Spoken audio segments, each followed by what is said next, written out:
Hello, everybody, and welcome to GOML 2026, coming to you live from Mississauga, Toronto. Brought to you by Even Matchup Gaming, Domino's Canada, Zenny, Blacklight, VG Bootcamp, Farflash, House of 3000, and Gen Game. We are bringing you another round of Street Fighter 6 pools. We will be your commentators today. I'm Sila. And I'm Sourdough, Miss Dough if you're nasty. And we will be watching some sweet Street Fighter today. Yeah. Really the most important, the foundation of the bracket, which we will see in the future. Every player in the top 8 has to go through the pools. You got to play the killers, the people you don't know. So I'm super excited. We got a pretty strong selection of people from all over, so it'll be sweet. How's your day been? I've been okay. Not to like talk about I'm like propping you up so that we you don't can have share to talk this. about the fact that I made winners top 24 in the other pool that you guys just watched at home. We don't have to talk about it, but we can. And now we are. So unfortunately, I am by trying to avoid it now talking about it. Yeah, you know, sometimes you're the go, and our competitors are going to try to do the very same thing. Yes. You have coming up Zycles.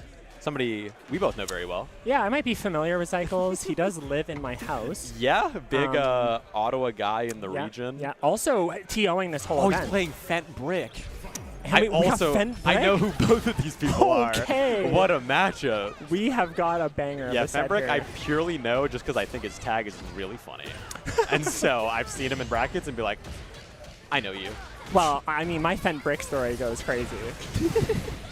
But I'll save that for maybe. Yeah, of course. They're just checking buttons. They're going to be button checking. I was TOing Perfect Storm earlier this year. Oh, you had to call him? Yeah, and so I'm like calling names, and Fent Brick didn't show up, and he was DQing. Yeah. But for like 15 minutes, I had to keep yelling, Fent Brick. Dude, I love people that like make tags. I think specifically for that purpose. They just want like bracket callers to like call something funny. Yeah. I've had so many TO experiences like that. Also, because I got like a booming voice, so I'm saying your tag across the entire venue. I'm the opposite. I'm like awkwardly being like, Fent Brick, please make come me to your stop yelling your name. Yeah, please, I need you to play Street Fighter. All right, we're going into it. Kimberly Ed is okay. Jaden, the most Jaden round start I think I've ever seen. Jaden being Zycles, by the way. Sorry to be unprofessional. He has got the evilest smile on his face right now. I like that jab on the forward heavy kick though. Super clutch. Not letting Kimberly is a character. Obviously, she's just gonna look to run over you super quickly, and so doing any defensive measure to press that is so important. No grab on that. They're kind of the opposite of each other, right? Ed wants to like slow down, play his own game in neutral, and Kimberly wants to do the opposite. Big time. Yeah, Fent Brick is actually. Oh, I love these cans though. Yeah, look at all the space and screen space he just gets. Kind of fumbles the opportunity after though. He doesn't know. Yeah. That's so crazy. People wondering, the Tatsu is only minus if she goes behind you. So if she's in front of you, it is plus. Just like that you saw there. I think Fent Brick just tried to mash there. That is the Zycles special for real. That is a very. He does that all the time to beat throw. It's quite good. Huge drive rush check. And it's also because it is a bit of a knowledge check on just you knowing if it's plus or not. Because it is weird that it's variant like that. Well, and you just don't expect to see her wake up with it. Yeah, oh, what a slide. Perfectly spaced. Even if he blocked it, would have been fine. And yeah, just double cans. Or just a single can. Okay, Fent Brick is playing pretty good defense on a lot of these aggressive options, but Jaden also just keeps slipping out. What a whiff punish. Okay. Level 3 here, maybe? Just to burn him out? Okay, just go safe jump. All right. Totally He's going to keep that OP. Then, try to bait something out of there. No DP. Oh my gosh. The delay fairy too. Oh, okay, hold on. Okay, wait. He's cooking. He's dead. The double burnout. Oh, it's American reset. The American reset? Canadian reset, sorry. We're calling it Canadian today. We're Canada. And he's Canadian. Yeah, Zycles does have some nasty setups. He is a bit of a demon. Oh, just goes run here. I think it's slightly better Oki. Might just pop level 3. Oh, or get a can. Actually, even better. Interesting. I love that, actually. Now into level 3? Yeah, you I think he should. You might just reset, honest. Yeah. Oh. That makes sense. Okay. Fent Brick hasn't pairing a lot, though, so the sneaky overrides aren't going to... I think that's GG. What a light kick. Yeah, that is... Nice. That's clean. A hard button to whip punish, too.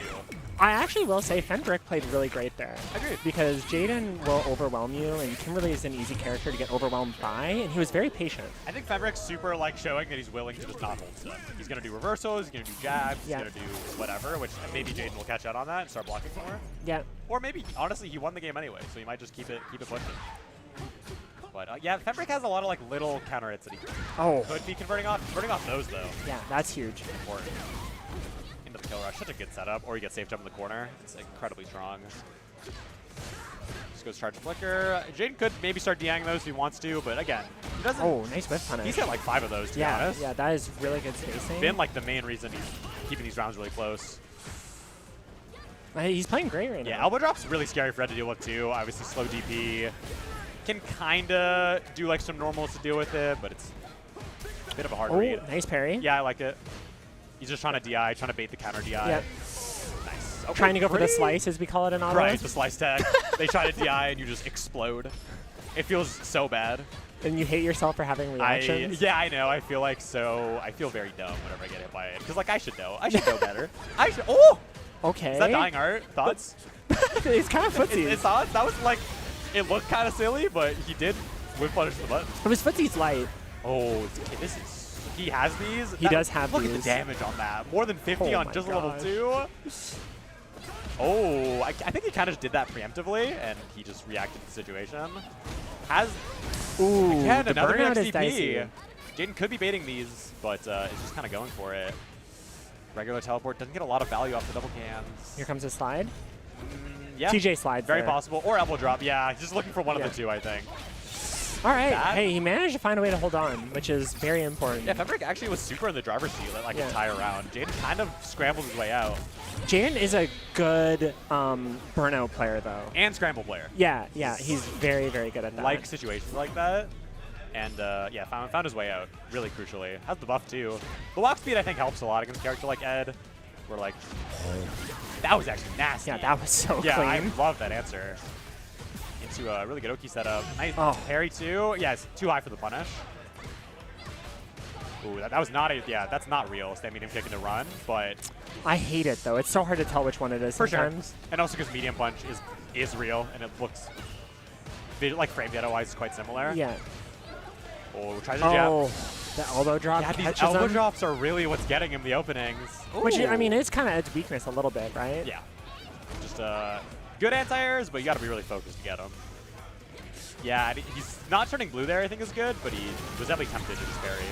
Okay, this is a lot of damage. This is going to be really close at the end of this. Ooh, kind of, he yeah, dropped never it. mind. Does not get the ideal situation there. Trying to think of a middle ground. Okay. What a light kick check. My gosh, he's Jaden got those. Cycle's got some good light kicks, He's I will got say. I give it those. to him. That was He's really, clean. it's like a pretty underrated Kim button, I would say. It's like goes surprisingly far. I gotta call attention. Look at the evil smile he has. Look at Cycles and the little Yeah, player Jaden's cam. got a lot of like images of him just like staring down his opponent after he'll do something devious. Why is he so evil? I know.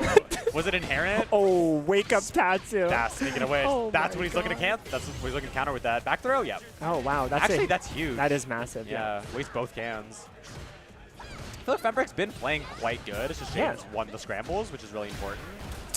And then sometimes that's where like, you know, at this level with how good these players are, that's like the winner loss is just the small things. So you guys are gonna both get a fair amount of openings, just so you can kind of make more out of them. Oh, yeah, he's nice try. been great on that too. Okay. Just whipped one too many buttons. The whiff punish? Wait, okay. I don't think, maybe he thought he was near the wall there. That was kind of crazy. Nice anti-air. Nice anti-air. Eek. Should be, yeah, checkmate here, unless you level 1. But Oh, yeah. nice. Even if you level 1, though, it puts you full screen, which is a problem. Jaden's Fent daily. Ooh. The only counter to Fentbrick. Oh, the normal grab there is kind of interesting. Just safe the meter. Yeah, Fentbrick's been parrying there off like the scrambles a lot, and Jaden's kind of feasting on it. Bit of a dying art. Yeah. Bit of a dying art. A small dying art. Just like a tad. It's like just kind of like Small slowly on my- dying. Yeah, It's on its you way know, out. Yeah, it's like the art could recover. But Well, big for now. 3-0 from Cycles. Yeah. But honestly, Fentbrick Dude, played great. those so. first 2 games were super doable. Yeah. They both went to last round situations. Yeah. I think he kept like winning the first round and then kind of like got a little ahead of himself, Mm-hmm. just a tad. Yeah. But shout out to Bricks everywhere.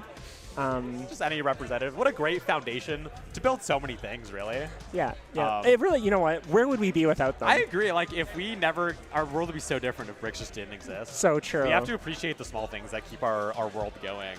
I mean, like, we wouldn't have this And tournament without it. We'll have plenty more opportunities for bricks to be so back in the losers bracket. Oh, so bad. He's going to just brick by brick make his way through losers. That's a bar. That's a bar. I'm saying. He should steal that. If he hasn't branded that and like put it on like a patent already, he should steal that. I'll tell him next time I'm screaming his name to show up for his game. Brick by brick.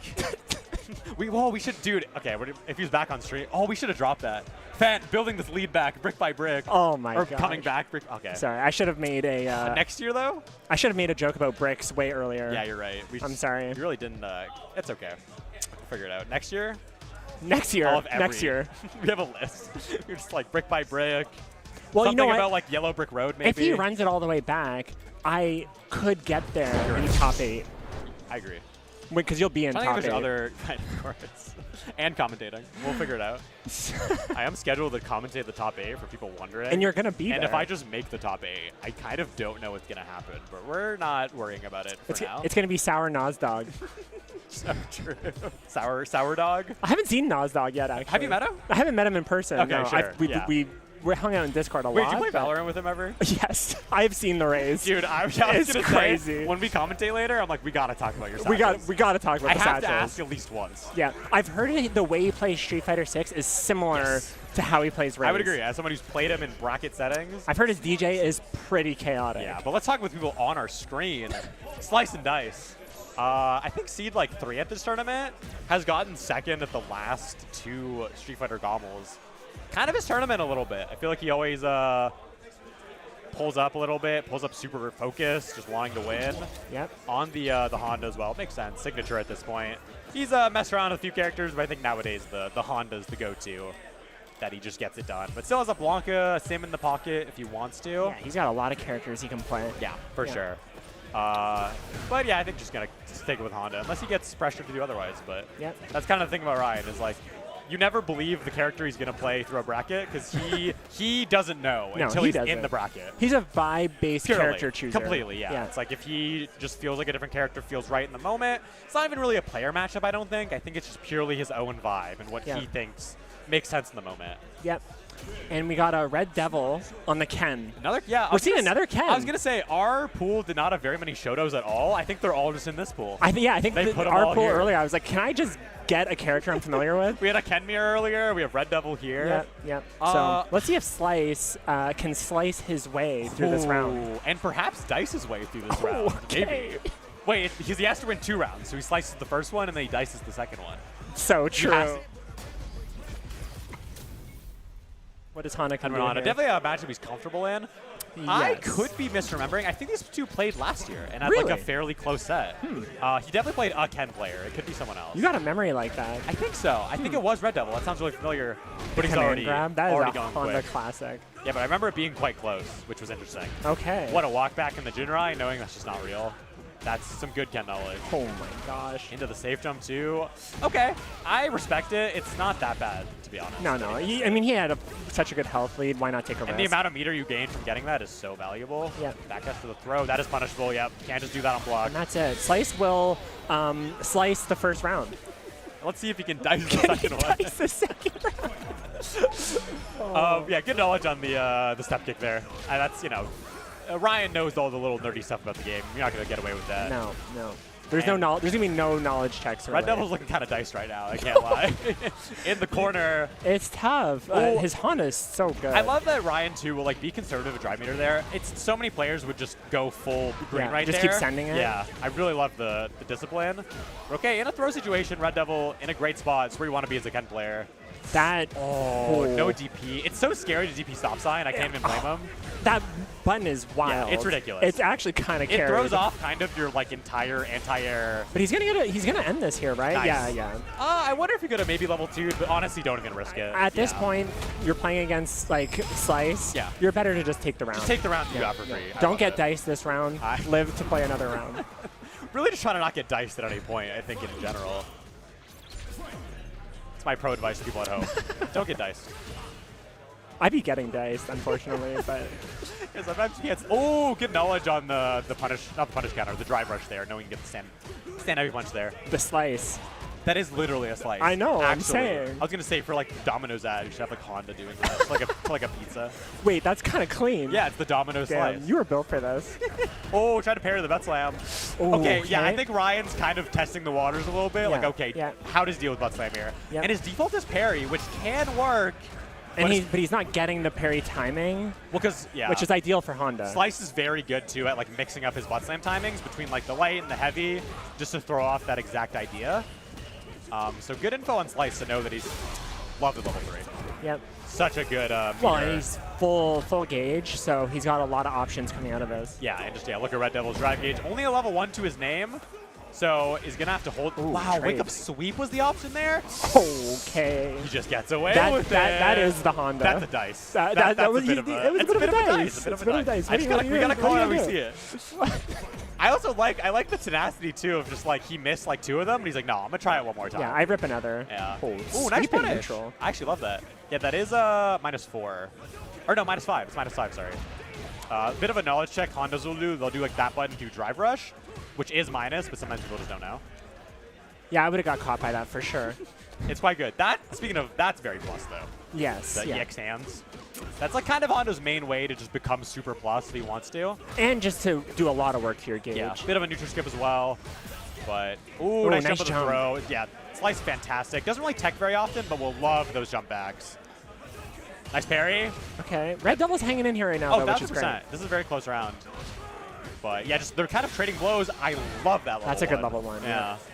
You gotta put an end to the Jinrai shenanigans Yeah, Red sometimes. Devil hasn't really shown like the empty Jinrai yet, and so yeah, why not? Just super it. The Raikar special.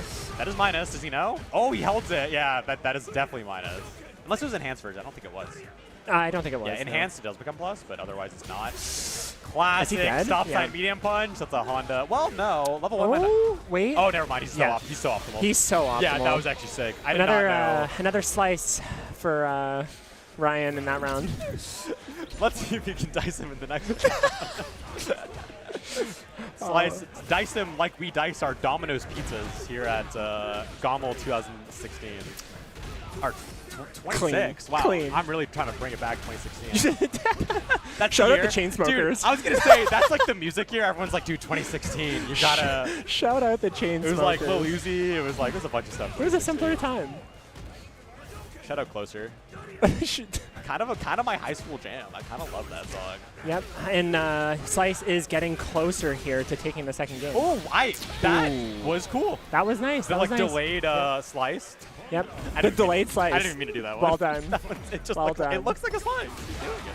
I like that you're slicing in person, too. Yeah, just they don't see that at home, but I just think you all should know about it. I gotta make sure you feel it, you know. But goes the up Jinrai there. I like it. This is minus. That's such a It's important frustrating, thing to yeah. know. Yeah.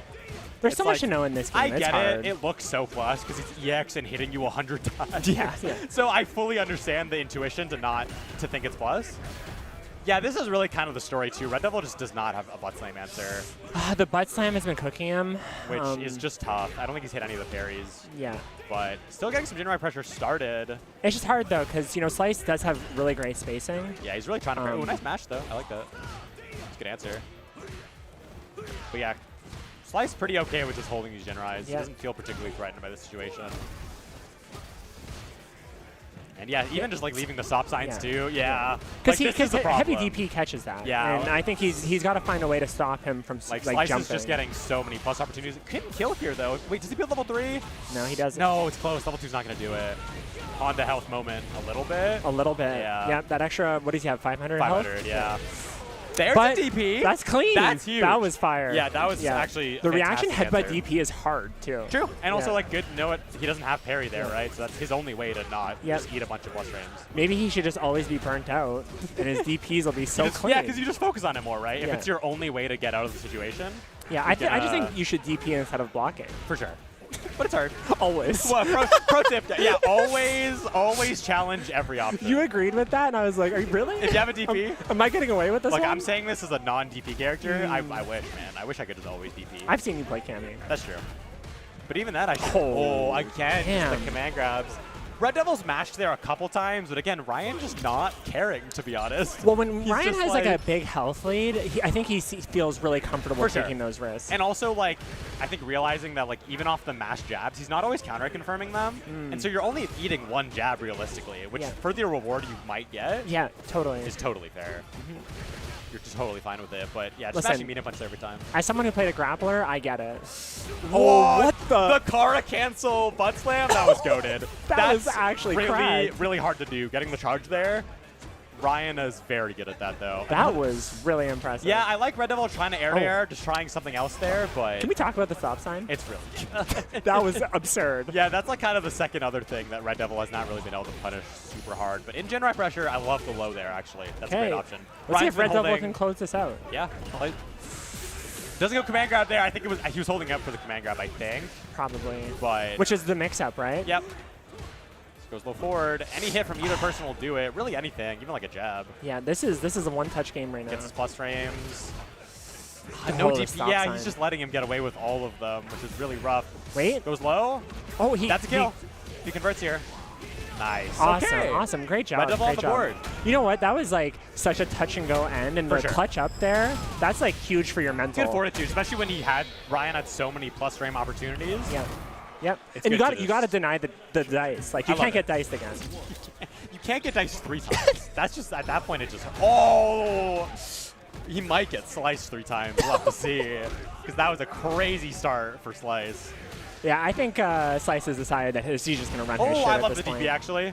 Because, yeah, I think exactly that's correct. Slice just made the decision. I'm just going to keep going forward. And Red Devil recognized that. Like, hey, I'm going to stop it. Damn. Yeah, see, that's a good like little timing mix-up, too, on the parry. Okay. Wow, just goes for it. Just goes for it. Again, when he has that health lead, I think every time he's going to go for it. He clearly is not very scared to go for them. And the time that he didn't go for it was when they were closer in health at the end of the last game. Then it goes low, and he's really been guessing. Okay, but see, that's kind of what I mean. He's getting the jab sometimes, but just no counter confirm, which really hurts. I can't blame him. It's hard to do. For sure. Especially because it's a very scrambly situation, for sure. But yeah, Slice loves jumping out. Yeah, I was going to say, might have had the frame advantage for a trade combo there, but just a little too... Maybe light kick would have worked. Might have been a better option. But... Okay, just kind of, they're both kind of getting away with some throws right now. Yeah, that was awkward. Or some jumps, rather. Oh, a little too far from counter it. Oh, nice DP, though. There we go. That's on the huge. board. Heavy Jinrai there. It's a bit brave. A little brave. Yeah, but I like it. It did work. Has level 3 here still. Oh, nice. Okay, any hit. Well, oh, that's dead. If he wants to spend. I'm level 2, I don't think. Yeah. It's too close for comfort. I think you take the round. I agree. Yeah, we totally valid. I mean, look, Red Devil's playing really good on the grounded game. It's just like the air stuff is, I think, what's messing him up. Yep. So if he can kind of dial in a little bit on that end, I think he tried to preemptive jump it maybe. Because, yeah, this is really what's getting him. And, I think, like, he needs to jump in at least air-to-air those, For sure. Like, jump, like, medium punch or something. Love to see, like, his defensive grounded, like, he's actually guessing right a bunch. Yep. It's just really the air game that's making it And now it gets really scary, because this is where the command grabs start coming out. Yeah. And more fireballs, too, right? True. I stopped some of the stop signing. It's just kind of scary, too, because butt slam. Ooh, I thought we were getting a command grab. Yep, One there it is. more to close it out. It's only fitting. And it was Slice, kind of the theme of the set. It kind of was. Yeah. So Slice dices the final round. Slice and dices Red Devil. But and takes the set. Yeah. Red Devil had a great showing, He was though. playing great. Yeah. Again, I really think grounded, he was genuinely like on par. Like he was guessing, it was pretty 50-50 on grounded guesses. Yeah. It was just the air stuff that was messing him up, and it's hard. Wow. I can't blame him. Unfortunately, Slice will, if you don't punish a lot of the options that he's abusing, he'll just keep going. He has no issue with just that being the only thing he's doing. Doesn't bother him at all. Totally fair. Yeah, yeah. And he's also very quick at recognizing that kind of stuff. So he's just like, hey. Great set, though, honestly. A couple of those games could have gone either way. We were seeing Red Devil have to use his Super 3 to get to the final round. Yeah, which makes it harder. Which does make it harder. Baiting the meter. Especially when Ryan was using a lot of level 1 on Jinrai. I think part of it, too, is he was getting a lot of low forwards, which is obviously just super scaled. Yeah. So you're not going to get as many opportunities to do, like, lower cash outs, like level 1s, level 2s. Yep. You kind of need to just use the full level 3 as the only thing that, has a base scaling level, which is really helpful. But I will say, shout out Ottawa. True. That's back-to-back games with Ottawa winning. Two of our like strongest representatives. And we got Ottawa on the stream again in a moment. I'm so excited for this set. We got Lil Bao T coming in. Bo, not Bao. It's Bo. Shit. Yeah. I thought it was Bao because it's like Bow Wow. Yeah, I was going to say it's also like the 504 and like the but isn't his name from Bow Wow? Lil Bow Wow. Is it? Yeah, so that's why I thought it was Lil Bao T. He's always said it, Bo T. Bo T sounds better. I agree. It's got more of a flow to it. It does sound better. It is funny. That's one of those tags I always like hearing T.O.'s call. Yeah. It's always funny to hear how they like parse it out. My favorite tags are the ones where like somebody made it really young, which is what he did. Yeah. And then you just kind of like have to hold it. I you gotta stick with it. Because some people would change their tag when they get older. Yeah. I like just like keeping it going. Yeah. My tag's kind of, I made mine quite young too, but I think it just worked out. Yeah. It's like a fairly sleek 4-letter tag. Yeah. So we got Lil Bo T and Thunder DeLangus. Thunder DeLangus. Formerly, you know, I was going to say, that's speaking of people that change their names. Thunder DeLangus. Just going with the full name instead of just the Thunder. Is it just Thunder now? I swear I've seen Thunder DeLangus in streams before. Yeah, I forget exactly what the... It's just Thunder it at some now. point. Yeah. Or I think it's the opposite. It might have been Thunder into Thunder DeLangus. I guess we'll see on the stream. Don't worry, everybody. I am a professional commentator. Got the jersey on too, the Canada flag. He does. It is now Thunder DeLangus. Yeah, I think it used to just be Thunder. Okay, I was right. Yeah. Are we gonna? Are we gonna talk about how I was right? We might have been saying the same thing, but like talking in circles somehow. I forget. That seems like a convenient stance for you to take up now. As the person who was allegedly wrong. Allegedly, you're really okay. Anyway, we now know his You know name. what? I could see right through what you were doing, thanks to Zenny. With the beautiful. You can use code GOML for 15% off site-wide. Type in Zenny in chat. This is our official eyewear of GOML, so any notices we make during the stream are brought to you by Zenny, really. Honestly, and I wouldn't be here without it. And you know what? Hey, it's like how many commentators does it take to remember someone's name? And I guess it's 2. It might be. It takes 2 commentators to get the tag right. At least these 2. That's true. We've got some fun tags. But yeah, this is a super interesting matchup. Lil Bo T or TJ been getting so much better as of late. Oh, he's been cooking. Fantastic, really good, player in the Ottawa community. Yep. Also the nicest person you'll ever meet. 1000%. Oh my And it's gosh. funny because like it contrasts, I feel like, his playstyle so much.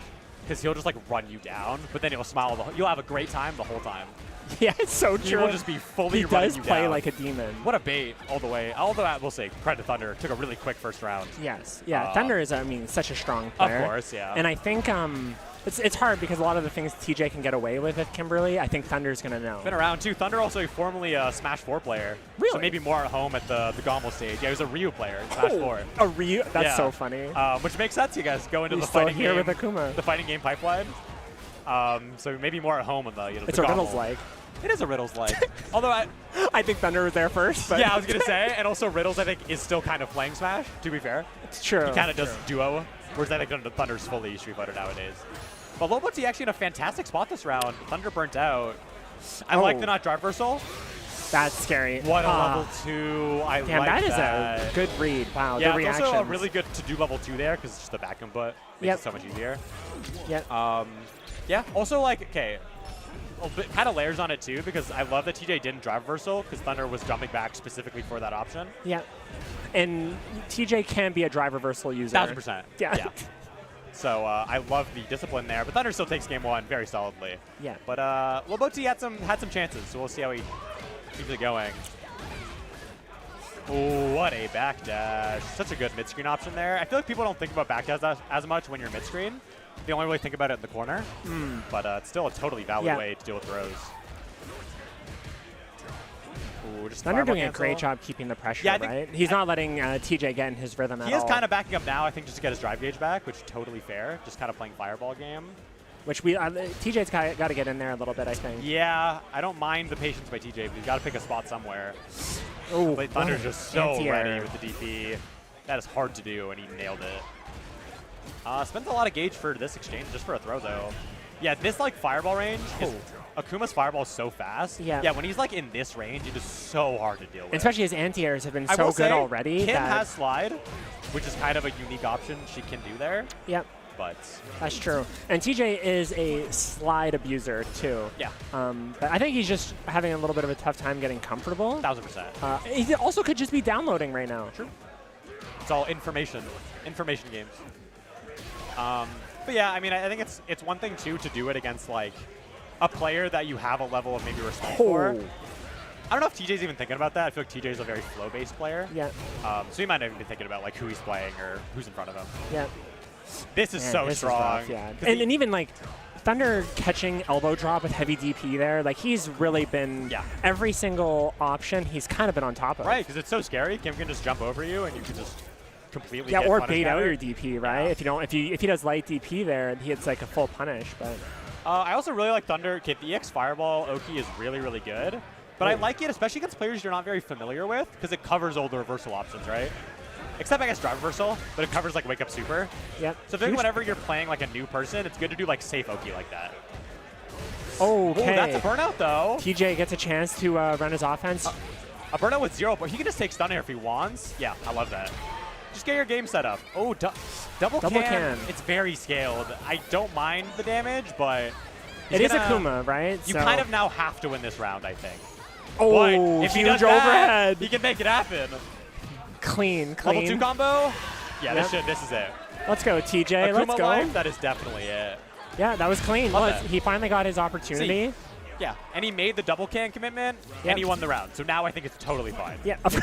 It's only scary if you just don't win the round after. As long as like something you did that was maybe sketchy worked out, it's fine. Well, now we just got 2 cans for free, full screen, so it doesn't even matter. And he knew all of this when he did it. It was all calculated. Yeah, totally calculated. Okay, Thunder's just going back. Yeah, well, he's just looking for his gauge back. Yeah, also maybe like kind of recognizing like TJ does a lot of committal neutral options, maybe looking for it. TJ's playing so patient right now, though. Yeah, really patient. No, could have definitely got the Crush Peanut Punch there. But, yeah, Thunder establishing pressure once again. Yeah, this and is has a level 3. Can kill him on the next hit easily. Oh, tries the mash there. Thought he might run stop, probably. Thunder's been like a wall, honestly. Other than that, like, one missed DP. I think it's like, it's kind of the Thunder-ism, is that, like, he will just... He's trying to create this wall every time he plays. It's, like, kind of his goal. It's been very impressive. It's crazy that that fireball is real. Yeah. Like, it's very strong. Kuma has a lot of like unique setups like that just because of how fast. Wow, he's just in there immediately. I respect it. Taking the offense to TJ. Yep. Changing up your pace like that round to round is, he was going to grab him again. Yeah, he just kind of, you got to show me you're going to stop me, you know? We don't tech in Ottawa, so.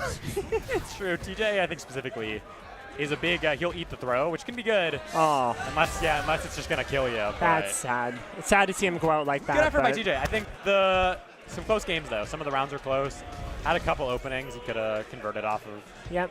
But again, Thunder, as you said, just built the wall. You know? He was so solid. And you know, TJ is like a very momentum-based player. Yeah. And Thunder really just didn't let him get any momentum. Yeah, if you don't let him get started, it's like kind of, it can be rough. Yeah, because when I play against TJ, I'm like, can you please just give me a second? I just need 1 second. Yeah, if you're not stopping, you're the only person that's going to stop TJ. If TJ will not stop himself. No, he will not.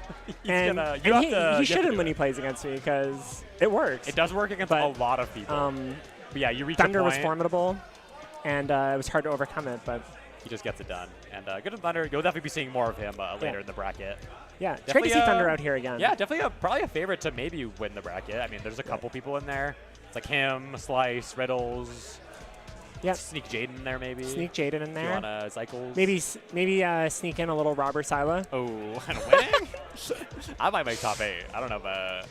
Nah, you know, why not? I got you. I got you in there. I think being a competitor, there is a level of delusion you just have to have. Well, yeah. What are you doing here if you don't think you can win? Well, yes. Well, yes. So, yes, I'm going to win this bracket. Of course. No contest. Dude, I was so sad. No contest? Okay, well... I was so sad. Actually, you're so right, Bestie. I dropped my first game in my top 24. I should have 3-0'd, and then I could have said I made winners top 8, not dropping a game. Yeah, I heard you say I shouldn't have lost a game. And I was like, what a privileged thing to say. I had a... Okay, I'm sorry. I'll stop. I'll stop. It's so fine. I'm very happy for you. I won't mention You were cooking. I was cooking. Listen, literally in the car, we were chatting yesterday driving up, and Slice said, who do you think is like your dark horse for the bracket? And I said, Robert Sila Poland. Really? I did, I promise. Thanks, guys. I appreciate it. We try our best over here. Yeah. You know, I'm just a commentator, but I can still play the game a little bit.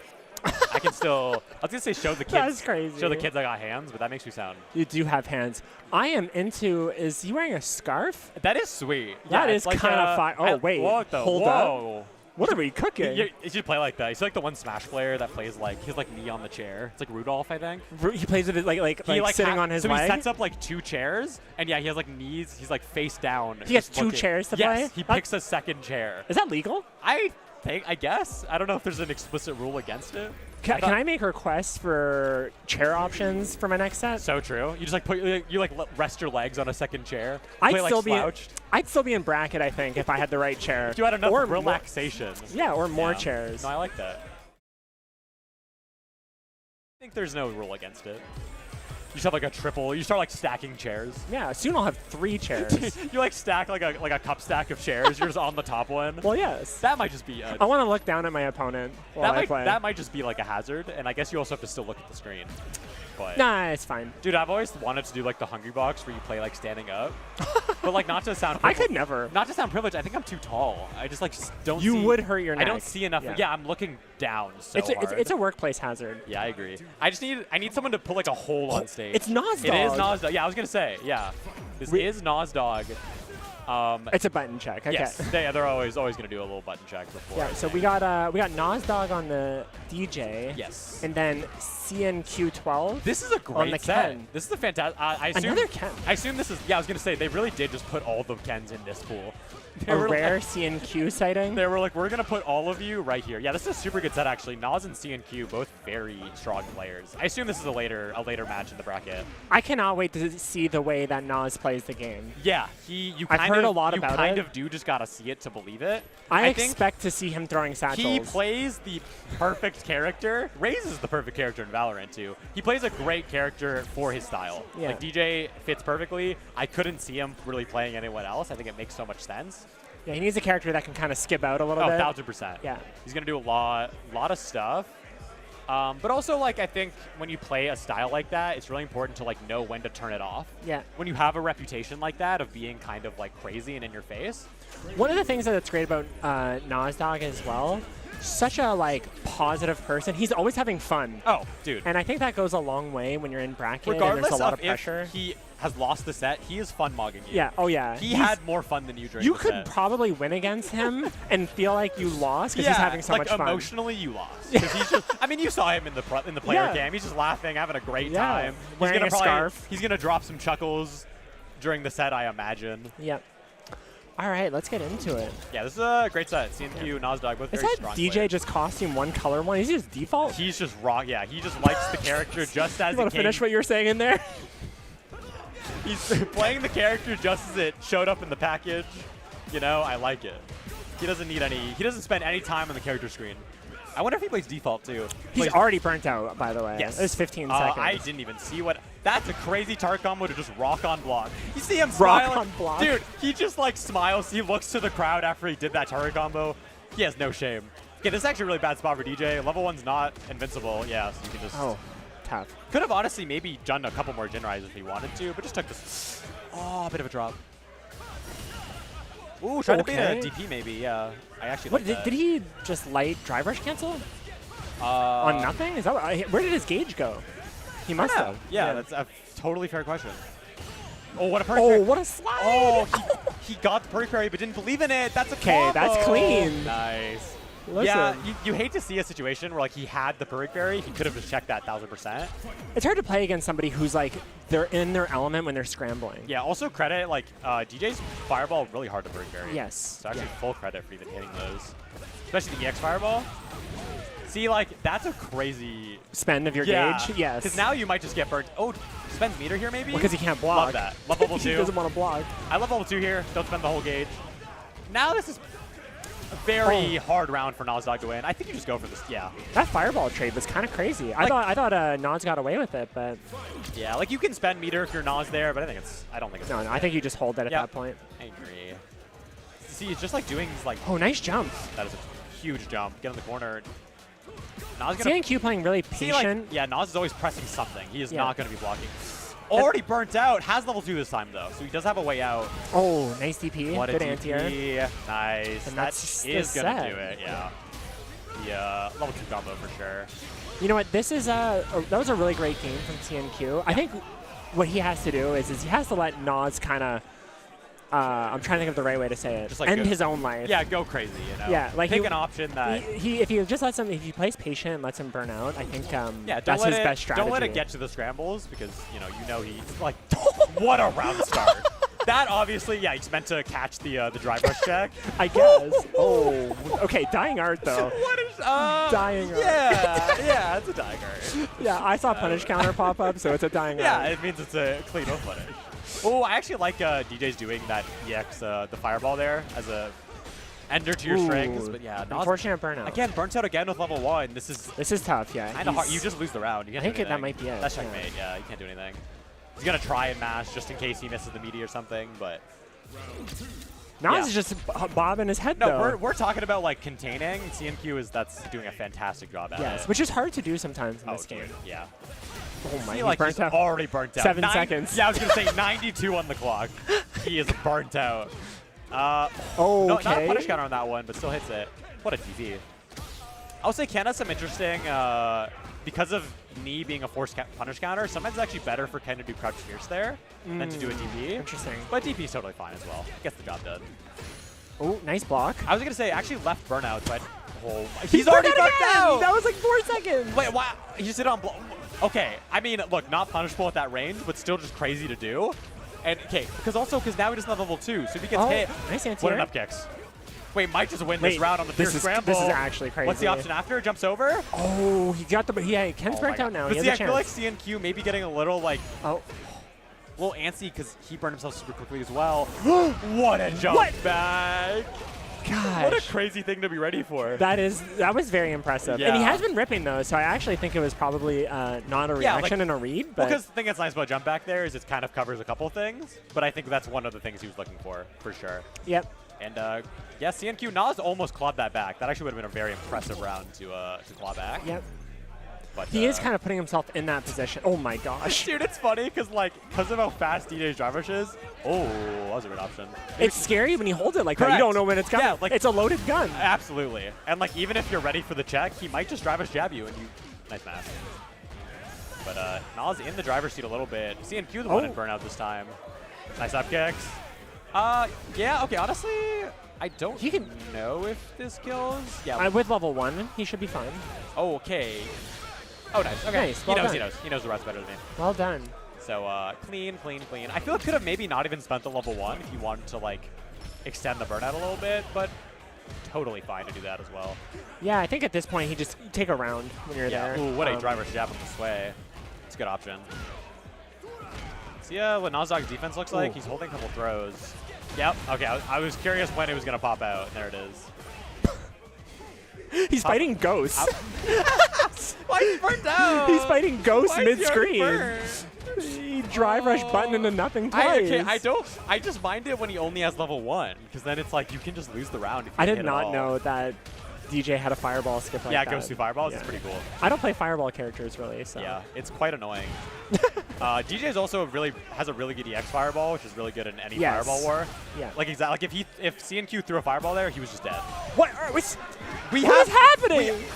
Okay, I know it's not punishable, Nazdog, but I don't know if it's good to keep spending your meter there. That's wild.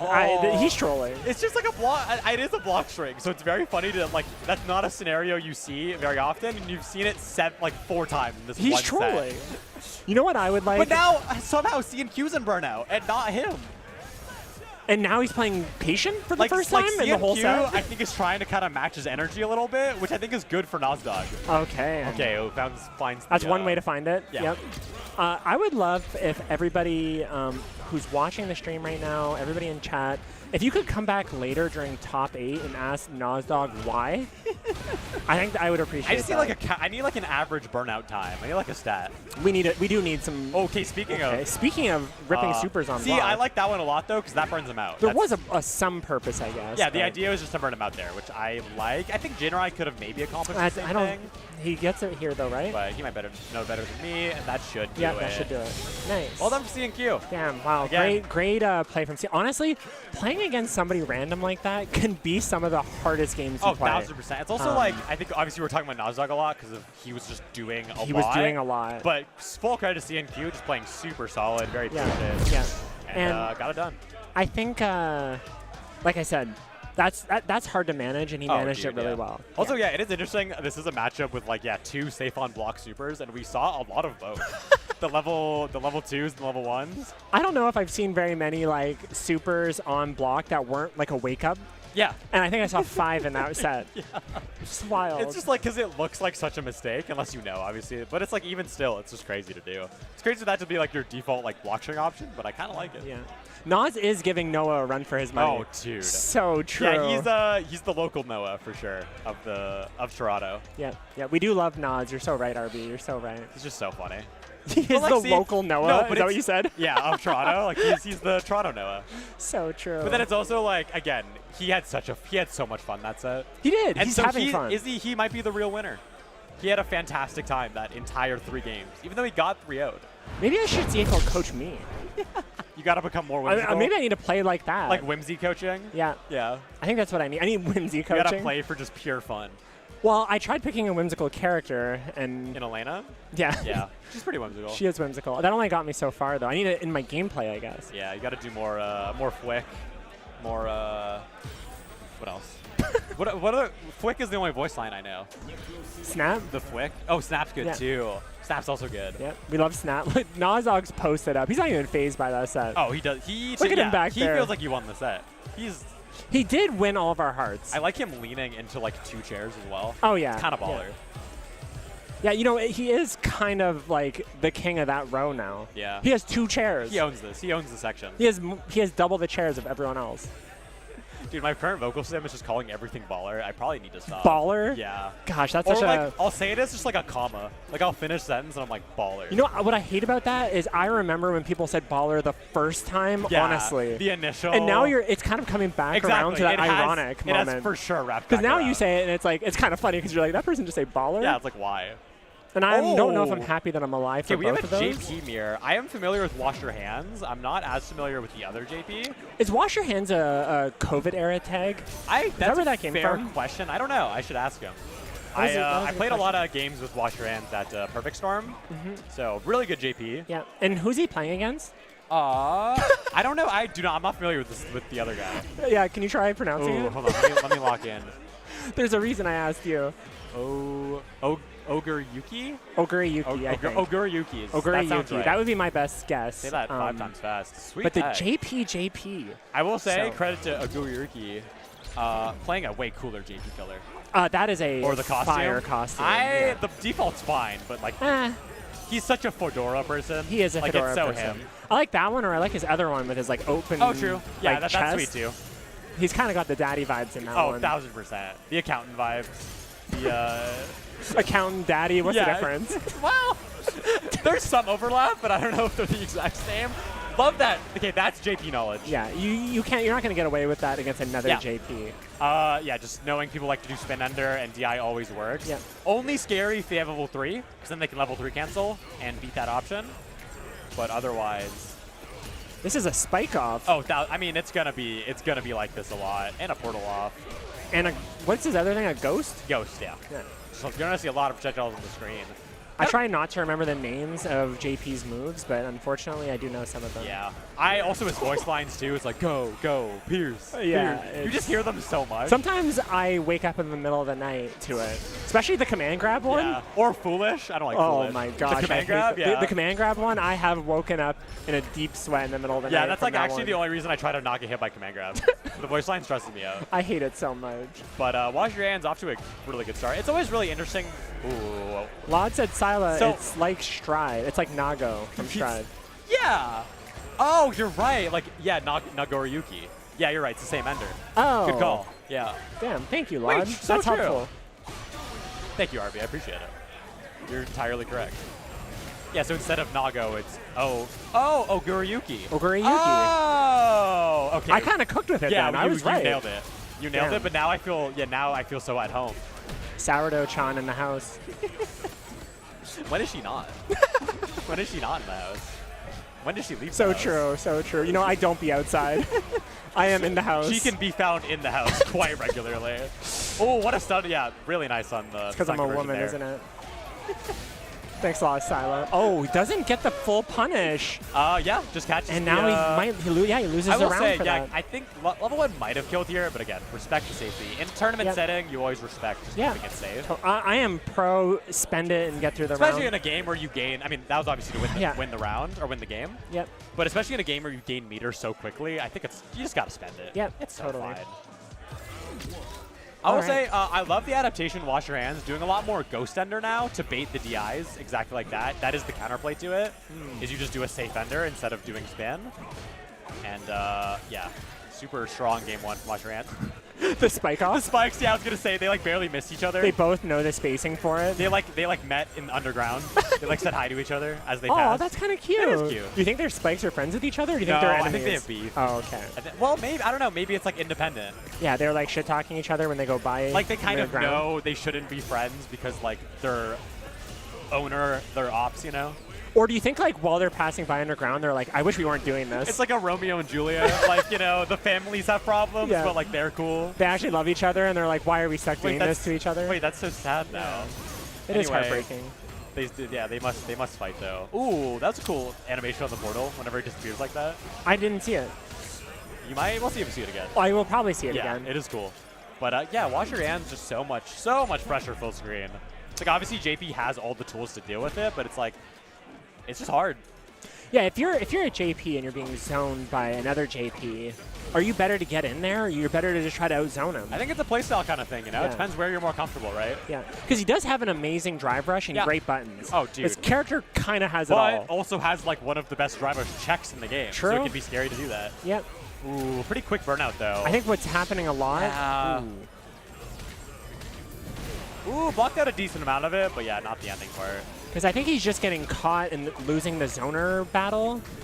That's so crazy. That setup is so cheap. Crazy. It's so cheap. The instant overhead, yeah. This character's so Dude, carried. he gets it again. But then that's the thing. Even if you block it, he still gets, like, plus frames off it. That's egregious. Oh. Okay, great response. Nice. Immediate level 2. Yeah, we're just... he might be able to find a round here. This is a meter spin. Wow, just kind of gives him a lot of respect there to jump back. I would expect him to just go in there. Yeah, he did know his way out of that, which was very impressive. But yeah, it's interesting to watch, you know, people play... Nice bait, nice bait. He's been doing the parry a lot there, so I love that adaptation. Getting out of the level 2 like that was really impressive. Yeah.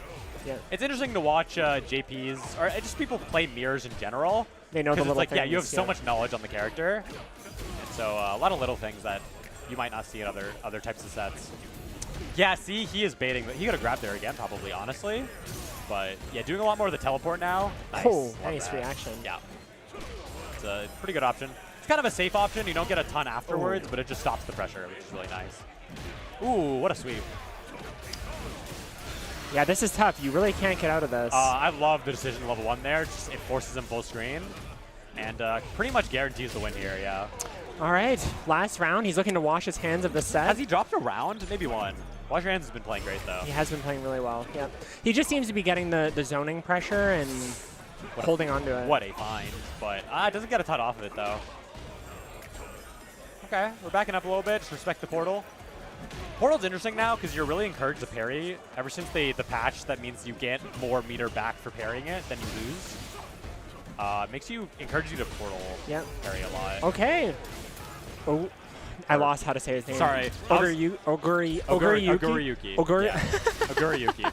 I had it and I lost it. Oguriyuki. You got it so back, though? Yeah, I'm back. You're so back. He finds a round there. He actually played great that round. I agree. So let's see if he can keep the momentum going. Oh, that hurts to get your EX portal to shut down like that.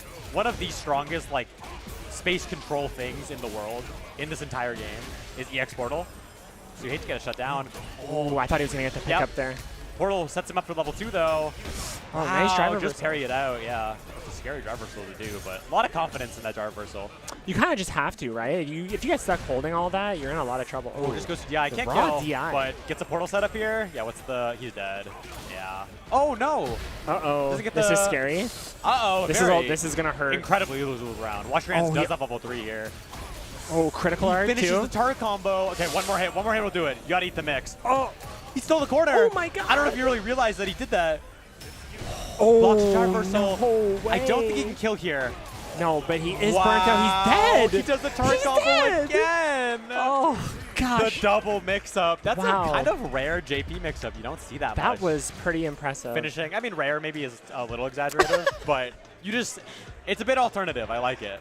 God, JP is so scary. Oh, it sounds It's wild. But well, because it's like there's so many characters where like getting back thrown there is not a huge deal, but JP, Amnesia back throw, like that's round losable. Yeah. Oh, you my in fact gosh, are yeah. maybe like it's not even in your favor anymore. And come Like, to think of he's- it, that may have been one of the only Amnesias we saw. Yeah. They were both pretty reserved with it. Again, so. as in like a zoner matchup, it's like right, you're doing less like Oki on top of them, Yeah. so you're not going to see it as much. Yeah, and breaking it out at a time like that is really important because that's when he needed it most. Yeah, it makes so much sense. And yeah, won the round completely off it. Yeah. Wash a your bit hands, of moving on. a bit of a fumble from Guruyuki. Yeah, a little unfortunately, bit. because just like he had the kill combo, he just had to do the hit after portal, Yep. and he did it I think just a little too late, which is unfortunate. Yep. But clean set from yeah. Wash Your Hands. Absolutely. See what I did there? I was gonna do a little like. I get it. he washed his hands with Oguriyuki. Mid playing was washing his hands. his play style, yeah, his play is to wash his hands. He just gets it done. Yep. But yeah, I don't know who's coming up next. Not sure who's up next yet, but Interesting variety of characters we got. A lot of Ken, a lot of G. I was gonna say feeling like season 1 kind of with the Ken and it JPs. really is. And it's Feeling like early Street Fighter. and again, so different from the earlier pool. The earlier pool had all of the weird Dude, characters. it was so funny to me. I love being like, oh my god, there's so many weird characters in this pool, as if I'm not part of the problem. Same. As if I'm not Same. like one of them. As the like Manal/Elena player. Right, I'm like, Like, oh, where's like, all the normies? As the Aki player, I'm like, oh, these characters are so weird, guys. What are you guys up to? Gosh, can we get a show? Where are all the Shotos? But yeah, I'm not complaining. I'm not complaining at all. I think No. I played a nice variety of characters. It was pretty If fun. I'm gonna lose, I'd rather lose to a Rashid than to a Ryu donkey kicking me. That's fair. Donkey Kick's so annoying. Just DI it, smile. We got Just DI it, Zykel's smile. back on stream. We do have him back. One of the benefits Oh, of playing being Drayson. It's a Jamie player. okay, interesting. Jamie's been having great results recently. Streets are saying he might be a top tier It's now. true. I don't know if anyone's seen the TNS tweet of just 3 Jamies in the top 8. And he won last TNS. He did win last TNS. Was on Jamie representative. Top 8 at EVO. I don't think the Jamie down players can get away with it much It's longer. a problem. They're getting too many good results to get away with it. I think it might be over for them. They were really like saving up all their downplay for like this patch, and unfortunately the Jamies have just been cooking, and so it's hard to get away with it. But this is an interesting matchup, a matchup I've seen a lot, just because we also have Frieza from Ottawa, and Jaden and him have played a ton over the years. So definitely a matchup Jaden or Zykel's is comfortable with. Drayson, kind of another bit of a fast player. A Nozdog-like. Interesting. In a sense. Interesting. This should be good then. I think not so much like drive rush cancels, but more a lot of like EX palm, a lot of like EX Interesting. Rekkas, a lot of just like spending meter through like EX moves, maybe not so much drive rush. We got trans rights Kimberly on the screen So again. true. Just do not look at the eyebrows if you're watching at home. The rest of this color is beautiful. Yeah, the rest of it is peak. The But eyebrows, they maybe went a step don't far. know why they made the blue. Yeah, but they went a little far with that, but yeah, we dude, can just ignore the them. hair is so cool though. I It like the pink tips. It's Yeah. so nice. But okay, I guess we're talking about being in burnout. They're both in burnout now. Yeah, what you know was that, Jaden? I don't really, probably elbow maybe? But I don't know. What a dying art? Sometimes I think he does things random Sure. that he knows won't work early in a set to condition people in the wrong way. You know what I mean? Funny condition though of like, I'm conditioning me to Tatsu on your head. But they have like, how are they supposed to know what's coming? Oh, What a shimmy. shimmy. Oh my god. That's, I will say, Jaden's also played Drayson plenty. I think that's like a I know you kind of read, right?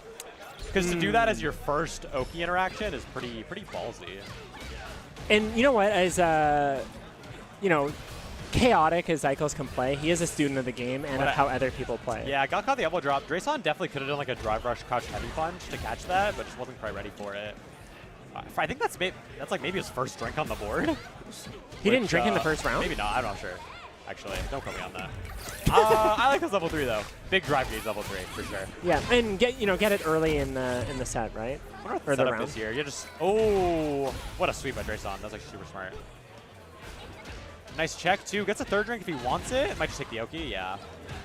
He does have CA here, so I think taking Oki makes sense. Yeah, I mean, he is actually one touch for both of them right now. Command grab CA. Oh, and he's going to clean it up there. Just kind of mashes in the scramble, yeah. Yep. Well done by Cycles. Pretty quick game one. That was quick. They're both playing fast. Yeah. Drayson had some signs of life, though, towards the end. So we're going to see if we can keep them What a sweep. Yeah. That was definitely punishable if he did jab, but I think he committed to wanted a bigger punish. I can't nice totally check. blame him. Okay. It's going to be... Yeah, this gets scary for Jamie now. Some throw loops in the corner here. I like the delay low, too. Cover the jump out. You have one drink and you're in the corner. It's that hard. was a wake-up option. But yeah, just the overhead, too. That is the so classic. Dirty. It's so dirty. That is the classic. Yeah, Kim, a character that is able to combo for normal overhead as well, so makes stuff like that a lot stronger. Okay, nice start combo. Gets more Oki. Drayson has been blocked. Nice punish. -4, yep. I like that. That's a drink on the board. Oh, okay. Heavy punch. He's getting another drink out of this, yeah, too. we're getting Jamie. Oh, it goes Oki. Oh, wait. Yeah, I think that's smart. Interesting, yeah. He does a bit of like a merge of the two. But yeah, just getting so much pressure here.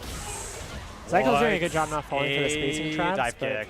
Jamie player, you love to see that. The cross back throw. Okay, I will say like life lead at Drayson. Oh, clean. But smart. Yeah. Jaden had the drive gauge lead though, which can sometimes be even more valuable than the other. Oh, not this. I will say not this. Big shout out to Big Dom Churros. Oh, Big Dom Churros. My apologies. I said equals one more star in the sky. That's his classic go-to. He was a former Jamie player, and so he created one more star in the sky by dropping the character. And so he likes to encourage others to do the same. But quick start for Cycles. Immediate level 3. Low damage character, by the way. Low damage, yeah. Low damage character. As they all. Yeah. She needs buffs, apparently. I will say, Drayson doing a lot of crouch heavy punch opposed to DP. That was a good check. Wow. It is safer. Can't kill here, but spent all his gauge. Overhead again. Oh my god. He did try it. He does rip it. Was just a little too close. Yeah. You know what? One of the things I think that Cycles has been doing really great is his spacing. Yes. Because Jamie's spacing can be so devious. I think Jaden's like, Cycles want to, okay, well, you say that and they whiffed 3 times in front of each other. Well, that's still kind of good spacing. I mean, if you're playing against a Jamie, you're just trying sometimes to not get hit. Correct. Because you just don't want him drinking You don't early. want him to start his win condition. What a walk back for the Cycles. Yeah, I'm going to say, Kimberly, great walk speed. Can get away with a lot of little interactions like that, where, you know, you're not expecting her to be able to walk back so quickly. Great dive kick again. Yeah, Jaden hasn't actually dealt with the dive kick super strongly. Yeah, it might be worth Drayson kind of throwing more dive kicks into his game. Yeah, he's gotten away with like but maybe that's part of why he's gotten away with it. Yeah. Because he hasn't done it that much. True. What's the punish here? Driver heavy punch. Just go safe jump. Yeah, I like it. Oh, okay. Nice crouch. I don't know if he if that was a knowledge or if he was just crouching. I'm not sure that was on purpose, but it worked out. Yeah. Because that is a great option if you think EX Tatsu's coming. Well, and if they have played each other a lot, and he Yeah. does know that Cycles will do that. Actually, all of a sudden, though, Cycles in the driver's seat. What a mash. Ooh, good mash, good mash. Huge scramble, but I like it from Drayson. You are kind of advantaged there when the guy's in burnout that you're scrambling with. Okay, a lot of gauge to get that throw, but I like that DP a lot. Gets his drink started early. Oh, could have done a palm off of the hard knockdown there. But that's another thing we haven't really seen much of, right? We haven't seen him palm. Yeah, that is shocking. That's to me, that's very much a Drayson thing that he does. A lot of EX palm, but maybe he's reformed. Maybe, or it might just be like he knows Jaden knows. You think these Jamies are ever reformed? I don't know. I don't know about that. I could be surprised. But what a find off the light kick. I thought he might use his level 3 there, just get the install, but dead here if he cashes out. I think the level 3 makes sense. Oh, what a rare drop. Yeah, I think that was jump air grab. Oh, I'm surprised Drayson in level 3 or CA. That would have I think just been dead. Now it's kind of weird. This is scary. Now this is really scary. EX teleport. No! Oh my gosh, he. Level 1 maybe? Yeah, I like it. Good snap recognition. Cycles finds a way in the scramble. Very good snap recognition to level 1. Look at how Jaden's looking at him laughing. No, yeah, Drayson did have that.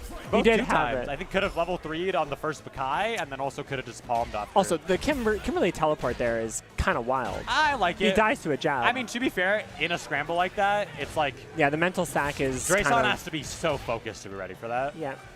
And some... Nice. Catch the parry. Nice, yeah. I mean, yeah, Drason does still, I mean, despite how chaotic the round was, does still have the meter lead slightly. Oh, wow. Oh, the punish counter confirmed too to do the heavy elbow. I like it a lot. Nice. Clean. And now all of a sudden, he's got the install in. He's got decent gauge. yeah, really the only thing he doesn't have is cans, but he might honestly find a way to grab I wouldn't be one. surprised if he just does it right away. Yeah. Oh, No, no, he just keeps keep- the pressure. Yeah.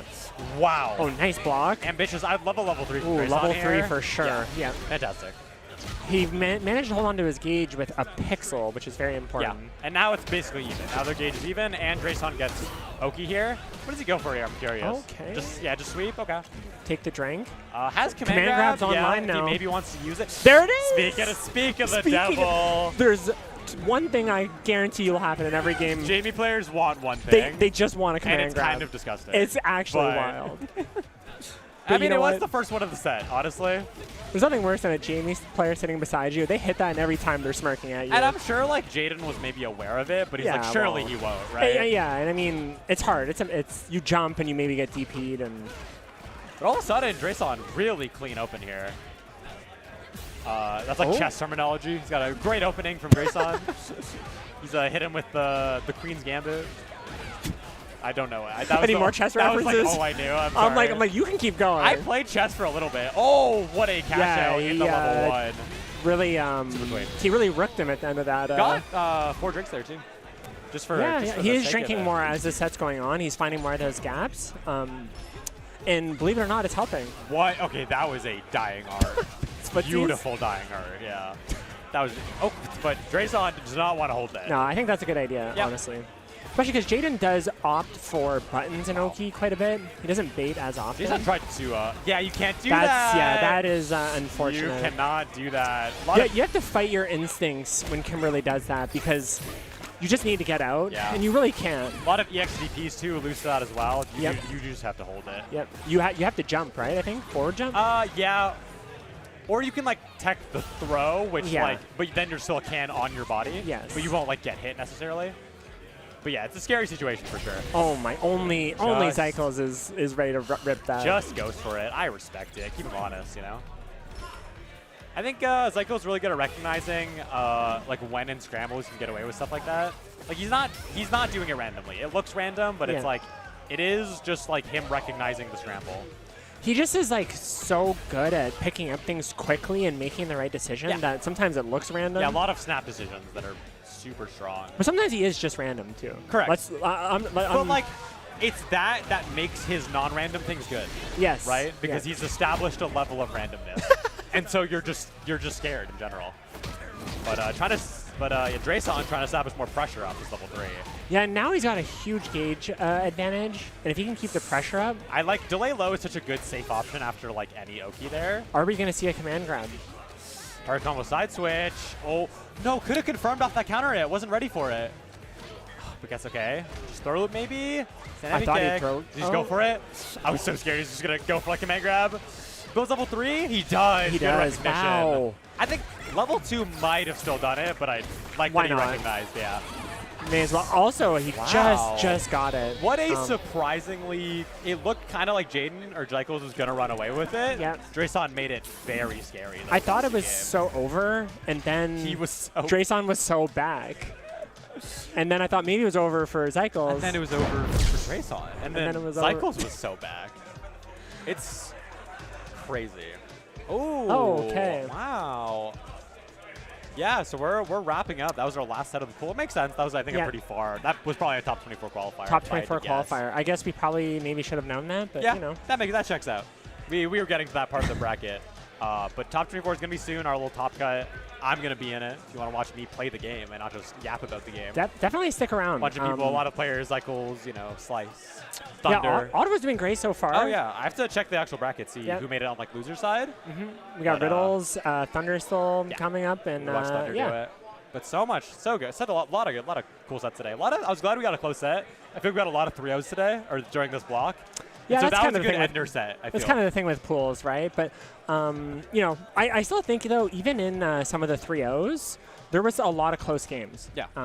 So everybody's doing their best. But I think quick word for our sponsors. Want to go through them. Shout out to Zenny, classic sponsor of GOML. They were here last year as well. you can use code GOML for 15% off site-wide. You can type exclamation mark Zenny in the chat, or you can click the banner that's below the stream to get your Zenny eyewear. And there's a giveaway to win a free eyewear bundle as well, so you don't want to miss that. Get on it. Yep, and we also have Farflash.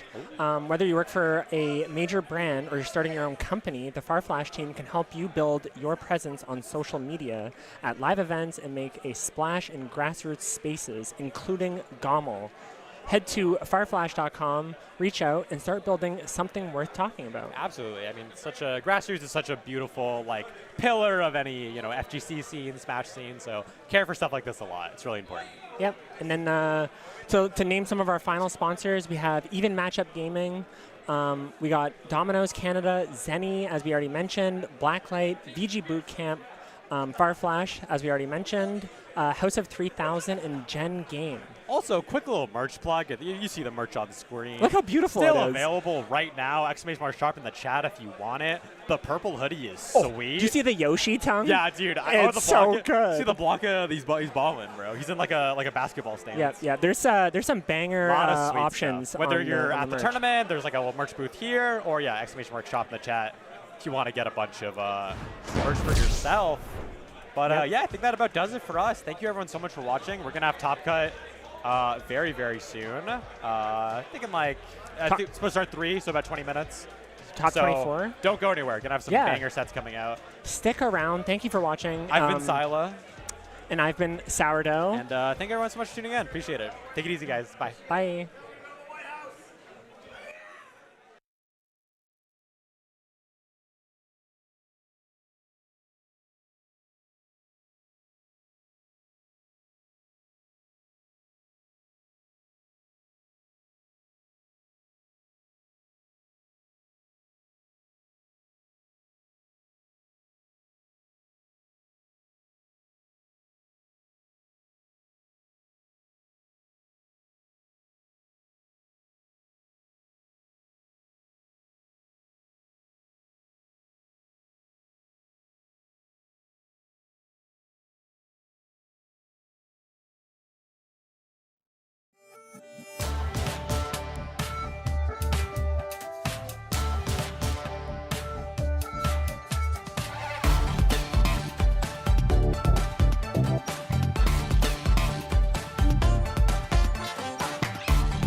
Welcome to GOML 2026, the Street Fighter 6 stream. We are Thorn and Zambo here to bring you along with us into the top 8 cutoff.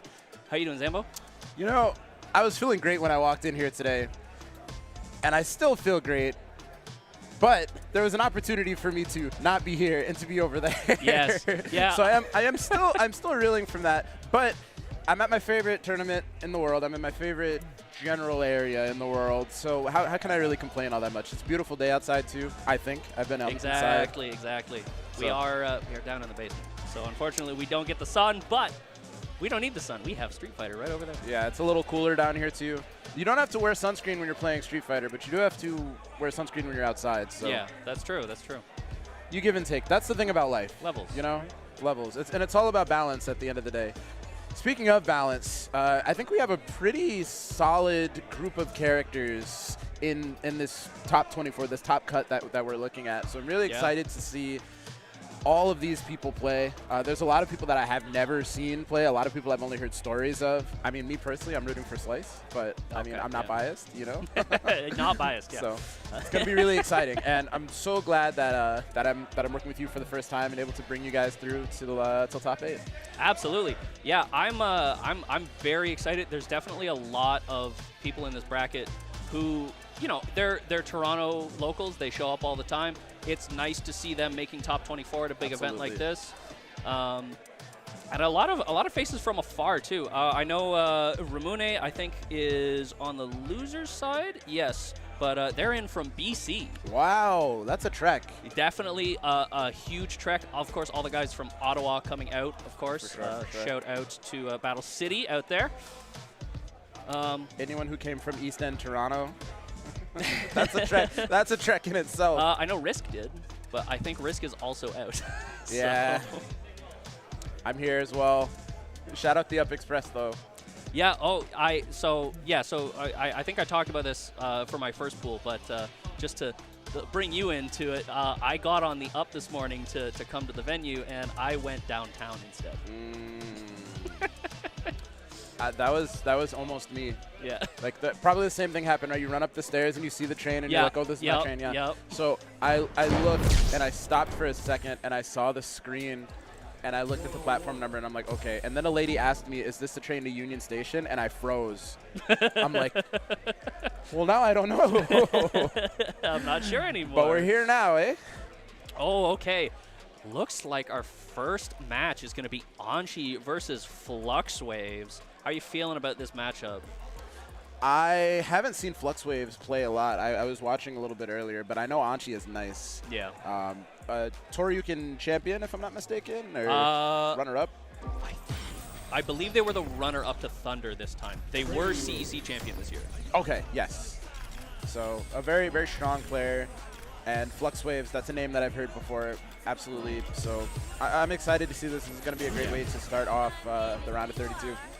Yeah, for sure. I did get the pleasure of seeing Flux Waves through his first round, a couple of games, running that Aki priority, but still has that pocket JP, as we're seeing coming up right now in our button share. Having a JP in your pocket is kind of crazy. It is a bit crazy. Isn't that crazy? I think his JP is still higher ranked, so I think he plays JP more in terms of like ranked. But Yeah. The Aki is it seems to be a more comfort pick for tournament stability. Oh, that makes sense. I don't know. I just feel like having a JP pocket is like having a Rolls Royce in the garage, you know? You're like, I'll take the old girl out for a spin these days. But really, that should be, I don't know. For me personally, I'm driving the Rolls Royce. Yeah. But Well, no, you're driving the 2004 Honda Civic. with the Honda. automatic transmission. Yeah.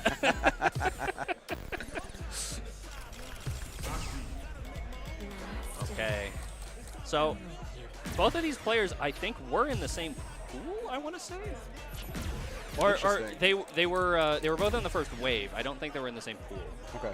I'm trying to remember. Anshi knocked JFOS down. I know that. Really? and Okay. Flux, I believe, took, I want to say Chet out. Another Toronto staple. But So Chet like out or just into losers? into losers. Okay. Into I losers. was gonna say that's surprising because I know Chet's very yeah. good. Yeah, no, I think Chet is out though.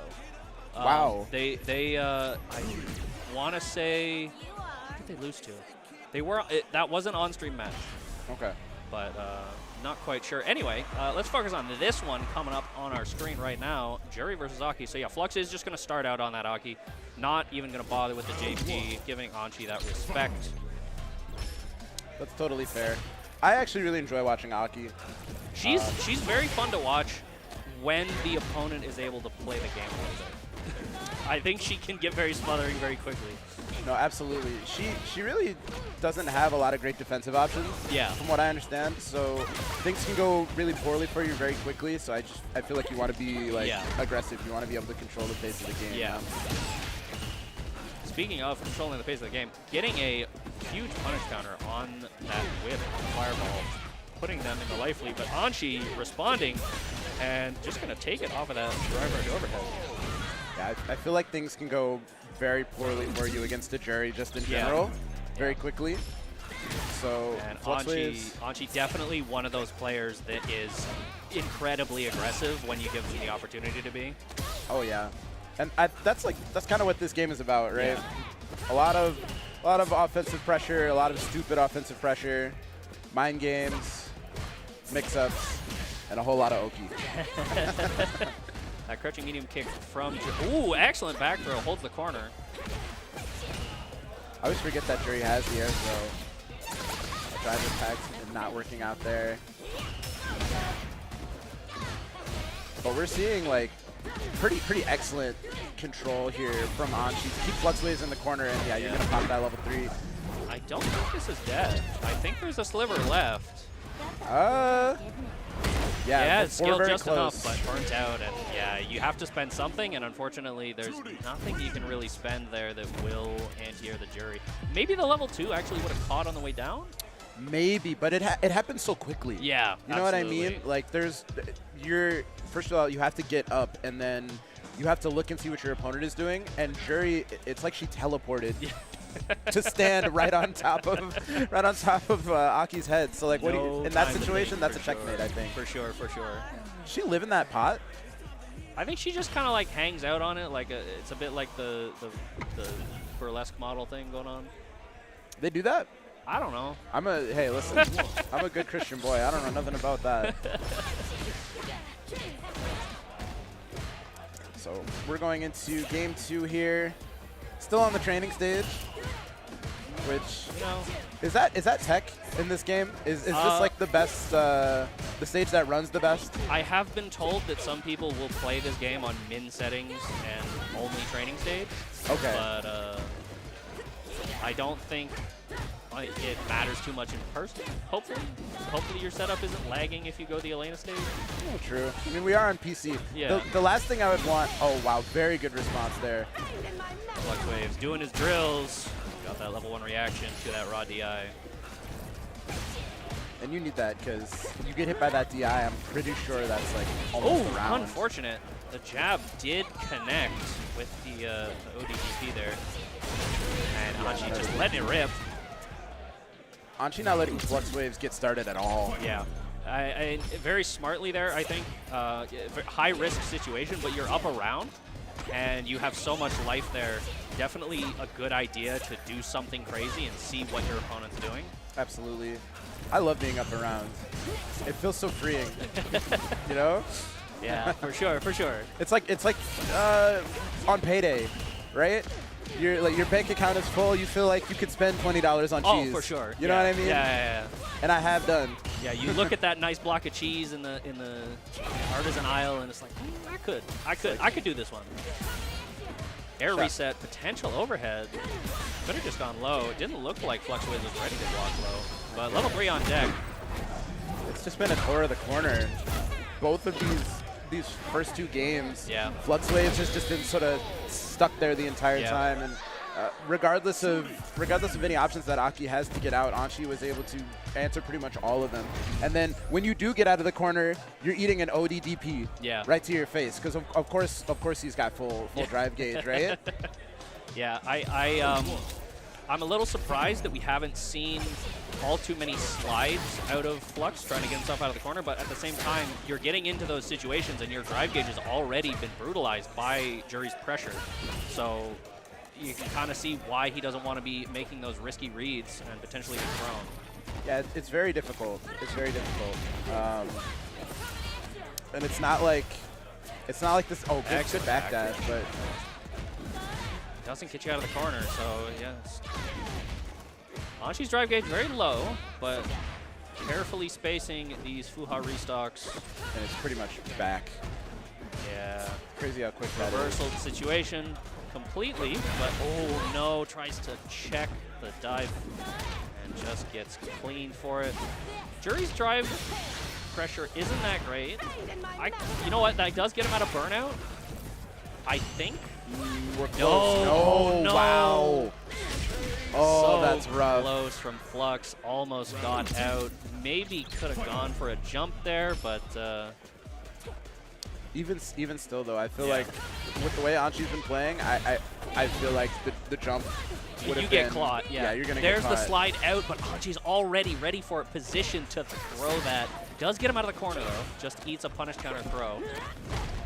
Yeah, for lack of a better phrase, Anchi is making the screen really small right now for Flux Waves. There's really no escape, and I think that's dead. That looks very much like death. That looks very much like death. Yeah, Flux is already standing up. They're fist bumping. Anchi is going to take that one. Nice and clean. That is not a result I was expecting.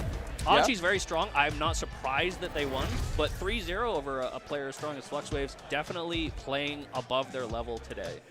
Okay. Well, I don't know. As a TO, that's the TO special in my mind. A 3-0 to start the phase, a 3-0 to start the block, that's a good sign. So shout out Anchi. Shout out Anchi.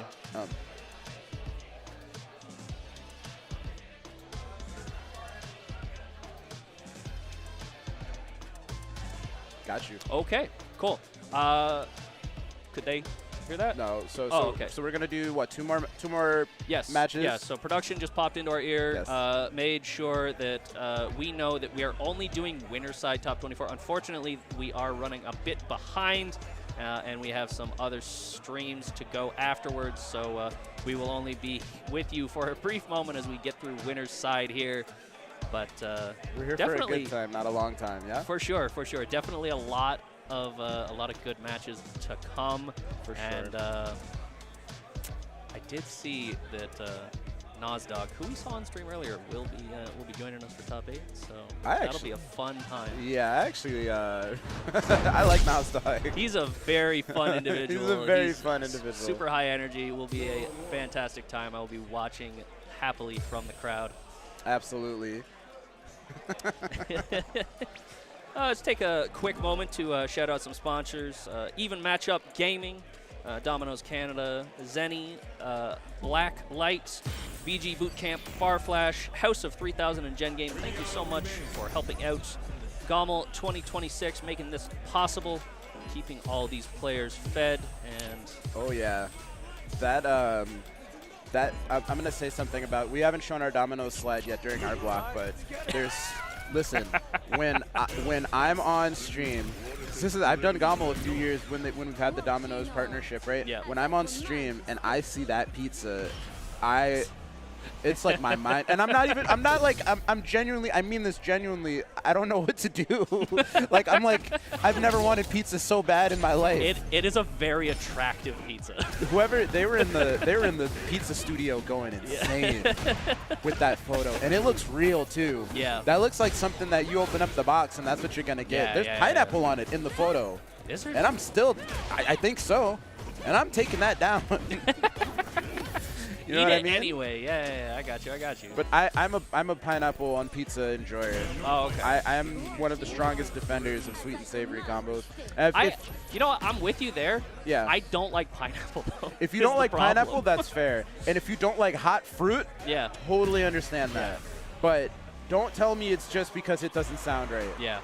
Looks like we are skipping a button check, getting in here with Tropic Trickster versus Ainem. Ainem is nice. Ainem is very, very nice. A perennial top 3er at the local. Tropic Trickster, though, I've been told is something to be watched out for. And obviously, if they're a top 24, they definitely belong in that category. On winner's side as well. And playing Manon, too. I feel like Manon is a little bit underrepresented. Yeah, for sure. Just in this region especially, but just in general. And I love this character. 3 medals already. That's going to be 4. Oh, goes for the reset instead of the hit grab. Ainem gets caught.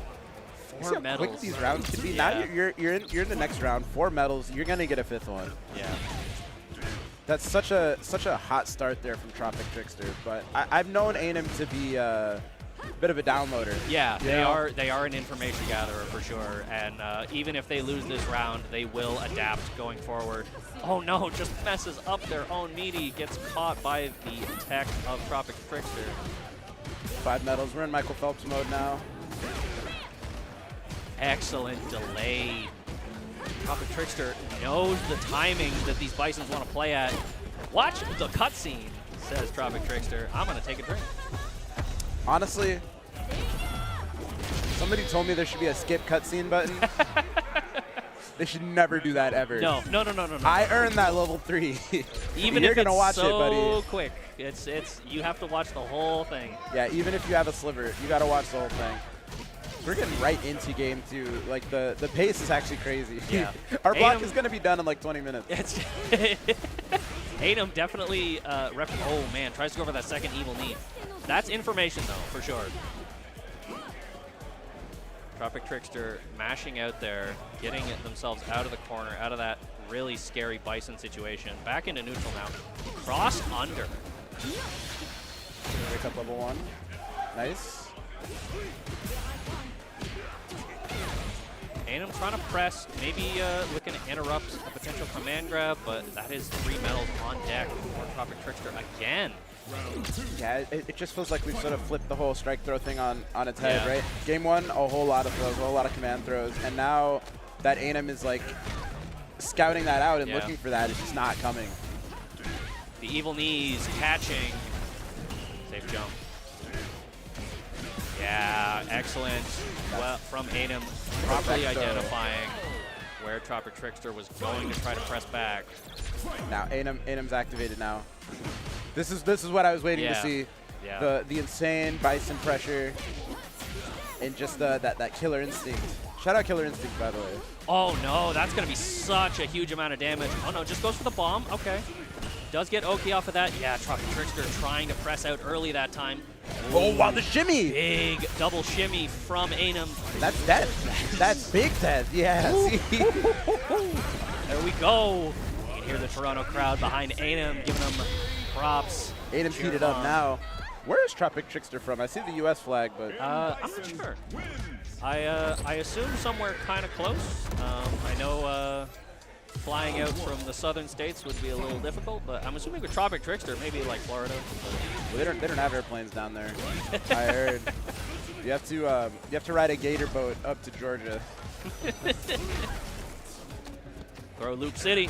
Do it again. Let me see another one. Yeah. Oh, nice. Okay, okay. Good tag. I find that just in general in Street Fighter, a lot of people are willing to do something twice in a row. Yeah. You're a real lunatic if you're willing to do it 3 times in a row. And if you're doing it 4 times in a row, there's something a little bit wrong with you, but I love it. Level 1. Doesn't kill, I don't think. No, not quite. But we're close. Oh, there it is. Ainem adjusting that timing on that Devil Stomp.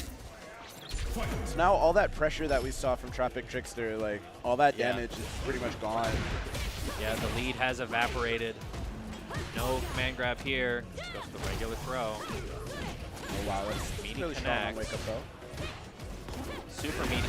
Oh, head stomp. Ouch, man.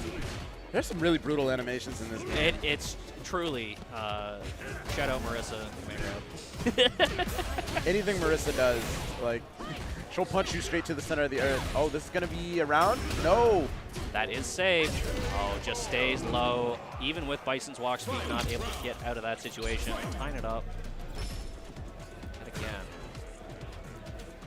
I feel like this is the momentum moment. I feel like the whoever wins this does take a huge advantage in the set. I think so too. But I can't really call it. That's the first 2H I've seen for the anti-air from Ainem, I think. Tries to frame kill something there, Tropic Trickster. Oh, big jump in. Ainem goes for the reset. Oh my goodness. Yeah, he's identified, I think, that Tropic Trickster really likes to press on that first evil knee, so going for that jab. Oh, he's popping it. Is that dead? That's Oh, 4 medals. 4 medals? That's unscaled. Oh, man, maybe. Oh, Wow. What? I thought we were going to see a sliver. It was so close. So that's how we're moving today, okay? What a call out from Tropic Trickster. Just going for that raw command grab. I genuinely, I think you needed that. For sure, for sure. That's one of such those a huge momentum situations- swing. It's like they don't let you take it with you to the next round, Exactly, right? So you yeah. might as well try that out. Really late Devil's Reverse connects punish counter on Tropic Trickster, but back in gets the medal. Ainem backdashing out of the situation, smartly staying away. Oh, just getting counter hit that time though. Potentially getting put on set point here. -2. Oh, yeah, that's still not safe. pressing. And a Just gets grab. thrown. Set point already for Tropic Trickster. Yeah, Ainem back against the wall. You know, we saw that a little bit of that like explosive pressure he was able to get off, and Tropic Trickster was just like, I'm gonna go right back to what was working game 1. Yeah. Definitely them identifying that this is the way to open Ainem up. It can be so difficult playing against a character like Manon. Yeah. When they have a really good idea of like the strike throw mental. Oh, he's not blocking. I thought he was. Never mind. I like the crazy. Oh no! One more guess is all Ainem has. Any hit will do it. Goes for the head stomp. Okay, signs of life, but you have to come up with Have to something be big. so scared of all the Oki. And yeah, one throw is gonna take Whoa, it. overhead would have done it. He blocks it out. There it is that time. Well played from Ainem, but Tropic Trickster is going to be, I believe is that top 8 for them? Advancing to winners quarters. That is winners quarters. Okay. Top 8 qualifier. Right, top 8 qualifier. Okay, okay. Cool, cool, cool. Shout out Thunder in the back. Hey, we're back. Hey. Hey, everybody. Hope you're enjoying this Street Fighter 6 action here. I think, oh, is that my goat sitting down? That Low key? is indeed. Very excited to see this next match, whoever it is. Whoever genuinely. whoever it may be. Whatever poor soul is here. I've been told that there's very few people in the venue today that can challenge Riddles. Definitely true. So that is who are we waiting for? We're waiting for somebody. In the Ooh, meantime, I do see that in the bracket, but I see won't the glasses spoil it. though? You see Yeah. how I'm shining? You see handsome face? You know, I look like I'm on the beach. I'm very jealous. I'm so chill. These Yeah. are polarized too, by the way. Got Are them from Zenny. Oh yeah. Big time. Polarized, prescription, nice too, right? Yeah. Like 30 bucks. 30 bucks. I That's just tossed them affordable. my prescription. I said, yo, take these. I see. Yeah. A lot of commentators. How easy is filling out that prescription? Is it just Genuinely like, one of the easiest things I've ever done. I think they have a thing you can upload like a photo of yourself too, check the Yeah. fit, you know, but really like I'm never not buying glasses from them ever again. And I already don't need to buy them too often, but I have my insurance will cover a new pair. Ooh, You already know okay. where I'm going. Yeah. You already know where I'm Yeah, going. yeah, But yeah. these are nice, right? I don't even They want to are. get rid of They them. are nice. They are nice. I would not even notice that they're from Zenny if you did not tell me. You know. Yeah, I mean, They look designer. They look top, right? yeah, I do have the fake Louis bag in the car, so like, you know, give and take, right? You get affordable quality and like really affordable quality. But Yeah. shout out Zenny. Shout out Jenny, official eyewear of GOML. And these yeah, are this blue is light filter as well, by the way. Oh, low light filter. I have a low light filter on my like actual like seeing glasses. Oh, these okay. are my outside chilling glasses, Yeah, you yeah, know. Anyway, Bill Jobs and Riddles up on screen. I like Bill Jobs too. Shout out the Half-Life hat. Oh, yeah, he's got I the need lambda that. on. I That need is that hat. That is a nice hat. I've never needed a hat more than there's this one, and I saw this white hat with just like a Dreamcast on it. Oh, okay. Oh God, Like straight up like the Saturn eggshell white. it was not. It was like straight white. So I don't really okay. like to have a white hat because Yeah. I sweat, my head sweats. Yeah. So it's like there's a shelf life on that hat. Yeah. But it was so clean, so clean. Don't tell my wife though. I have too many hats. She says I have like a big tote just full of hats. Well, I mean, if you wear hats, I'm right? 30 years old. You know, Yeah, I only got have it. so much time with my hair left. So I'm preparing myself to be a hat guy. Just like Terry Bogard, actually. Yeah. a lot of people don't know this, but Terry started thinning early and had to go to Turkey. And people I are believe he's it. gonna wear that I mean, Fatal those- Fury hat because It kind of does look like plugs down his bangs. You know what yeah, I mean? Like, that's not his hair. Well, that is his hair, but that's hair from like his back and his yeah, legs. Yeah. You know. Starting off strong, putting the pressure on Bill Jobs, who says no, big reversal. Yeah, I got a chance to see one of Riddle's earlier sets against the Blanca player. I'm blanking on their name. Oh, what was their name? Ed Goron. Yes. Okay. Yeah. So I saw the set happen, and I'm thinking, okay, like this guy's fighting Riddles. He's doing pretty well. Like this Yeah. guy's pretty good. And then at some point, it's like he flipped a switch and just Yeah, after that first game, after You that were- first game, it was like, okay, I figured it out. Yeah. I understand it now. yeah, he solves the problem, starts setting those traps that he is so famous we for. dead? Oh, man. No, not quite enough. Riddle's miscalculating a little bit, but Bill Jobs getting a little too excited with those reversals. I understand it. Yeah. You know, that's your life that you're fighting for. Riddle's literally just had to stand there and wiggle Yeah. in front of him for like Yeah. not even a full couple seconds. Reversal situation here. Ooh, excellent. Meaty stand heavy punch from Bill Jobs. Throw loop. Is he going to go for the third one? No, goes for the shimmy. Even Riddles gets throw loop by Chun-Li. Yeah, the best players in the world are getting throw looped. It makes me feel better about how I'm doing. Spent to level 2. That's going to be Gonna enough. kill, yeah. Definitely another 400 or 500 damage on the table there with that follow-up combo, even without the level 1. So, But it's good. Bill Jobs, you know, if you can take a round, you can take a game. yeah, Take for a game, sure. you can take a set. So Definitely looking more and more likely as this goes on. Riddles just, oh no, drops the combo. So unfortunate for Bill Jobs. that's gonna be big damage. I think that's burnout. I think if it's not, we're close. Yeah, it might be a sliver. Oh, okay, just a little bit. But Riddles, yeah, goes for the burn knuckle. There it is, yeah. Okay, yeah, you pretty much had no choice. You have to spend that there. Good reaction. Is going to get them out. Okay, no, they go for the air reset. And unfortunately, that does mean that is that. There is no way. Oh, we're never bouncing off the mind. wall. Okay. Almost. Looked like Riddles was kind of given an opportunity. I felt like there wasn't a way out of that if Riddles didn't let them have it. You can. I'm not like sure. You just do stand medium punch into that. Oh, big DI call out on the fireball. I think we saw what was probably the most likely conclusion there. Like, yeah. Even if you do get out, yeah. you're not making it out. Yeah.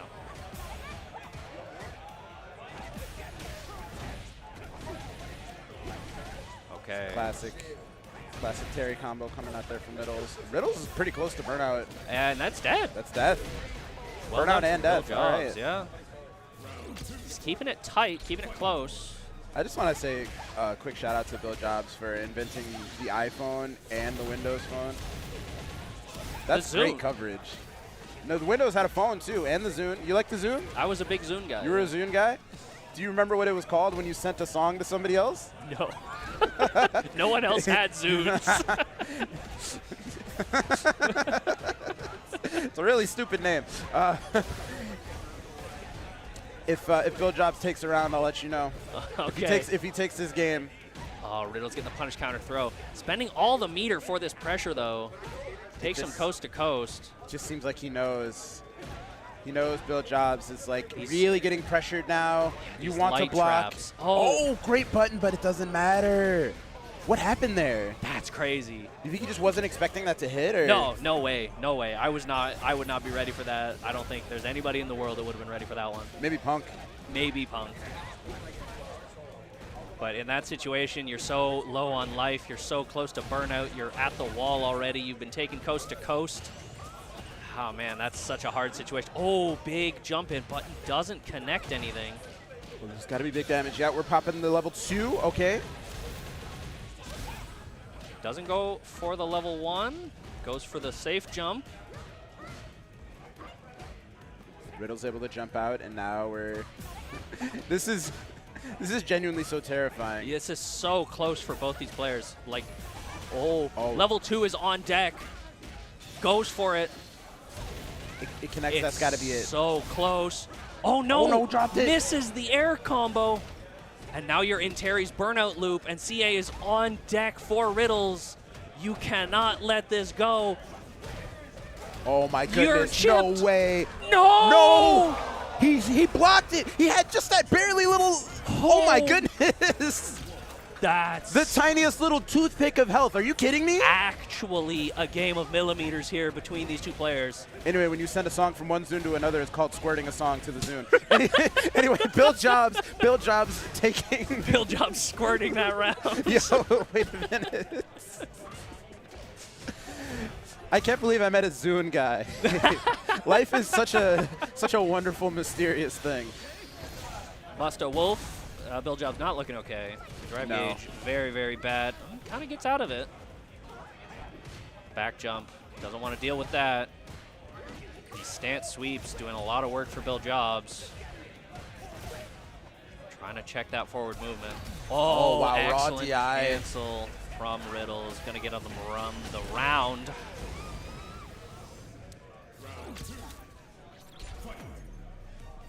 I've seen it. It's rough for both these players here. The thing about it is it's doable for both of them. Yeah. Like, I'm not going to sit here and say that it's over. Yeah.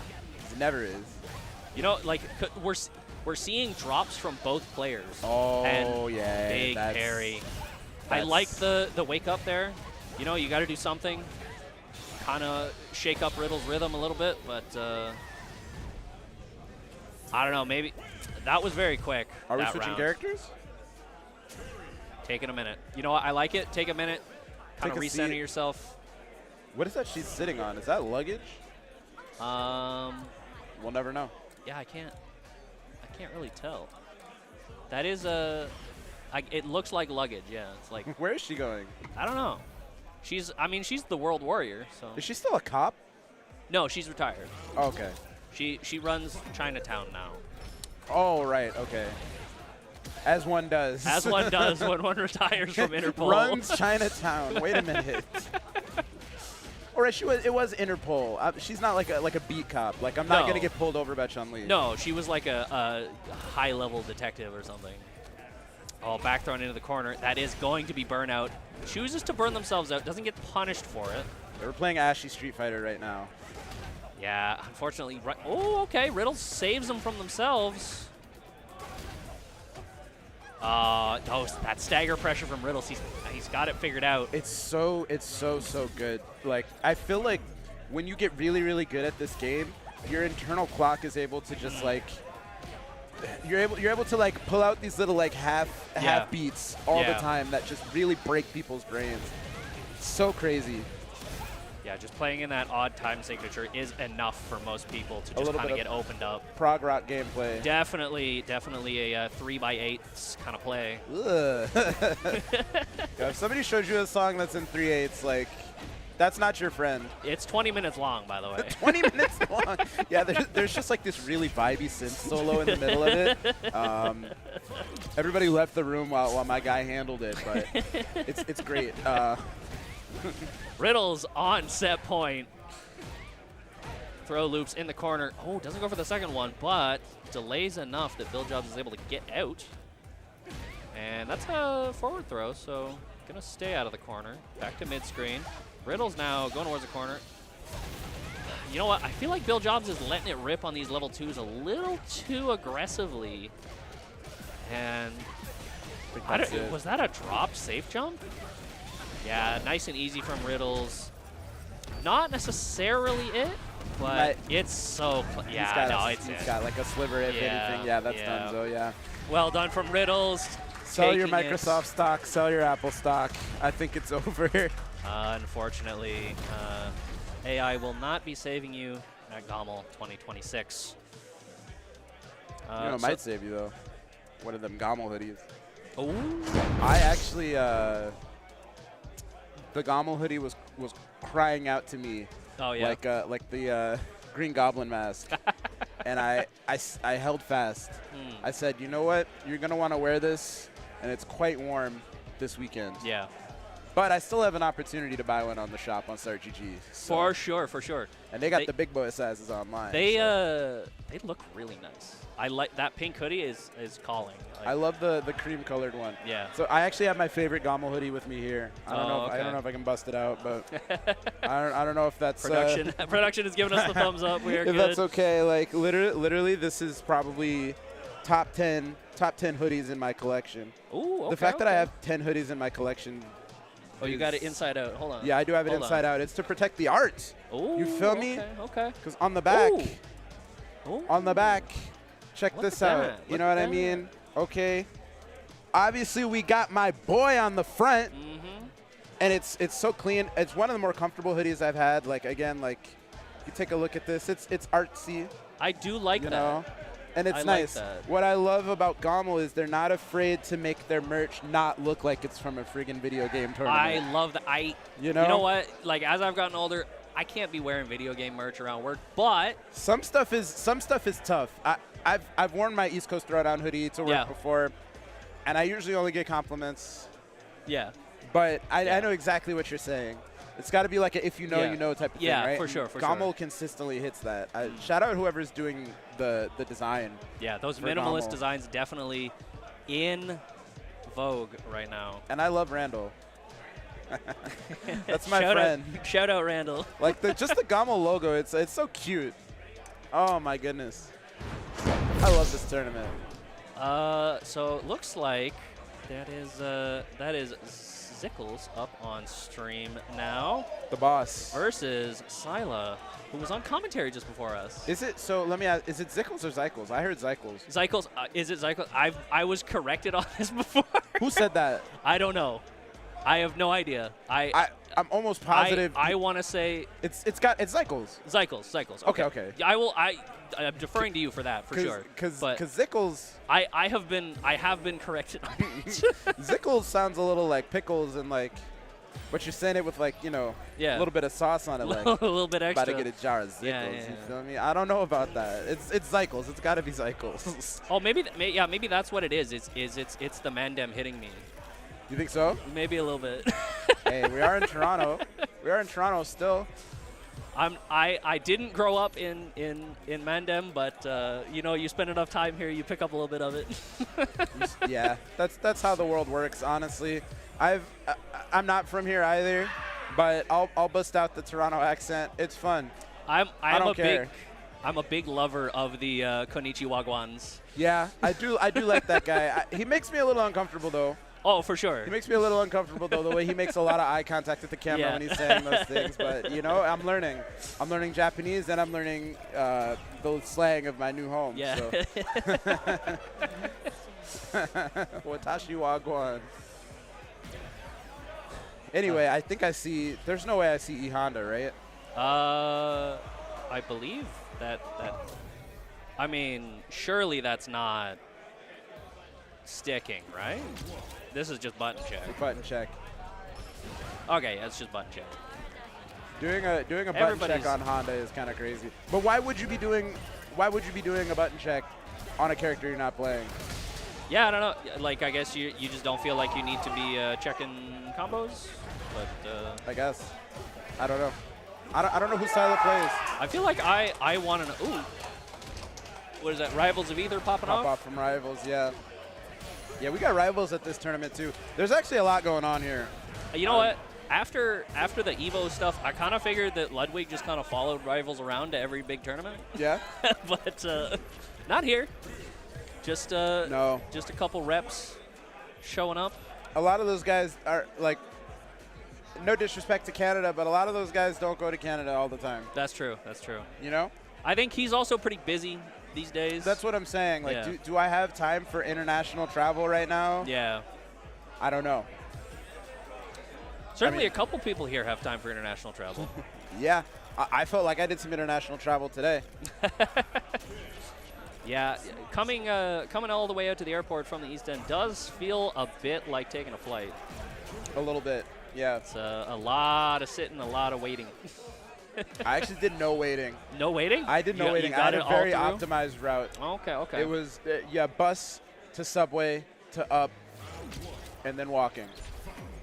Walking on the highway, basically. Speaking of walking, Yeah, see, this is what I thought. Cycles definitely does not want to be walking. Driver rushing early on, repping that really aggressive Kimberly pressure. So I had an opportunity to watch Cycles play at a tournament in Kingston last month. Yep. And one thing that I really loved seeing was the aggressiveness on Yeah. Kimberly. Kimberly's actually one of my favorite players, one of my favorite characters to watch in this game. Yeah. They're facing an Aki, so two characters that have a lot of really strong offensive tools, and then defensively they can fall apart a little bit. So Yeah. it's almost like playing Yu-Gi-Oh. Yeah. Low key, you have like one or two responses, and then if you don't have anything, my full combo is here. Here Yep. comes Exodia, you're Yep. dead. Two Yep. turns, we're done. Shout outs to those who can still play Yu-Gi-Oh! I am not that strong. I love Yu-Gi-Oh. Oh man, you are a better man than me. I can't even play Magic anymore. Well, Magic is different. Okay. People's Cycles elbow right to up the face. first. Yeah, shout out Cycles, our TO, our fearless leader. I don't think the tournament happens without Absolutely not. the work from our staff. So not only that, but also doing well in bracket. Very impressive. Very impressive. Definitely. Sometimes the top players just got to start being TOs, you know, Well, or commentators. or commentators. I'll be out of a job soon. It's interesting. Kimberly's one of those characters where it feels like you want to pop the level 3 as soon as Absolutely, as soon as yeah. you You want to can. get that spent, especially because her level 1 is such a potent reversal. Yeah. You want to make sure that you're not sitting on that meter, that you could be gaining back to get a reversal afterwards. And that damage buff is huge. And something I learned recently, actually, when you know that little song that plays when she gets her level 3 and she Yeah. activates it. If two Kimberlys both have their level 3 active, Oh, it gets the layered. song has it Yeah. has lyrics. Yeah. I heard it has lyrics. I've never heard it, but I haven't either. Not a Kimberly player, but I have heard that it gets upgraded. Ooh, big shimmy. They're It going to release a screams. Kimberly skin where it's the exact same, but she's got a Zune. Then Bill Jobs can play This is kind of double can. Yeah, 2 cans, Sam. Oh my goodness, and the teleports too. See, like, how know, can you not love actually, this? You know what? That's a checkmate. That's it. That double can situation against Aki because you can't slide out of it. Oh right, because you would end up just And then the hitting drive one of them, reversal, right? you get the second can pops on you. what, So you there's just- no way that is an actual unblockable for Aki. well, You would have to level 1. he didn't die, and it looks like That's true. Sila's about to take this round. Oh my goodness, that's it. Such yeah, that's a long it. combo, but just ended up in the level 1. That's Well kind of done. crazy for the combo to last that long. I guess Yeah. with scaling and all that, but like, I I'm think thinking when are we going to be finished? You know, I think Aki does have the record for the longest possible combo. it's not Guile. Oh no, you're right. Yeah, sorry, longest possible combo without super. Okay, that's fair. Yeah, because you need 3 bars to do that. The Cosmonaut Spiral. Shout out, by the way. Hey, listen. You gotta respect a man who's willing to lose to hit the hard combos. Do I actually though? Yeah, Okay. because then they give you points. Oh, true. Yeah, I know you're right. Oh man, just not much Scylla could do there. No, just like again, it's sort of who can put the gun together first Yeah. and shoot the other guy in the head. Really. Level 1 now on deck for Zycles yet again. Big elbow. Oh, double my elbow. goodness. And that's level 2 is on deck. I think this is dead. Goes for level 2 off of the OD Tatsu. Gonna clean That's it dead. out. Yeah. Nice. That's big time death and a perfect. How do you feel about perfects in this game? I've heard a lot of people say like they're not like real perfects because you kind of just like 1-3 interactions, but I don't know if that's what it. I'm gonna say, when it comes to this game, I have a very accepting perspective. no, for sure. The game is what it is. I can't say that's not a real this, that's not a real that. 'Cause Yeah. You know what? if I have all my health when I win, It's perfect. that's a perfect. Yeah. You know what I Yeah, mean? yeah. At the end of the day, I don't care what it actually is. Yeah. Oh, I won 3 interactions. Yeah, I need 3 interactions to win the game. There it is. How many before it becomes acceptable? That's Do I true. have to win That's 5? true. That's true. Yeah. You You can't. know? You gotta find that limit, and you know what? The limit is like any, right? If you get TOD, that's still impressive. Yeah. I'm a Street Fighter 6 apologist, and I always will be. Oh, good perfect parry into the Tatsu. I like the response. That is gonna explode. Aki's level 1 lasting long enough. And it ended up not mattering. Yeah, evening out the meter. Zycle's not necessarily happy to have to spend the level 2 there, but does get the round. That is set point, so happy to go without that level 3. Yeah, at least putting your opponent on notice. You're Yeah. on set point. You have an opportunity to close out the set. One I throw. feel like that's not the worst thing in the world. Cans. Just gets reversed into the corner. Unfortunate. Mashing. Single can. Drive gauge plenty healthy. Oh, just gets thrown back in. Oh, the That perfect elbow parry. so far back. Oh my goodness. I think I we're don't reaching a point think where it's curtains. This can kill. It's so close. It's very right close. there. But I think we'll have a sliver. Yeah, Yep. magic pixel here, but it's very important what Sila does. Sila now with that Aki burnout pressure. So difficult to deal with. No super tech. on the side of Zycles. Oh, the air-to-air my attempt. goodness. I like it, but Zycles is one step ahead. Congratulations to them. Yeah, congrats to Zycles. Moving on to winners semis. That was a very powerful statement win, I think. Oh, okay. So to get to that matchup, Zycles did have to go through CNQ. Okay, and cool. So that was our last set of the block. Let's run through some ads here. I know you guys love those. Listen, if you're in Canada, use code GOML50. Get 50% off any pizza. Use that money that you save. Get some chicken. You know what I mean? Like, what's pizza without wings, really, right? Is that a very Buffalo thing to say? I don't know. But Domino's has been a great partner for us, so make sure you support them all weekend long. You're watching, have some pizza. I actually do like Domino's wings. I like Domino's I know wings, not yeah. a lot of people like the fast food pizza places, but those wings actually are really good. Yeah? Yeah. I actually haven't had Domino's wings in a Yeah. minute, but I will this weekend. For sure, for sure. Use code GOML for 15% off site-wide. Type !Zenny in chat or click the panel below the stream to get your Zenny eyewear now and enter our giveaway for a chance to win a free Zenny eyewear bundle. As shown. Yeah, if you want to Zambo. look like me, you want to look like that handsome young man in the ad there. That's Black Twins, by the way. Oh, okay. Shout out. They're great. Affordable, Yeah. stylish, quality eyewear. Like, really, Yeah. what more can you ask for?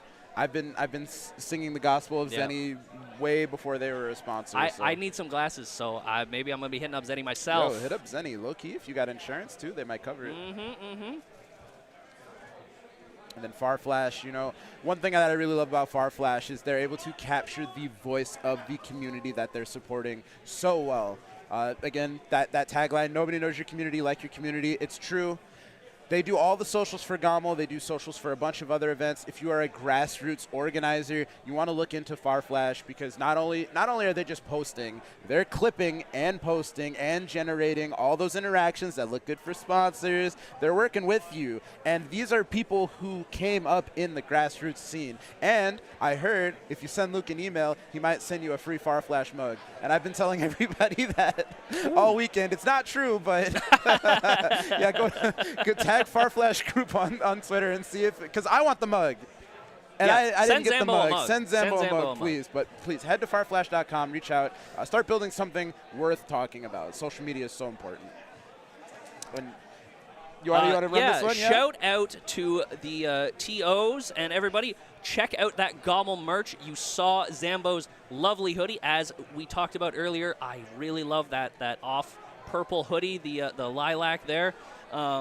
Definitely some very quality merch. I felt up Zambo's hood a little bit when he had it out here. It's Nice. so soft. It's nice. So it's soft. Cool, you know? Make sure you check out the shop, startgg/GOML/shop. Thank you once again to all of our wonderful artists. Just thanks again for watching. You know, I had a great time during this block. I hope you did as well. Definitely. I had an awesome time. Unfortunately, it got cut a little bit short, but That's the way she goes. it is what it is, you know? So we're going to be back with more GOML Day 2 action, I think, Rivals of Aether. Ooh. So, yeah, stay tuned. Make sure you follow all of us. You know, follow us if you want to. And make sure you stay tuned this weekend. There's a whole lot more GOML action coming. Thanks, everybody.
Hello, everybody, and welcome over to some Rivals of Aether 2. Ubo joined by Stickless to carry you through the rest of this pools wave. How are you feeling, Stick?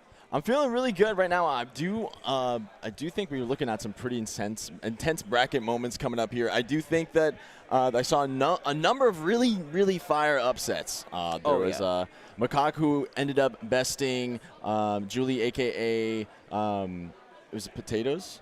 Yeah. Right? Yeah. Cheesy Potato. So that's definitely something that's going to be super meaningful to the bracket here, moving on to through pools already. Yeah, we're getting a lot of reverb. Sorry, production.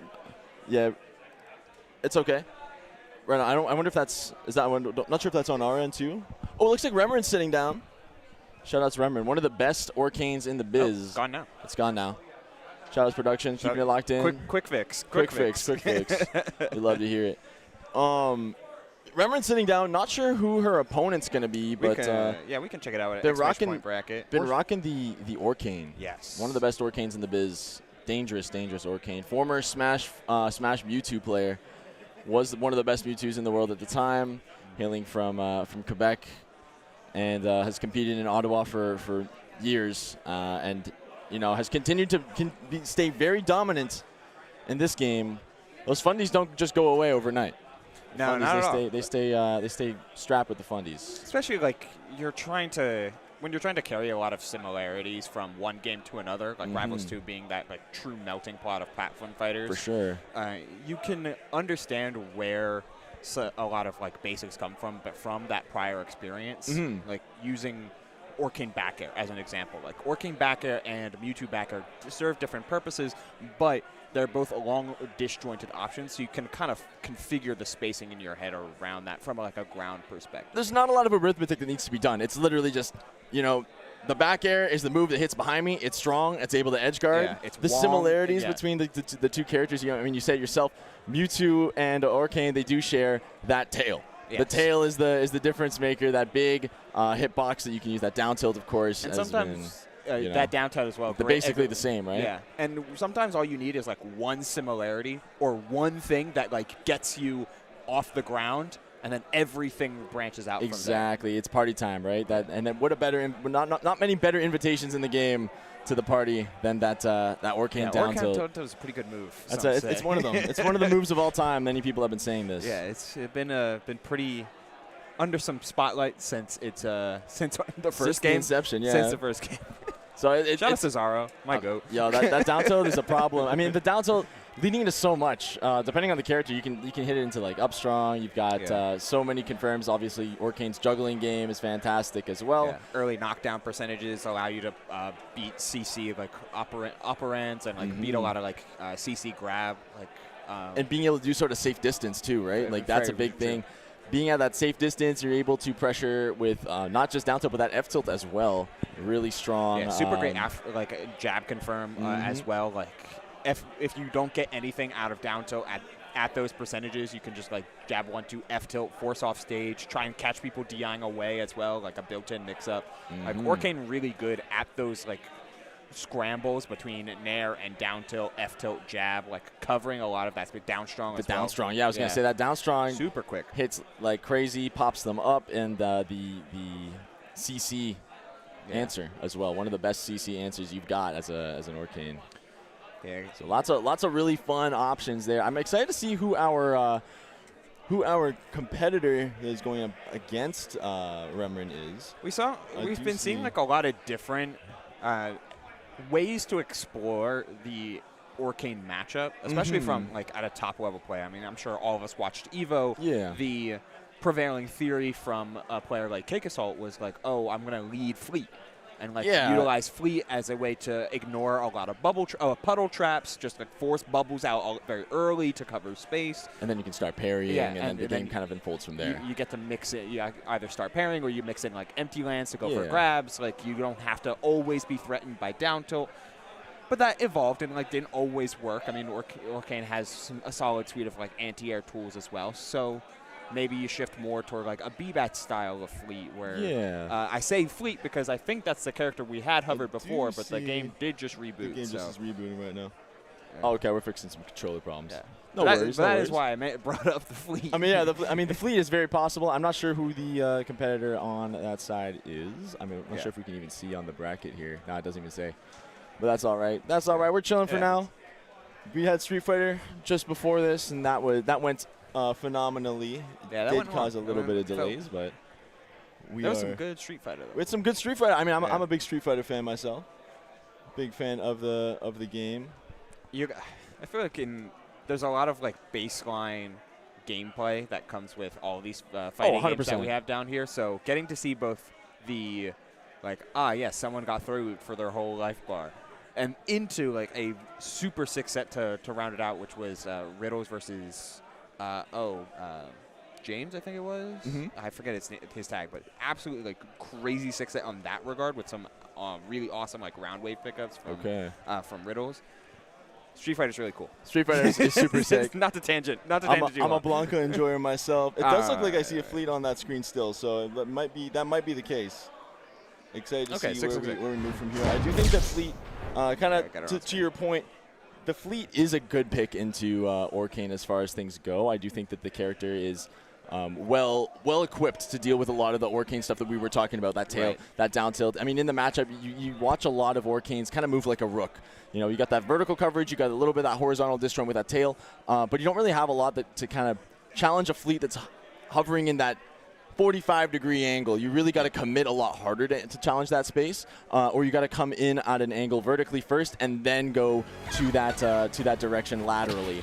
So it'll be interesting to see how Remrin does find the options to cover this here. I think this is just button check. Yeah, I was gonna say. Might just be hopping in on here. Are we doing RPS? We are locking right in. It's Asdif versus Remrin right now. Yeah, Asdif on this fleet, as you're mentioning, like one of the biggest things to highlight from how an Orcane wants to cover this key weakness is the fact that like if someone is hovering 45-degree angle in front of Orcane, like Orcane can't really do much about that without setting up a counterplay option first. Yeah, you really got to be preemptive and proactive. But right now, nothing holding back Remrin right now. Just swinging for the fences immediately, making a statement with that down tilt, up strong, taking that first life immediately. Yeah, it looks like the preemptive angle here for Remrin is, of course, to do a lot of like mixing in moonwalks and wave dashes back to force the landing out from AZ diff first, and then committing to the approach option, or then committing to the aggression. And when they commit, certainly they're looking for it. Wow. The down strong connects because of the empowered by the puddle. A great awareness there from Remrin. Catches the bubbles into another up strong. Once again, the moneymaker of that set here on Jules Vale in this game number 1. Okay, off the wall, and we make it back safely. The parry's not going to connect, and now a little bit of momentum here for Asdif on this ledge situation, but that boxing tool, you're mentioning it earlier, so much opportunities for get-off-me options. Ooh. Well, okay, we saw use a side B there, and also crazy grab range off of the down air.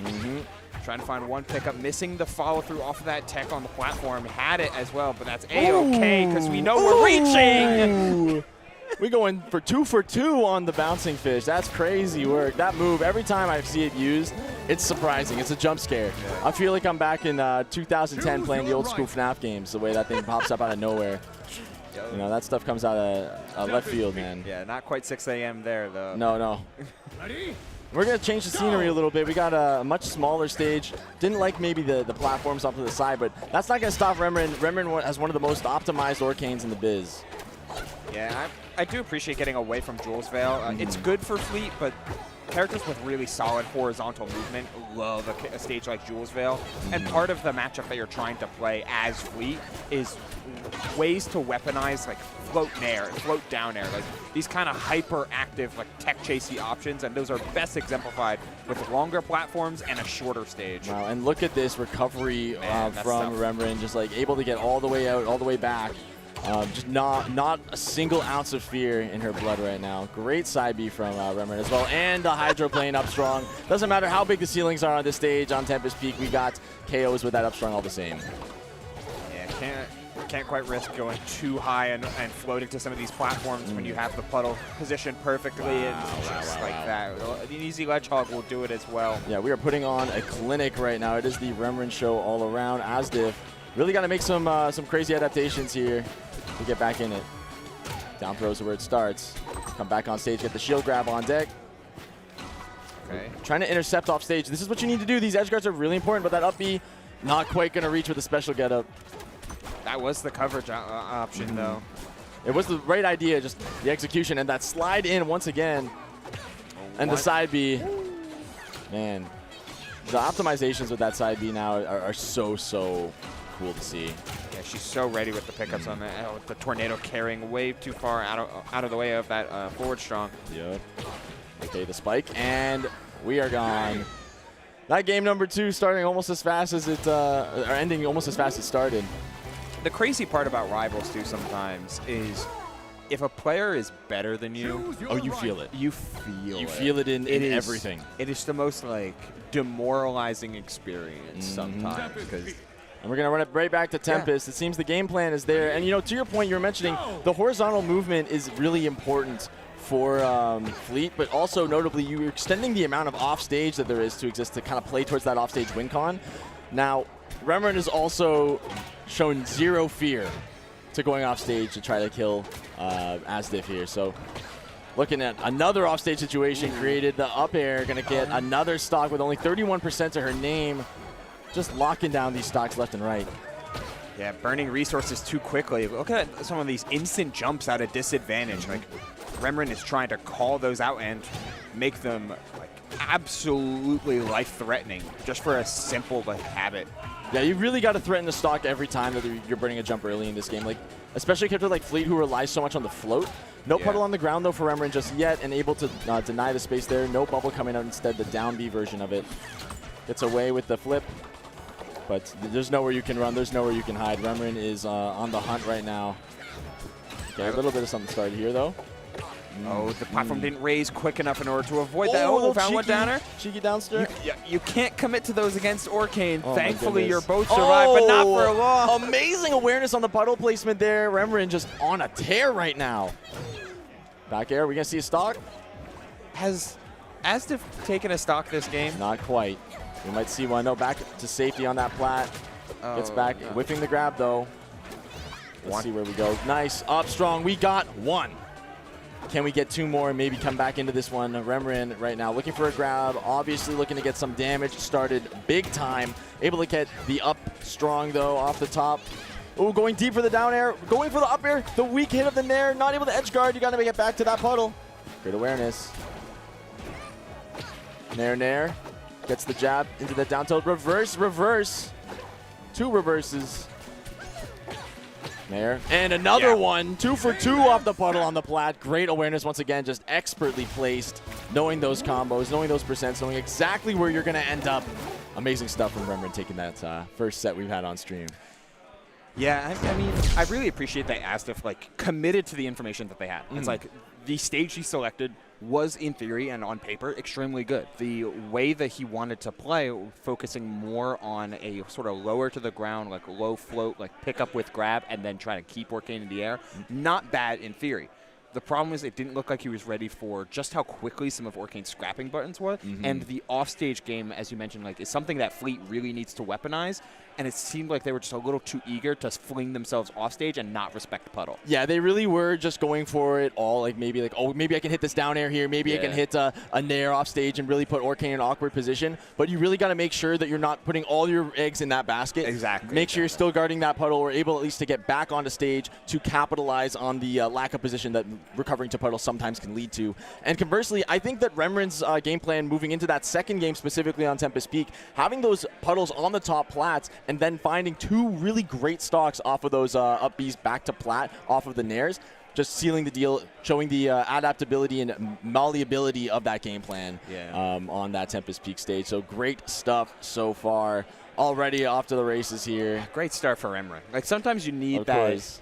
Like it becomes less and less important because like good players are especially Renren, great players can We're sometimes just warming up, right? Can Like- sometimes get going, but it's really nice to have that game 1 warm up where it's Of like, course. oh, okay, everything's moving right. Like I'm positioning on the platforms well. Like my movement is getting exactly where I want it to. Conversions into the puddle spawn. Into the puddles, and those are like precise, right? Yeah, They're like- not. Those aren't the ones that are like.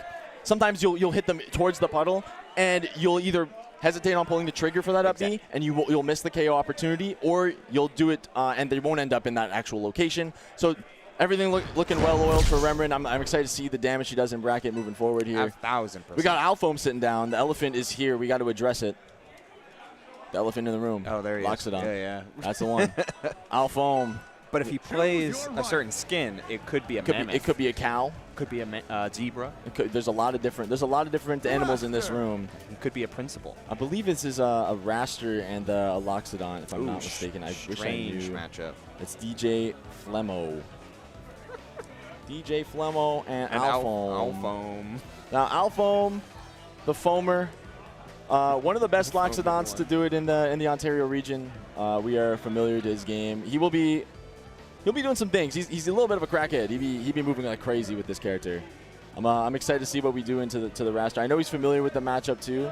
He's very confident. Oh, we're looking at Fleet, but I don't think that's true. Yeah, There's no way that's true. Yeah. I know Alfoam for one thing, and it's the locks. Button check maybe? No surprises here. Because they did turn off tournament moves. It's possible, yeah. You always want to make sure with this game Yeah, for sure. specifically. I always say like we're gonna do a button check just to make sure because controllers can be finicky. It doesn't take too long. You can just No, of course. We're gonna do a little bit of dashing around. get your wave lands, get your All my moonwalks, buttons flat work? drops. All right, you got it. It's always important to check. Wow, this matchup has gone through like so many different transformations across its entire. I blame Raster for that. Partially true. I think Raster getting changed almost every patch early on was like a big deal. I do think that Locke's getting a lot of pretty decent buffs and a lot of significant changes to his own regard as well. We're going for the one-piece skin. We got the straw hat on deck. He's farming. Looking to but- farm wins. Or a farming. You don't deserve flowers. You don't deserve flowers. Only. Wow, we're going for rock too. That's how you know the mental's right. You winning with rock off the rip. The RPS win means so much. Yeah, it's mapped to the B button already. Like You already know it's, Yeah. you're in there. it's there. And it looks like we're going Hodojo. I think this is largely like Pretty a neutral. it's a pretty neutral stage. I don't feel like it's neutral in this matchup. No, I think that this is where you would assume to pick like two more traditional characters, but a character like Lox, when you're here, you cover so much room. Your real estate is all yours thanks to that axe, or rather shovel in this case. Unless this is the game plan. Like Or if to the game dance plan around is just to platforms. like board these platforms, jump away, and like mix in some some down strongs, like maybe we're working on that. But It looks like we're working on avoiding the elephant, the terrifying creature running at you at Mach 10, trying to get away at all costs. The downstrong's coming out, but Alpha, not worried about any of that. Recognize it doesn't matter. You can't run, you can't hide. Once again, these good players, they come out here and they come out here to win immediately. The explosion into the up air is going to take that one on the sour hit. yeah, I mean, Down throw. you have these jumps, so like evading Loxodon to these skies is sometimes correct, but Lox's buttons are just too big to escape forever. We're going for the immediate stomp, looking to end this one expeditiously. Yo, this game, like, he just wants to get out. Yeah, It's we're like, looking like we don't want anything to do with this elephant right now. F-tilt comes out. Big back air, though. DJ is interested in trying to get to game 3 through game 1. Yeah, exactly. Got that amazing 51%. Come on. Immediately, Alfoam just kind of said, you know what, you're going to run away. You can't run away from the elephant. No. You got to address the elephant in the room. And that's why a lot of that stage, that stage always feels very Loxodon favor. Because a lot of the times, Loxodon is a really hard character to approach with things like jab and up tilt, F tilt, etc. Nair, like so much coverage, up air as well, as we saw plenty from Alfoam there. From DJ. But the way that you want to play against Loxodon is never. It's always keeping him both off base, but giving yourself an escape route. And on Indeed. Hodojo, you never have a proper escape route. This is a stage where I would see Loxodon also not minding either. You got the top platforms. You Yeah. get to control so much space with that pizza pie pan. And the meatballs too. Look at that double back air going all the way up with that up air. So much damage and optimization, and it's the real difference makers. Like understanding your character's tools and how they string together. Right now, we're only seeing a couple like 1 or 2 hit combos. Then we're evading. We're almost too afraid to continue the momentum that you create. You really got to capitalize when you find an opening. In this game especially, and against a character like Lox, it's always nice to continue that hit.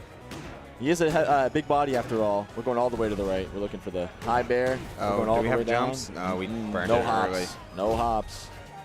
49%. All the way up there. How are we going to approach the elephant? Like, we haven't seen much slipstream as well coming out from. No specials at all. And we don't have a jumps no either. recovery. We're laughing though. Yep. Laughing about it, understanding like, sometimes you just enter Rivals. It's another thing on your list. You want to enter all the events. You're here to have some fun. It looks like DJ's having a blast. I hope so. I hope DJ is like really just enjoying playing a bunch of the casuals here, like enjoying the vibes. The vibes are important. Raster is typically a pretty not a well-represented character. Not just like a beginner-friendly character either. No siree. But he is very cool, so I understand why a lot of beginners do gravitate. Like a lot of the time, I'll ask someone who's never played Rivals before, like, who would you play in this game? And they look at the select screen, they go, I want to play the bird. And like, he's cool. What can I say? The bird is pretty neat. He's kind of cool. He's got lots of cool moves. He's got that personality. Yeah. One of the most flavorful characters in the game in terms of personality and the voice lines as well. In canon, just like you know, that ace pilot war hero type vibe. Of course. And but Loxodon kind of outranks him. Yeah, and Loxodon got a lot of jobs too. He's got a goalie. He's been a farmer. Yeah. Pizza maker. You know, dough master. With the meatball coming back down, or I should say hockey puck. Nice up air. Another one. And the thing is, like, you always expect, oh, is the combo done? You use the double jump. No, you got the eruption on deck, and Alpham's going to use it. Yeah, it's got some of these shorter jumps as well from Raster, so it's harder to just instantly escape, especially how tall a lot of Loxodon's hitboxes end up being. Like, they can reach deceptively high. You got it, yeah. Big reverse up tilt there. Whoa, the slipstream coming out finally. Huge. Signs of life, but for how long? We don't want to see a flat line just yet. Yeah, not going to be able to pick up some of these easier combos. Oh, we're chain grabbing. Hold on. Oh, 2 hits. Reverse hit back air. How high do we want to go? 1 up air down. Yeah, ain't no limbo here. Nice forward air. Hasn't landed. No land, and you just can't get back from there. You don't have any jumps. You maybe could have mashed B. A lot of people don't realize that that neutral B recovery tool, but I have faith that Alpha probably would have intercepted that as well. It's pretty straightforward. Yeah, and contesting in midair is something that Loxodon is just like so willing and able to do. So equipped for it. That's down air. Yeah, just put out a forward air, put out a back air, and the jab too off the ice. That is something fun that I do enjoy seeing Loxodon's like try to implement a little bit more, down throw on magma. Not always after a special pummel. You're not going to be able to get that all the time, but just in general. But the set knockback into floaties off of like down throw on magma is super helpful for keeping them within your range and not letting them escape. We're going all the way out there. Right into top shelf. Good stuff from Alpha. Cleaning that one up. DJ Flemo going down 3-0 to Alpha. I mean, looks like he's having a blast, smiling. He's like, wow, you really like just put belt to it, man. Like that's got to be a humbling moment. And honestly, he's having a blast. That's all the things. I don't play this game type beat.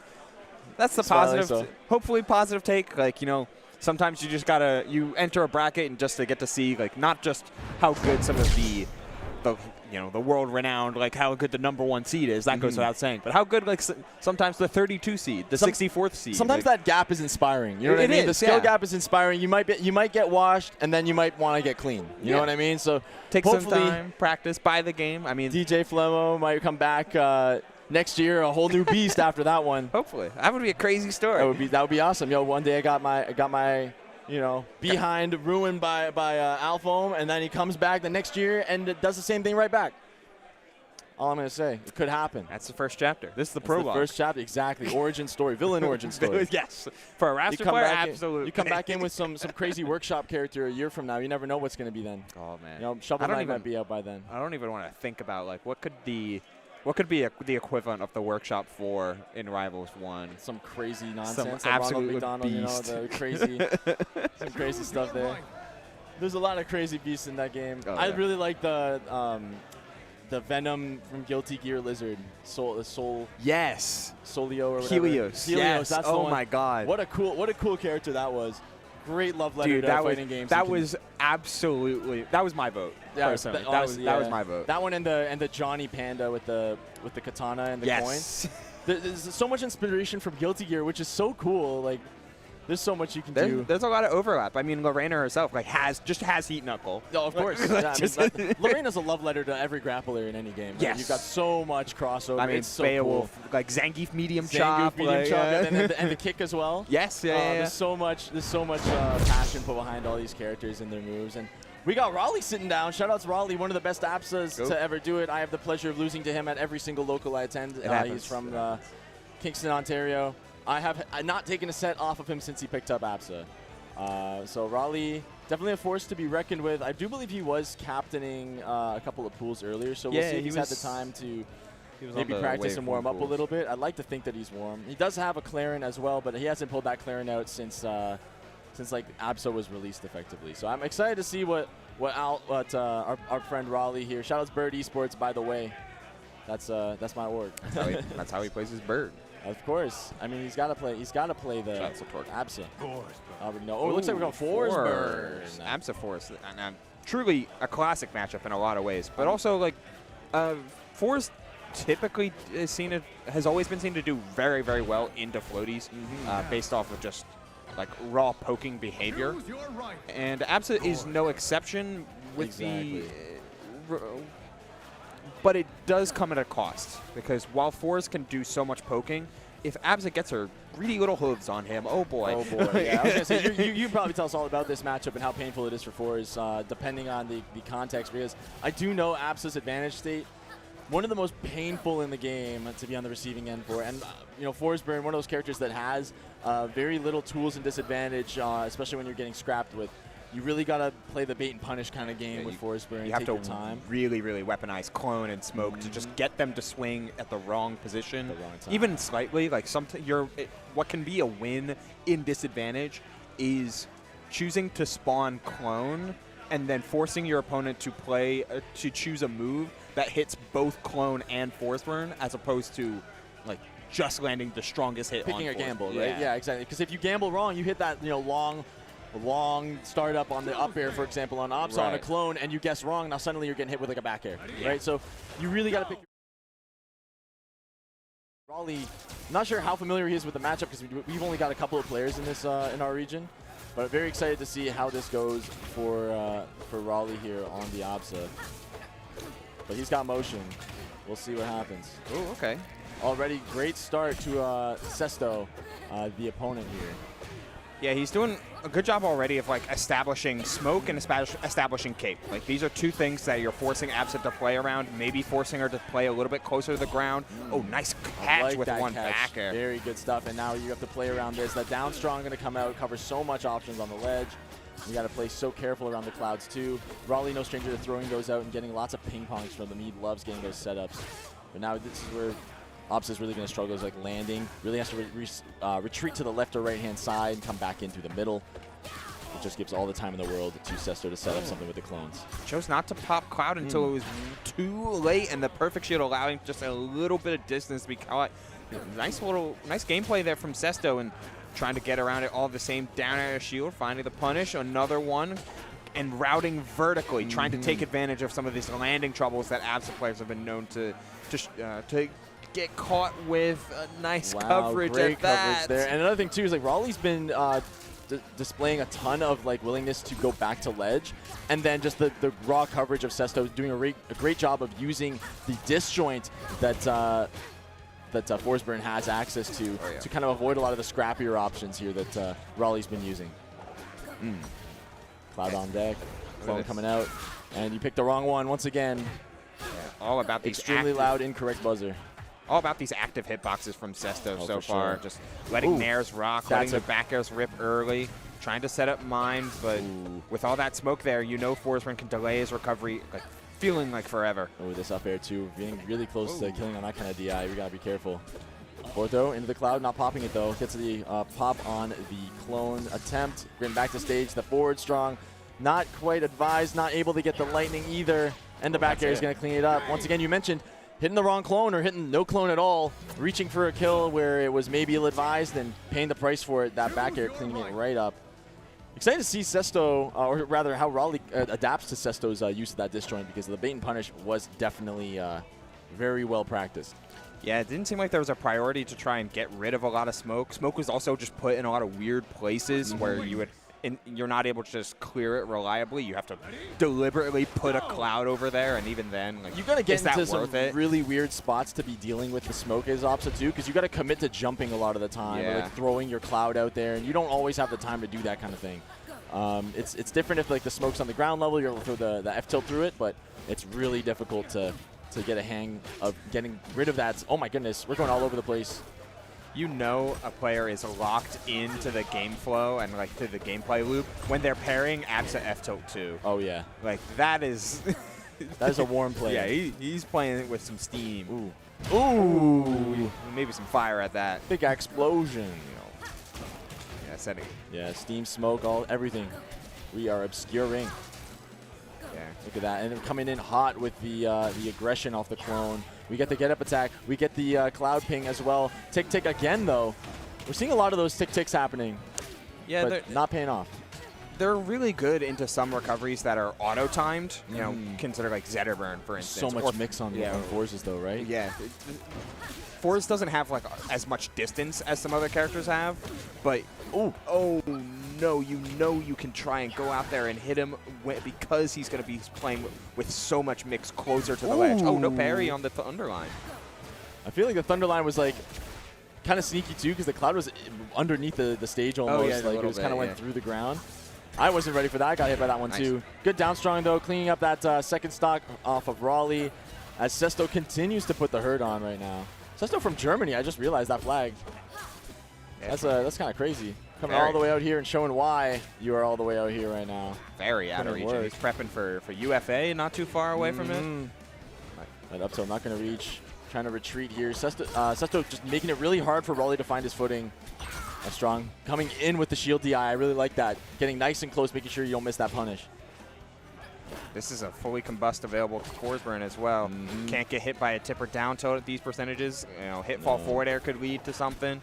Like 88%, so we're a little too high to get it off of a juggle, but you might be able to just find it off of something evil. Oh, good nair into the up air. Good stuff from Raleigh. Something evil is awesome. I mean, something evil. I mean, everything in this game is evil. That's fair. Every character's a villain. There should be villains of Aether, you know what I mean? That's up air. Ooh, yeah. Scary. Oh, I like the parry attempt. I do as well. Like, you have such a low risk. It's a pretty low risk parry, especially when you're anticipating cloud, but Absa can recover from. Another so parry. That down air might just do it. Leading up to the last interaction here. Good quick attack, but even faster down strong. Going to clean it up. That game number 2. Raleigh got to lock in, find something next year. I'm not sure if he wants to pick a different stage, maybe a smaller stage, something a little bit closer, give less room for Sesto to run around. Banning Fire Capital is already like a vibe. Yeah, it's a really good start as well to force Absa into picking a stage that you want to be on. Like, you're just taking away the awkwardness of Hyperborean Harbor and the sheer size of Fire Capital. Despite, I think Forsburn's really good on Fire Capital, but you don't want Absa to control that much space. You don't want like extra room to maneuver around Cloud or maneuver around these platforms. Like, Hodojo, that's perfect. That's very good. Into the Cloud. We got a little bit of a tech chase situation, but not able to pick anything up off of it. The forward air is clipping, but look at that pressure, but good patience from Raleigh there, staying in shield, recognizing that both of those were unsafe options. And now we got a little bit of Cloud mix going on. The parry baits are coming out, but it's not enough. Sesto with the down strong, taking off the top flat, going to clean up nice and easy. The percentage is already in a pretty good start here for Raleigh this time around. It's not getting completely outpaced right from the gun. And Forsburn can maneuver around even the best of characters. Yeah, when a Forsburn starts running away with a match, it's always a real scary situation. You don't want to let him get that momentum and get into that gameplay loop of like setting up the smoke, setting up the clone, setting up the smoke, setting up the clone, that unrelenting kind of cascade effect that you get. Ooh. Oh, Cloud popping in, finds one more. Another one? Just slightly off. And try catching like a roll or something on the plat, but Sesto's playing at a higher level. Good forward throw. Sour Fair sent the Cloud a little too far for any sort of parries. Sesto with this coverage, not getting the right hitboxes to convert, but certainly keeping RI off advantage up until that F tilt. Good stuff from Raleigh, Yeah, Raleigh being a little too happy with some of these F tilts. Yeah, just really close when he's using them. Oh, another just quick grab on the ledge as Sesto claims another stock from a ledge hog. Crazy to see Absa get edge hogged so much. Yeah, it's truly amazing here right now. Sesto playing immaculately. Raleigh looking for some pressure. Sesto's patience and shield has been really good this game. Yeah, there hasn't been a ton of grabs to come out from Raleigh to really de-incentivize it either. Yeah, just holding shield when he needs to. Good down air coming out. Sesto, another opportunity for down air, now finding it on the top plat. Down air again. No, looks for the up tilt. Scary up throw. Excuse me, the up air. Yeah, winner side stock here for Raleigh. How are we going to finish it, though? Ooh, good parry. Great reaction on Sesto's part. 3-0 over Raleigh. Amazing stuff. Showing why he came all the way from Germany. Do some damage in bracket here. He looked really good. Normally, I'm used to seeing exactly 2 Forsbergs play at such a pristine level of both mixing in appropriate spacing and a combo game and set play and movement. Just it all coming together. And usually those players are reserved for Cakeassault and Soul Rifle. And, yeah, pretty much. Like and that's it. and that's really it. Like Forsberg's not really a super highly represented character. No, there's only one in the R2CS top 50, and you can guess who it is. Exactly. And So- that character is just one that's always been like, you see it win all the time. You see Forsberg win time and time again. Of course, Cakeassault at this event probably looking to be probably looking at the 1 seed, right? There's no way it's not, right? So we're looking at Forsberg being one of the most represented characters you see. Familiar with seeing it win all the time, but then you go online, there's not a lot to be found. Yep. And the ones you do find, they're not playing at that same level. It's really, it really is something special. And Sesto showing like, hey, it is possible to do it. They're just apparently doing it differently out there in Germany. Yeah, Germany has the EU in general has a super different meta. There's a lot more Rano over there with players like Dia doing super well. Yes. Like the metagame is just manifested differently than how it did in North America, which is super cool. It's cool. I mean, the diversity, character diversity. Yeah, Mr. R as well here. That's a raster, right? Yeah, he's on that raster and finds a ton of success. Of course, yeah. I mean, Mr. R, for different reasons, obviously one of the most fundamentally capable players. Yeah. You know, Smash 4 legend as well. Like, you know, come a Brawl long legend, way. guys. Brawl legend. Yeah, you know, that's Ankh. That's Ankh, and respectfully. He's GOAT. That Brawl Marth was different. Yeah, it was crazy. You know, it was funny. I was commentating the Ultimate crew battle, and I was mentioning how, like, you know, this guy got second at Evo when the player he's fighting right now, and the player who ended up beating him was 5 years old. Dude, isn't that crazy? Don't do that. Isn't it crazy? The legacy, the legacy that you carry. Yeah, But, the weight of champions on his belt. Speaking of champions, 2 champions sitting down right now. Oh, nice. So we got 2 gamers locking in. I believe, if I'm not mistaken, I think that's Bullets, if I'm not mistaken. But I might be talking out of my feet. Is it J-Mac? I saw J-Mac's name come up really briefly there on the stream. 12 is playing in this pool. I see Godly over there. Godly, shout out to Godly. Legend. That's a Rano legend right there. Yeah. One of the best Ranos in the biz. He has a tough bracket, though. Oh, yeah. Crazy brackets all around. I mean, the bracket here is super top heavy. I know, like, the GTA rival scene is really strong. There's a lot of heavy hitters. Oh, there's DeMello. I've fought DeMello before. Okay, nice. DeMello, I believe, has been playing Forsberg, so we might be getting another Forsberg here. More J-Mac. I was wondering why I was why I recognized them. I've played against them before. They play, I believe, on. Last I saw them, I think they were playing on keyboard, but I might be thinking of someone else. But it was a Forsberg last I played them. Yeah. J-Mac, I'm not entirely familiar with. But yeah, we are seeing the Forsberg. It's still with the Sesto tag, so it is. It's true. Yeah. But yeah, Forz is like one of those characters that it feels like the opinions for him fluctuate super wildly. It's so weird. I never know where to place him on the tier list. He's always in the soup. You know what I mean? Like always. You always have the villains of the patch, like your Zetters, your Orcanes, your Lorenas, and then you have your, the soup of everyone else who's like they're good, but they're not the same level of egregious. Hasn't been changed a whole lot since like the beta days where. Like, after they made Cape 4-huggable at every % and the clone changes and as well. Some of the clone changes. The 4-huggable After that, clones. they kind of just, like, left him alone for a good while. They said, hey, Cake's doing fine with him. Everyone else is still, like, no one's complaining about Forz. Beasley's complaining about Forz. Beasley, I mean, well, what are you going to do, right? Yeah, you can't please got everybody. Maple. Maple. Okay. Now that's a character that who's I've not had seen- talk about fluctuating opinions. Yeah, Maple, that's a character that like you can see people that rank Maple super low, or they will hate Maple a lot. Yeah. And it depends on if you've played against one on Hyperborean Harbor or not. That's a lone call out. It might be a little bit. Shoutouts. So that's alone. Lone play Slade now. It doesn't matter. Yeah, he shifted from Maple to Galvin to Slade. Slade, yeah. Just go in with whatever you got, right? Yeah. The new characters. I do know that Lone's a huge fan of the young Link in Melee. So Okay, that makes definitely sense. Made a lot of sense. have the character that pays homage. But none of these players are playing Slade right now. We've got Maple versus Rano. This is going to be a fast-paced match for sure. Lots of scrapping. Speaking of, super high opinion of Rano in this patch. I think he's well positioned. I think he does everything that you need him to, like, into the entire cast. Now, granted, there is a major flaw though when it comes to your typical gameplay flow. You're not allowed to jump as much.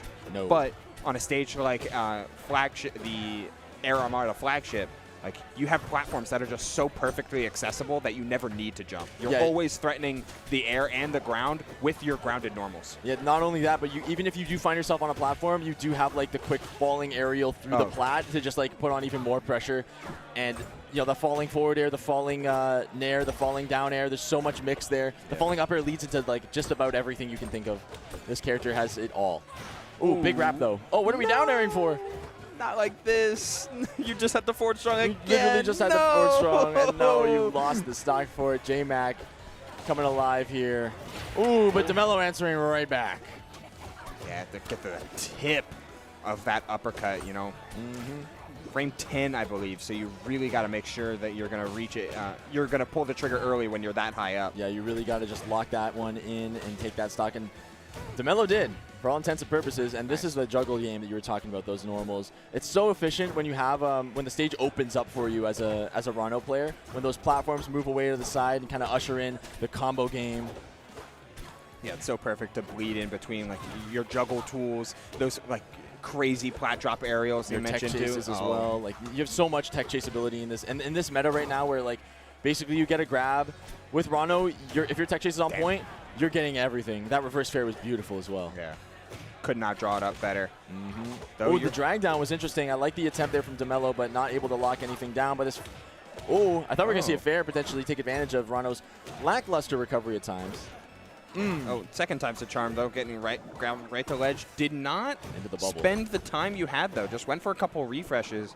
Yeah, you can take a little bit more time than that. Potentially throw out like a dash, not dash attack, a back air with the invincibility too. Yeah, Fair, set up dash Terry attack. maybe. Ooh, I like the needles into the fair and able to lock that one down immediately. That's Good why that stuff. stage is so good. It's so wide, so disengaging is really seamless, especially getting off of ledge. You can either like jump or dive kick and edge cancel onto the platform. You can use tongue to cross the stage so fluidly. And when the platforms are set up like that, needle boosting off ledge means you're threatening stocks at obscene percents with that Yeah, we forward saw air. how early that stock went. And now DeMello on the back foot here in this game, number 2. I like the pressure on the plat with the nair too, just like taking time, recognizing, okay, I can put a little bit of pressure here and try to whiff punish, a fade back potentially. I like the pressure on the plat to knock off of it too. It's another thing that you have to keep in mind. You get pushed off a platform, it's party time for Rano. Oh, yeah. Oh, it absolutely Look at that is. extension too. Beautiful stuff. There is a difference though between like the push off in shield or without. Or facing forward or not facing forward. Yeah. But against Maple, it doesn't seem to matter. Really matter. No, you're falling so quickly too as Maple. It sometimes can be hard to react to on the receiving end. Ooh, forward air. It really feels like DeMello like wants to intercept air to air, wants to like go like nair for nair, toe for toe. It's hard to against Rano. It's so hard against Rano. Look at this these juggling. We're hitboxes. just juggling all over the place. They're so quick and efficient, and just the diamond cutter as well, man. Oh my goodness. Put on a clinic right now. J-Mac going crazy. Yeah, these couple up airs are nice, but with no wrap, you're not threatening stock at these percent. What a call out. Oh, big command grab and the up strong too. Go for it? Oh, okay, he went for it. But it's okay because we're going right to the next And you pull play. off the plat too in case you thought you were safe, in case you thought you could touch the ground. Rano makes the floor lava for you. And you're goner. That went so quick. Blink and you miss it. That game too going to J-Mac. DeMello needs to figure something out and figure something out quick. Yeah, normally Maple's so threatening when it comes to, like, if your opponent's shielding on a platform or shielding in general, you get to threaten, like, some very seamless cross-ups between nair and dash attack, overwhelming combo damage on some of the cast with up throw in order to get to platforms and do your entire vertical extension. And this stage kind of seems like a desperate attempt. Like, maybe I'll find another F-Strong opportunity. Maybe I'll find another cheeky wrap. But, like, there's got to be more meat to your game plan than just the ambitions. You got to be thinking about just a little bit more than the dessert. Yeah, gotta hold the fork first in order to try and get there. Exactly. And right now, he's just not been able to hold a position in neutral. There's a big forward air trying to break you out of those CC percentages. 44, we're firmly in some knockdown, especially for back air. Okay, There's we one got pickup. a little bit more. Ooh, reset, no reset. And we got the mark online too. You gotta be careful when you're recovering like that. It was a little bit telegraphed, but no pickup on JMac. Not able to hold the ledge for long enough, and now JMac giving another lease on life. That's not what you want to see if you're DeMello. Look at that delay, and just waited there doing nothing, and unfortunately paying the price for it. Oh my goodness. And the down tilt safe pressure at least is coming through. The down tilts are coming up. You could have just gone right into uppercut. I don't know if it would have closed out the stock, but Oh, big F tilt. missed. That's it. Yeah, no double jump either. The missed ledge dash was unfortunate, to say the least. Yeah, you pay the price for that one. Nice back air coming up. 1, 2.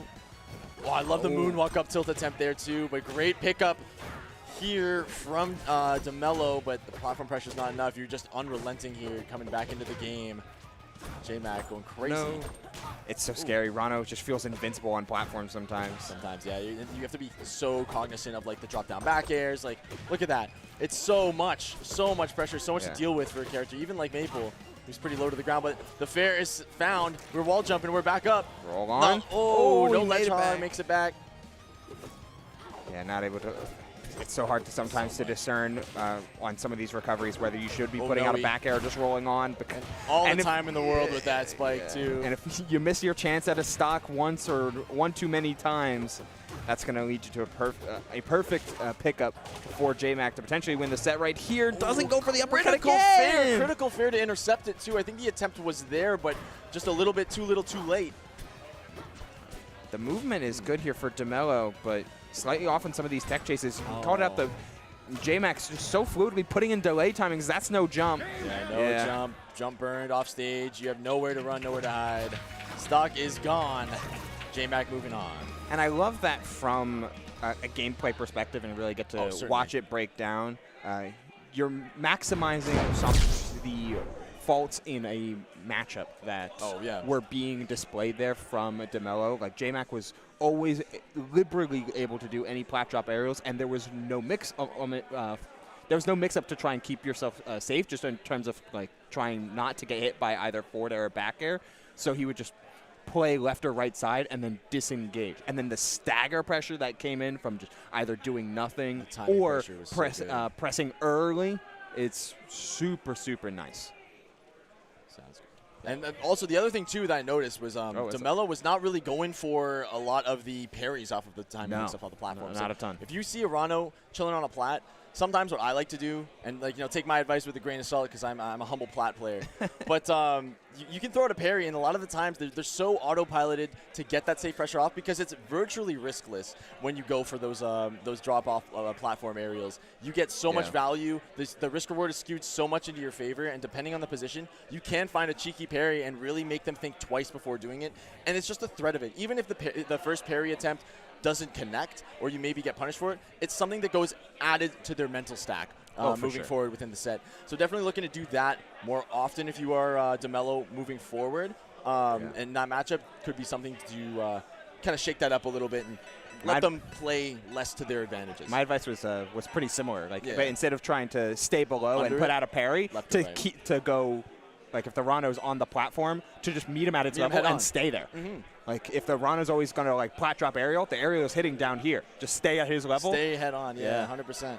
You can do that, and then the other thing, too, is, like, Maple can struggle to find those hits, too, just because they're a little bit stubbier hitboxes. But generally, like other characters, if you got a Claren Fair, you're in. It's party time. You're cooking. You're killing. There's a deceptive amount of counterplay to a lot of extremely powerful options that then layer into powerful options for yourself. Like pot drop arrows are so good, and you're going to see them all the time. You're not going to counterplay every single one, but if you find that right parry, suddenly their party time is now entirely yours. You've been invited. Yeah. You've been invited to the party. Welcome in. Welcome in. You're a VIP. True. VIP to the party, and it's time to get started. We got Father Plum and Viviana. Ooh, Viviana, sick player. So, sick yeah, player. me looking at going crazy. Yeah, on some the sticks. Galvan.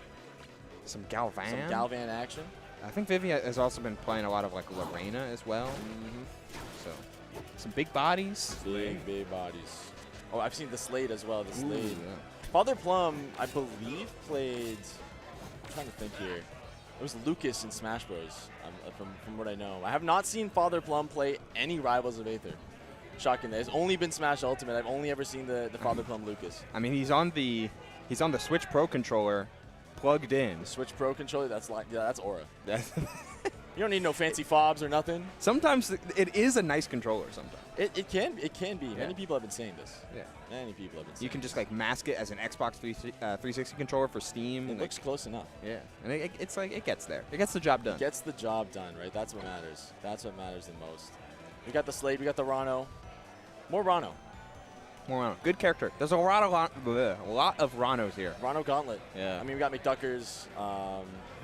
Father Plum, of course, is. I know Toronto Joe plays. T.O. Rano. Joe Rano? Yeah. That's so cool. I can't think of a more fitting character for T.O. Joe.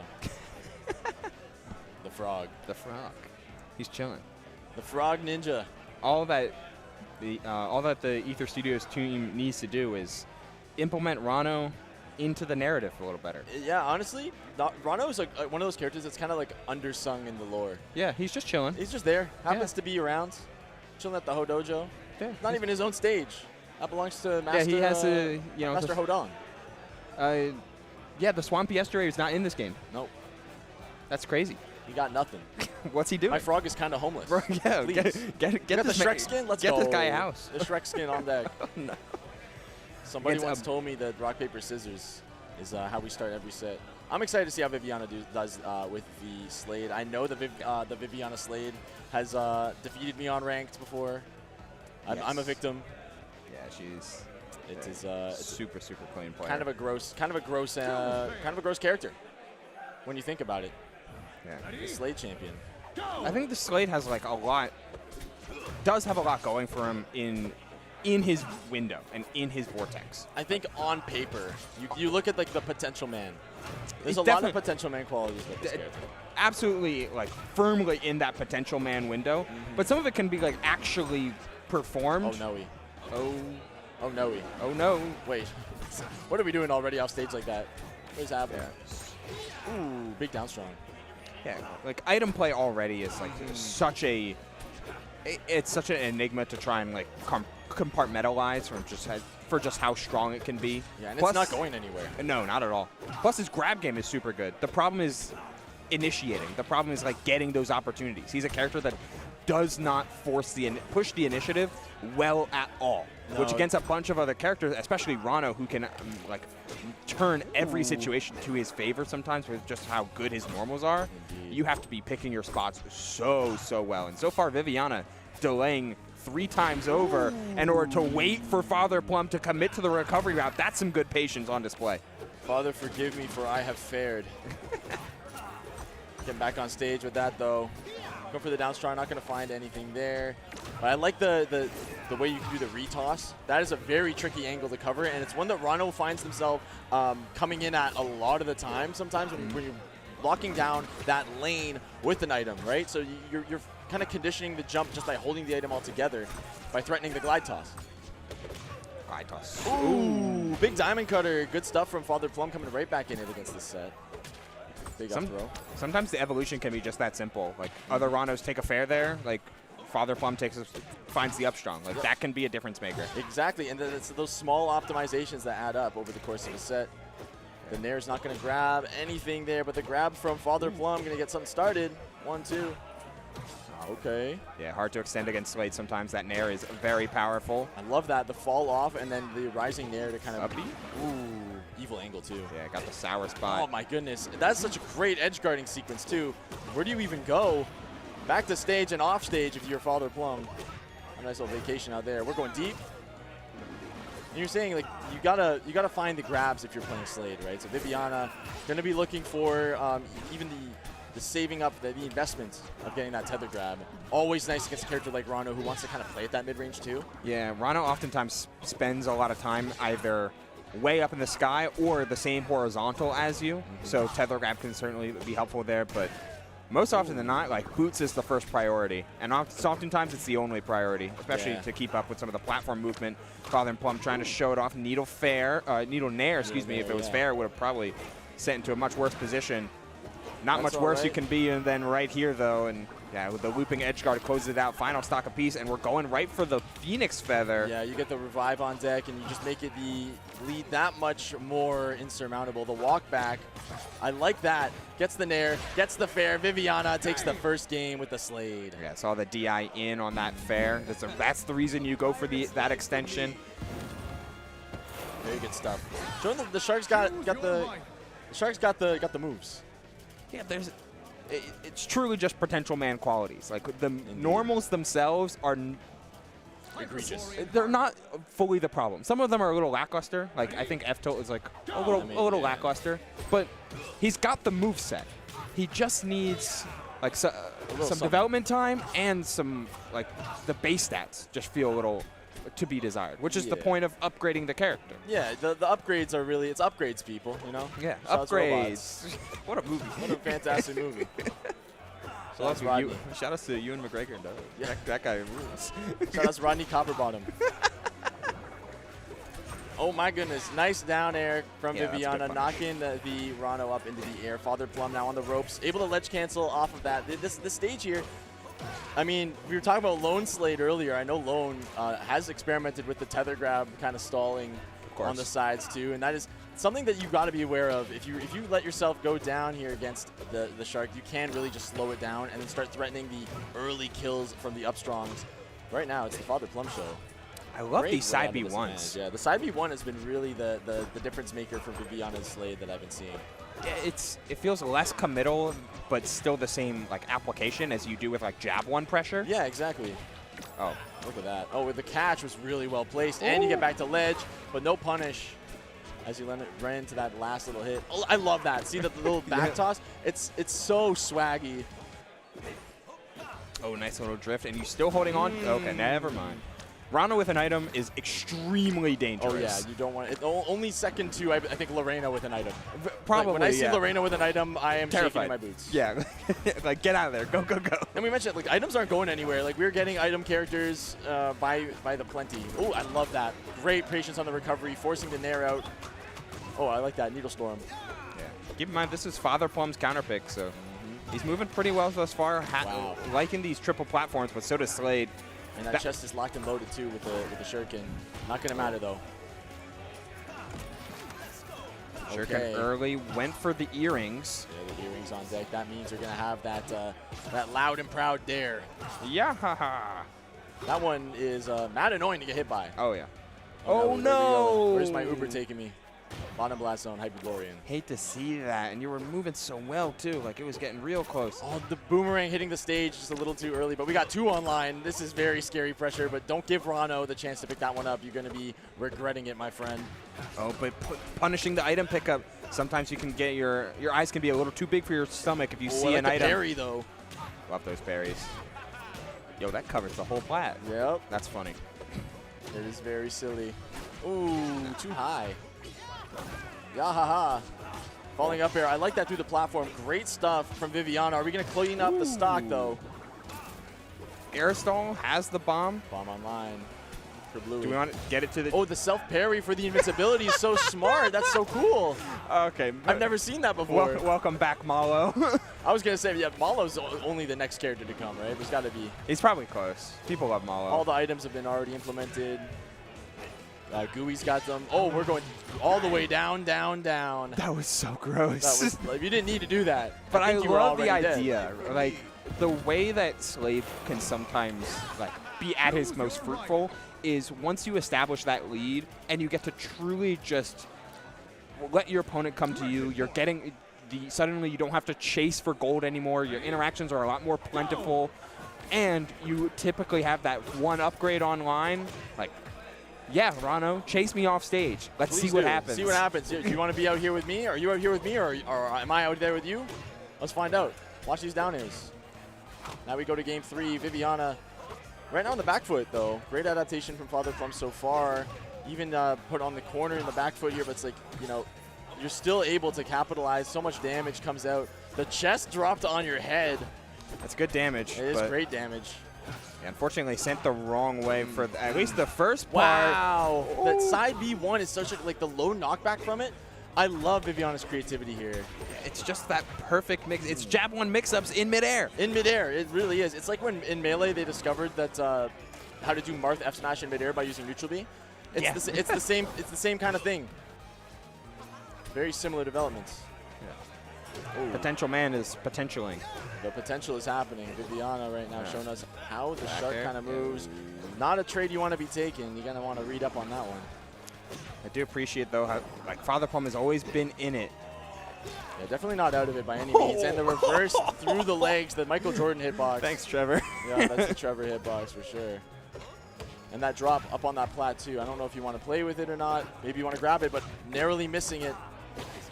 Ooh, great parry from Viviana, recognizing that item toss was coming up. Mixed with back throw, but still in plenty position.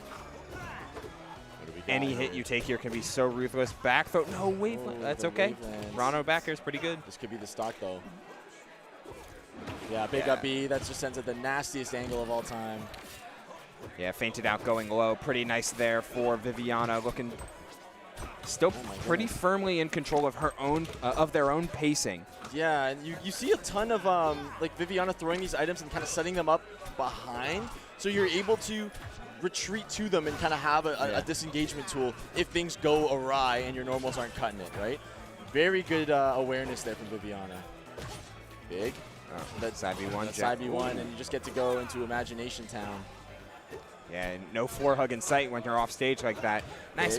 Even the Slade dash dance can be enough if you can find some of those shimmies back air in order to try and reset coverage on the top platform. But over the place, and then now Father Plum finally answering back. The tech, a little bit jank there, but sliding off with the air dodge makes it right back, and we do have the upgrade on lock. What's been cool is like Viviana seems pretty like deliberate with their upgrades, whether it be stage dependent or just as part of the ever-evolving flowchart. Like, yeah, the flow of the match. Right? They're kind of following. Okay, well, I see that Father Plum's going for these options. I'm gonna go for, you know, in this case, the wing, where I'm able to kind of match the way that Father Plum's been playing around in the air. And now you get these extensions off the platforms. You get the airspeed to maybe match them in the air and kind of go toe for toe. Or in this case, sword for toe against the frog. What a dash and you get a special pummel. Combined with normal pummel, suddenly the value's all the way back in. A grand means you have enough for like multiple boomerangs at this point if they want it. Yeah.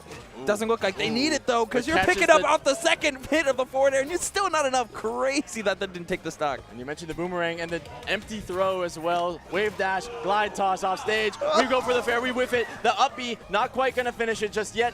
We're throwing everything in the kitchen sink, and the up strong is going to close out the set. Amazing stuff from Viviana. Closing that one out, 3-0 over Father Plum. Yeah, it's crazy how even on a stage like Merchantport, you normally feel so comfortable as Rano, like recovering high because you get to mix up. Because you get to mix up with the dive kick as an edge cancel, and like it's such a powerful mix-up that your opponent has to respect. Well, going above Slade is just like never the option. It's a no-fly zone. You got the projectiles covers in the all way. that space. You got the multiple jumps, and I think that might have been the reason why we saw that wing come out, right? We saw the wing come out to deny that airspace, so much presence in the air, the items as well. You had everything and the kitchen sink thrown at that Rano. Father Plum going to take that one all the way down to the losers bracket where they're going to continue. Viviana going to move on in winners. But I believe that's our time for now. Yeah, you know, this wave is getting split up into two between the pair of us and the next two casters you'll see standing right over there. So it's going to be Momo and Lentini. I think we're just doing a hot swap. So hot swap. We will be right back. Peace out. Thank you so much. Good Amazing stuff. And we will be right back after this quick break. See you. Choose your rival.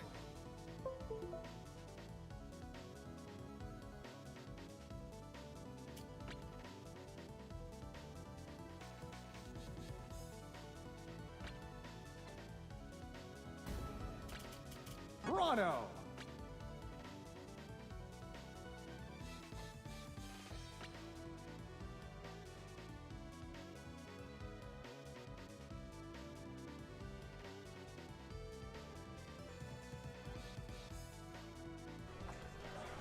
Thanks for my stuff. Hello! Welcome back to Rivals 2 Singles, Wave Beat here at Get On My Level 2026. My name is Momo, and I'm here with the illustrious George Lentini. How are you doing today, I sir? am fantastic. It is so good to be back on the Rivals train, and there's no better place to do it than here at GOML. My hair is everywhere right now. I'm a mess.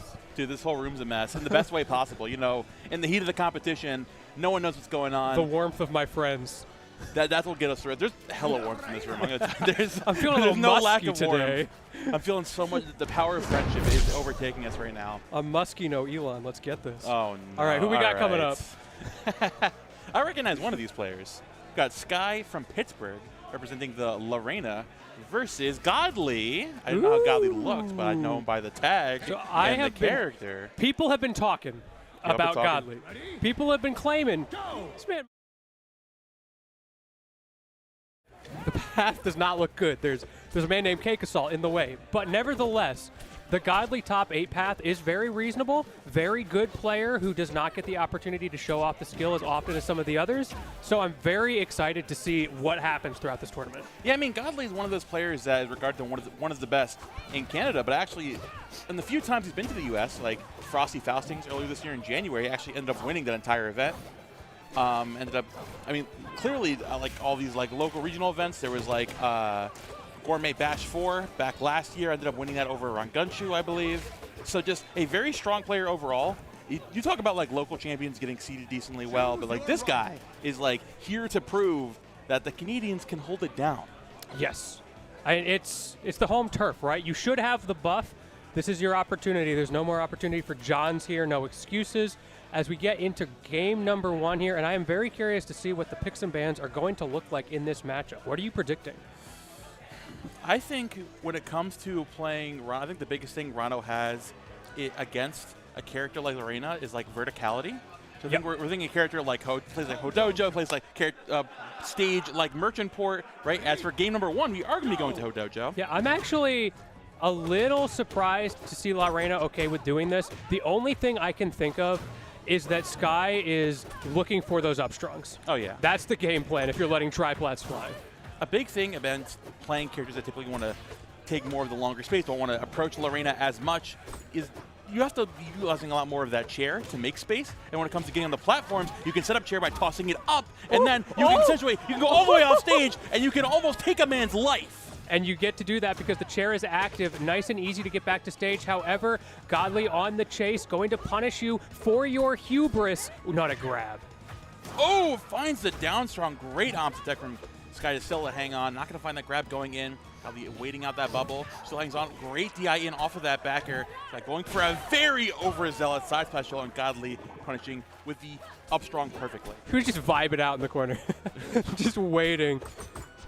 Don't let the frog do his thing, man. It gets really scary, especially when you throw that chair all willy-nilly. This guy, though, going to take you all the way up to the top platform. This little effort to set up a situation once again. Sky is doing a good job of not letting Godly get away with movement for free. Having to really think about when to use that tongue, when to try to jump around and edge cancel on the platforms, because Sky is very cognizant of where your escape options are. Godly doing a great job of playing the grounded game, making sure that Lorena cannot land for free, especially tempering with those down tilts. As Sky tries to with her own jabs and F tilts, trying to make some space, trying to find her way to get in. Gonna catch the jump there with a jab as well. The pressure from Godly and the patience from Sky as well to get out of that. As we reset the situation, feeling a little bit frisky with that back air, now able to find it, Godly does get back to the stage, and you see the immediate escape to platforms. A little bit scary to challenge Lorena off stage. She has a chair on the stage.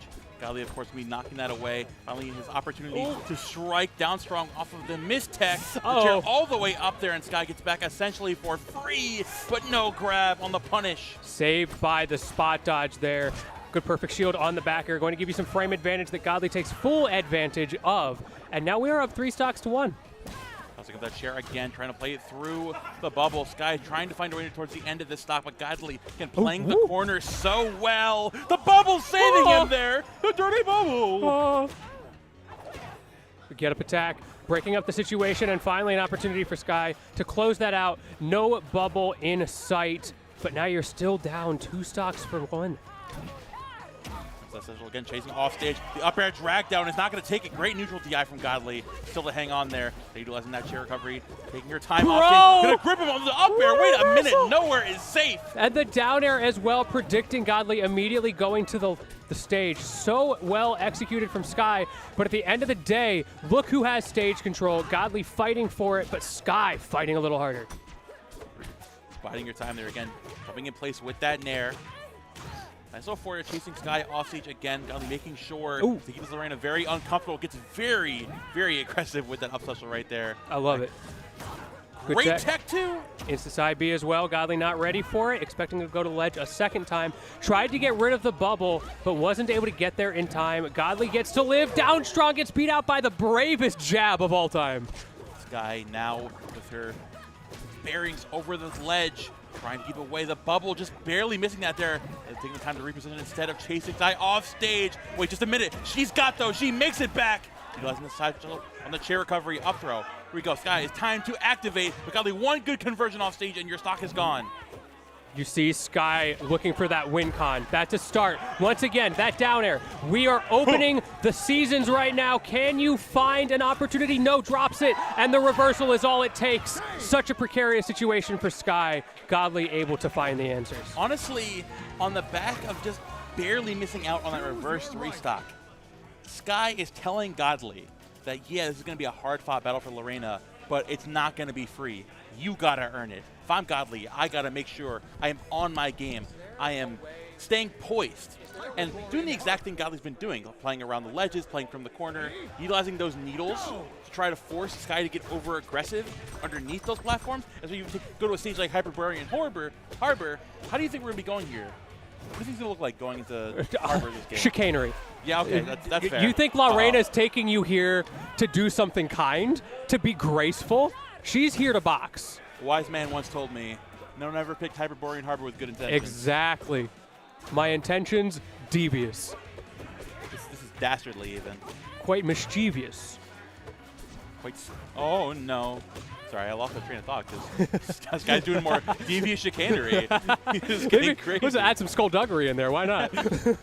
I'm feeling tomfoolerous today. Barry off stage. Oh my God, the cancel on the back air. Wait, does he make it I don't back to think the you're bubble? getting back. Not quite.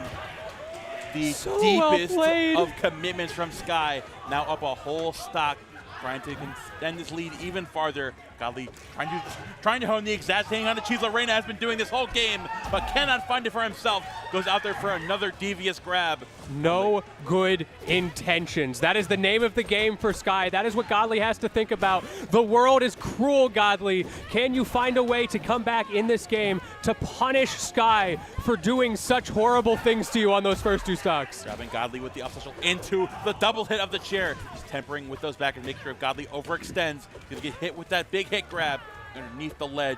Not going to overextend the down strong. No jump to be seen. We still have access to the down special. That's better than any kind of jump I've seen. Didn't even need the chair. It's easy. Oh, not going to find any conversion off of that forward air, though. Utilizing the chair as a little bit of a buffer zone, saying, hey, you got to get through me and this chair. It's a 2v1, buddy, and you are not in a good position. Okay, that was a little bit. All right, Sky, that was never going to connect. The low-key, I would have went for that. It's like, wait. What if he fast falls, though? Okay, Godly back in the game. We've seen what the Rano advantage state can look like, but more recently we've seen what the Sky advantage state can look like. That's what you got to watch out for here. One big hit. Godly activating there with all the hits of the 56-65, going up and over, trying to get back with that bubble there. So access to the chair. Godly not hitting it away, which might sign his death warrants. F-Strong is going to take it there. And game number 2 telling us you need to respect the chair on stage. That was the, you thought? Right there. Absolutely not, man. I don't care how far Lorena is off stage. If you leave the chair alone on the other end, on the other ledge, she is making it back. If you have a moment to either go off stage and get a hit on her or get rid of the chair, get rid of the chair first. I'll tell you what, though. Godly was starting to cook. He was. We're getting those fast and that would have been the game, but the chair was on stage and saved her. It was. Did not get rid of the chair. That is worth noting. Throughout that whole game was very focused on the edge guarding And that is a decision you have to make against La Reina. Do you get rid of the chair and let her get back to the corner, or do you go for the edge guards when she has that buff? Godly trying to play more of an aggressive game forward here, especially without the chair on stage. Is this time to activate? Setting that up with that throw, chasing off all the right side platform, not going to find the conversion into the forward air. Again, utilizing that magma boost to get back in there, not going to find the falling up air, but I love the every single time the conversion from Sky, but Godly is there to find the forward air afterwards. Excellent punish there from Godly. A bit of a checkmate situation for Sky, who had to side B in that situation. Now the chair is gone.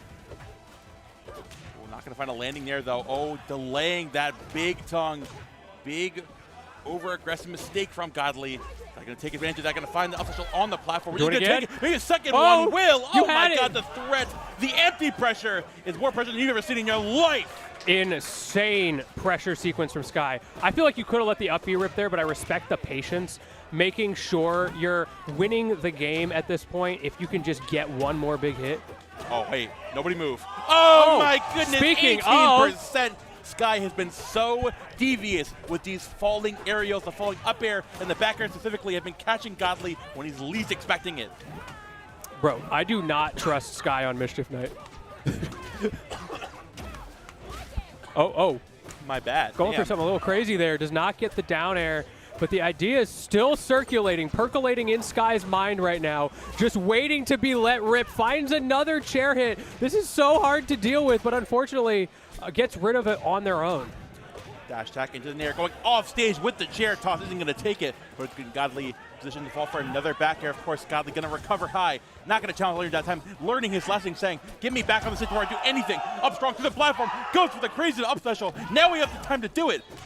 The crowd in awe right now. Every single hit has a visceral reaction in the venue. And speaking of big hits, Godly with that visceral stock take, evening it up again. We saw what happened last time. These early combos are no joke. Will he learn from last time? Will he get hit the chair? But no, it's still sitting in center stage. Godly seeing he's dumping back between dash tagging to the chair and to the ledge. Sky getting back once again, playing around, utilizing that magnet boost. Getting back the forwarder isn't going to take it. Now in the prime position to catch with this edge trap. Great tech though. Oh my God, but a very errant recovery. And Sky once again saying, if you're gonna let my chair sit there, then hey buddy, I'll come back for free and I'll take the game with me.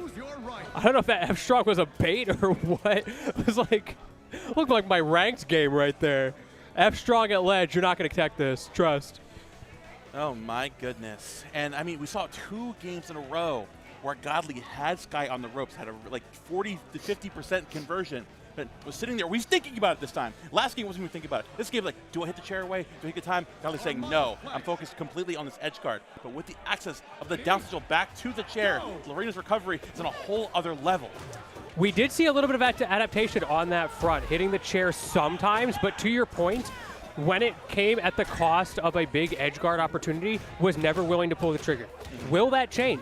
We need to for this game. If Godly wants to run away with the big up strong, though, amplifying this damage again. Sky utilizing that movement to get out of the corner against this Rano. This Rano has been putting in so much pressure, but Sky completely negating it most of the time. The down throw, though, and another nefarious up air. Back throw, going to put you deep off stage. Does not go for something simple like a back air edge guard. Instead, trying to hold position. Goes for the forward air. Godly wants blood right now. Catching that jump from ledge. Godly recognizing Sky very comfortable with those high recoveries. Now, as he's sitting here in the lead, tries to confirm off of the bubble. Not going to overextend again. Going to find the 2-frame with the down air. Oh, it's the pop from the ledge. That's not in this game. I'm sorry. Oh, up air down. He's going to go for the neutral DI. Yeah, good DI there. Godly staying alive. Almost gets clipped by the back air, which would have done it, but instead gets the opportunity to reverse the situation, getting these early percents. 53 now on La Reina. At this point, where you're hitting up air off stage, if you're seeing the purple lines, you cannot go for that neutral DI, or else you will die. You need the hard DI in. And if Sky's ready for the follow-up, then your stock is gone. Here we go, making it back. Down, forward air conversion into another down air. Go away from the bubble. Sky going down again, 3 stocks to 1. We saw game 1. Sky is not out of this game just yet. Oh, great catch, but the bubble is there. Almost so much knockback. You almost went into the blast zone anyway. That's crazy. Get up attack, sets up into the F-Strong, and this time around, there is no bubble to save you. Hold the phone. The next 50 callers get 50% off their order. Guy most definitely still in it right now. Not going to find the falling back air, though. Oh, my God. Oh, a whole lot of spaghetti right now. The spot dodge war is real. Right, Sky knows how important this next neutral interaction is, and now we're seeing the fruit of that labor, 43%, because you got hit once. That's what you got to watch out for at all times. We're going again. Not going to find the F tilt there. Godly going to roll back away, get himself out of the corner against this Lorena. Falling down with the up special, though. Representing again and again. Dash attack as well, sending Sky back up. And the reverse backer. Godly is cooking right now. Oh, and another backer going all the way out there. Sky still makes it back on with the chair recovery, though. Uh-oh. Ooh, that's scary. Oh, that's so scary. Every time you send yourself off stage like that, such a risk. Not able to find the reward that time. Godly still sharking for this final hit, but the down tilts have begun. They say it's shield grabbable, but is it? Doesn't matter. Godly with the down tilt up strong. Caught you holding in. Godly bringing this to a game number 5, but Sky on the cusp of upsetting a top 8 seed here at Get On My Level 2026. This is our first set of the block. Yeah, this is What's crazy. going on, That's man? Rivals, baby. You gotta love the game, man. You know, every time I commentate Rivals, people afterwards are like, was it a good block? And I always have the same response. It's Rivals. It's always a good block. Of course it was. It was a great block. I'm on a fantastic time right now. It's for game number 5. We're going to get back to Ho Dojo. Like you mentioned before, the verticality is going to be a big factor in this. See Sky going for more of those platform conversions and whatnot. But this is the stage that Godly won in game 1, so it's going to be a little scary for Sky going here for game 5. Yeah, I am intrigued. I'll be honest, I personally do not see the vision, but I am excited to see what Sky is cooking. Yeah, by all means, she definitely has something in the backpack. See right there, still have access to the chair to get back onto the stage, but not going to burn it immediately. Great tech from Sky, still at 0%, finally getting a hit there on Godly. He's rushing it back down, playing this aggressive game, because you need to against Lorena. Another fantastic tech. Sky has been on the money with these techs. I'm so scared of these dash attacks. Sometimes it hits, but more often it is putting Sky in these bad situations. I have to ask the question, if you hadn't gone for that dash attack off stage, would you still have your stock right now? Oh, big parry coming out from Godly, trying to get a big read on Sky. Going back down the back there once again. Sky looking for opportunity to find an opening. I guess the backwards forward strong is going to be the one, and losing access to those resources. Lorena really just needs one hit. And Sky has been showing that. Purloining these ridiculous combos. Great tech on the down strong. That is critical in this matchup, but Godly gets another opportunity, being so presumptuous with these needles, shutting down the recovery. But you know what we got? We got the steel chair. We got those. We got those. She makes it back. Oh, that's my bubble. Thank you very much. Have another chair. Godly rolling back to the ledge, though, 100% on this Lorena with the high recovery, but just barely going to hold back in to avoid that down strong. Godly again, missing another strong attack. That's like off stage. What? No, That's a thing? Hitbox. Don't have access to the stage. Sour dash attack up air. Does get rid of the chair here. That was really important to this edge guard. Had to give up the off-stage pressure. And as a result, Sky gets to come back. Sky gets another chair. Sky gets another opportunity to steal this stock away after Godly worked so hard to get here. Zooming in with those nairs again. Sky trying to make some space. Like Godly, great forward air to catch her, jumping back on. Last stock scenario for this Lorena. So looking access to the chair, going for a crazy up special. Trying to catch Godly playing around that top platform. Around the tongue. Perfect punish there into the forward strong, which isn't going to take it. It's not enough. Off the ledge once again. Sky looking for the backer to close it up, brings the last stock situation. Ooh, spot dodge gets called out with the up strong. Now a down strong. How many strongs can we put in this combo? Goes for another one. The table goes unpunished, but in the resulting scramble, Godly able to find it. Godly spacing with that late back air, but because it was late, it did not send Sky far enough. And Godly with the SD, there's a chance. So looking to get back. Great tech, still makes it on with the side special. 100%. Sneak anything. No tech on the platform. And Godly finds the back air into the up strong, closing it out in a nail biter game 5 finish. And that's what it takes. The amount of pressure that was exerted by both players all the way throughout that set. Lorena constantly threatening with the chair, the ways that you're able to route into those F-strongs, into those up air strings, into up Bs. And then on the other side of the screen, you've got Rano. He's pressuring with so many different options at the ledge that make it impossible for you to adapt, and you just have to tech and pray. And then when you're on stage, you miss one tech chase, or you hold in on a down tilt, and you're dead.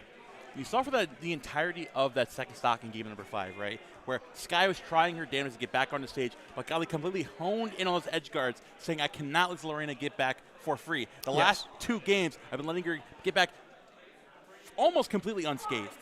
As we get into the game 5, Godly was solely focused on make sure every time you go off stage, you're not making it back. And it was a lot of ledge trapping, too, until the very end. At the end, we saw the mix-ups. We saw the edge guards come out. Unfortunately, that back air did end terribly. But the idea was there. You got the initial hit. You needed the strong hit in that situation, wasn't able to find it. But I like to see the mix-ups. I mean, so obviously amazing effort from Sky. She's still hanging on in the loser's bracket. I'm excited to see how far she makes it in Rivals 2 at this event. Yep.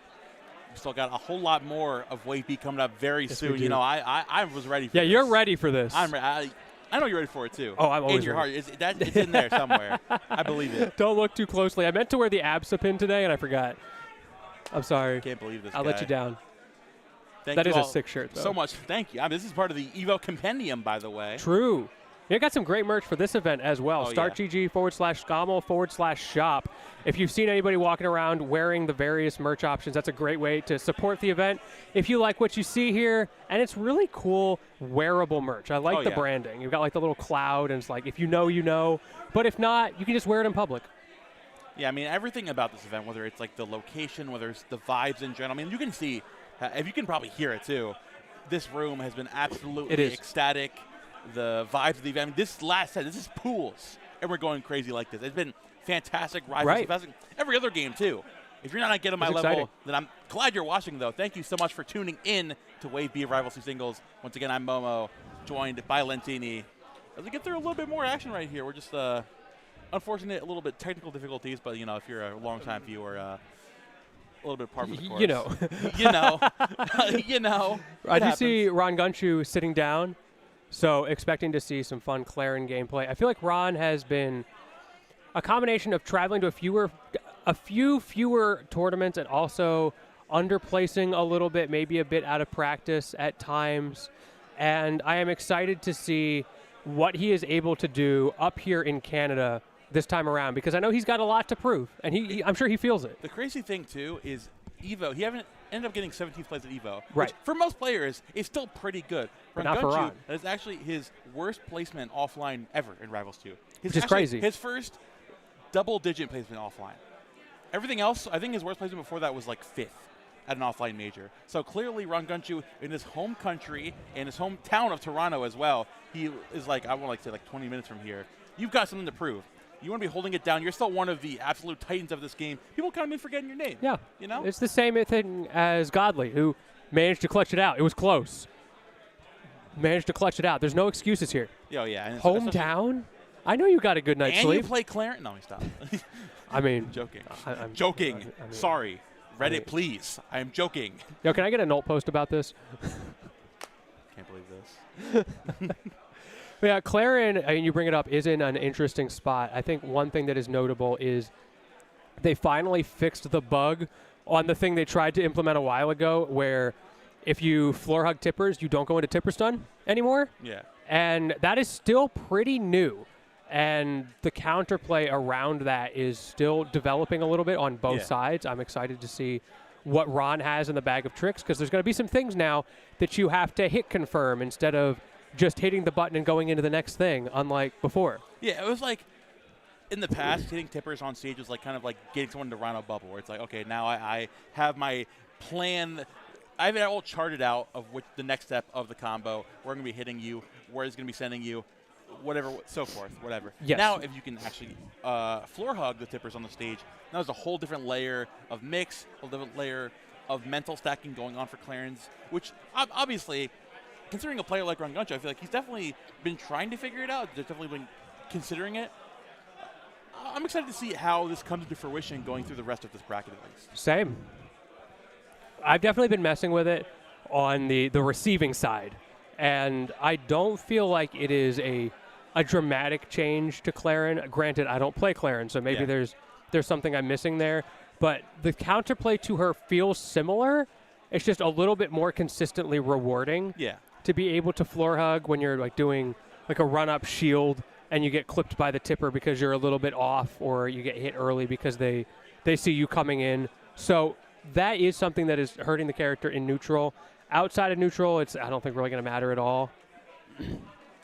Also, interesting enough, we're talking about Rongunshu competing in Canada actually last year around this time at Gourmet Bash 4. Shout out to them, by the way. Shout out to the No Style crew. Rongunshu was kind of playing around with different characters. I think he ended up going, this is like right around when Olympia came out. He was like practicing with secondaries, whatever. I'm not sure. Again, Rongunshu hasn't been entering as much. Last thing he entered was Evo, which wasn't too long ago, but before that, it's been a while. So he plays La Reina now. I would not be surprised in the slightest. Literally everybody and their mom is that. Yo, this character's broken. Like, she's just also very fun. She is so fun. I actually don't think she's particularly broken. I think she's on the strong side, and she's a strong grappler, which people always have opinions about, but I don't think she's that strong. We've been talking about it for a while. Not only is the state of the game in a great place of, like, with, like, character release schedules and, like, how the clarity from the dev team and how they've been talking to us in the open communication, but also just, like, balance-wise, I think the game is in, personally, I believe, the best state it's ever been. And if you don't like the balance, I got great news for you. Hey, kids, do you hate floor hugging? Well, what if you could just turn it off? But Lentini, that's crazy. That's not a thing in Rivals 2. Well, as a matter of fact, coming with the GUI update, you can do that. And like 20 other things. It's kind of wild. Dude, I have never seen a response like this from a developer about a mechanic that is disliked, that they're like, okay, you can turn it off if you want. Like, you guys want to see? You guys want to see why we did it? Go ahead, figure it out, bro. It's gonna be the Loxodon tilts are gonna go crazy. Have you seen the old clip of like this is why floor hugging's necessary? It's just like a Loxodon wobbling somebody with like zero counterplay. Dude, there was the remember the one Coney clip where he was like, "This is my last time playing Rivals." He like out the way, like that's that will be you. That clip was so bad. When you will become Coney if you. When you misplay 5 times in a row and die for it, it's the game. Sorry to break it to y'all. That one was great because like it wasn't like it was just floor hugging or something. There were like 8 different things he did wrong. He was not willing to admit it. Diddy, don't turn around. I'm looking at the okay, never mind. I'm gonna turn around. Characters. I was gonna say there's a character that Ron's been floating over, and I want you to guess what it is. Was it La Reina? No. Was it Loxodon? It was You got it. You got it. That's the other one. Either if you're a top player, if you're not your main, you're either playing La Reina or Loxodon at this point. Shout out to Stango, by the way. All disjoints are the same, right? True. All disjoints are created equal. Some are just created more equal. Yeah, like Loxodon back air. That's a pretty good one. It's a good move, sir. No, but I mean, considering the state of the characters in the game right now, Clarin is like hasn't been down, but definitely is like still in a relatively like comfortable place. People aren't like burning stakes in the street saying, "Oh, Clarin needs to go." But she's always a good character. People will always complain about this character, but you got to give respect to people that have been consistent with it, especially through the ups and downs, like we mentioned before, like with Ron. Yeah, and especially at the high level at which Rongunshu plays, because people actually know the counterplay, unlike us scrubs who miss our floor hug and then we go, there's nothing I could do. Real and true. Now on the other side though, Sesto is actually a Forsberg player from Germany.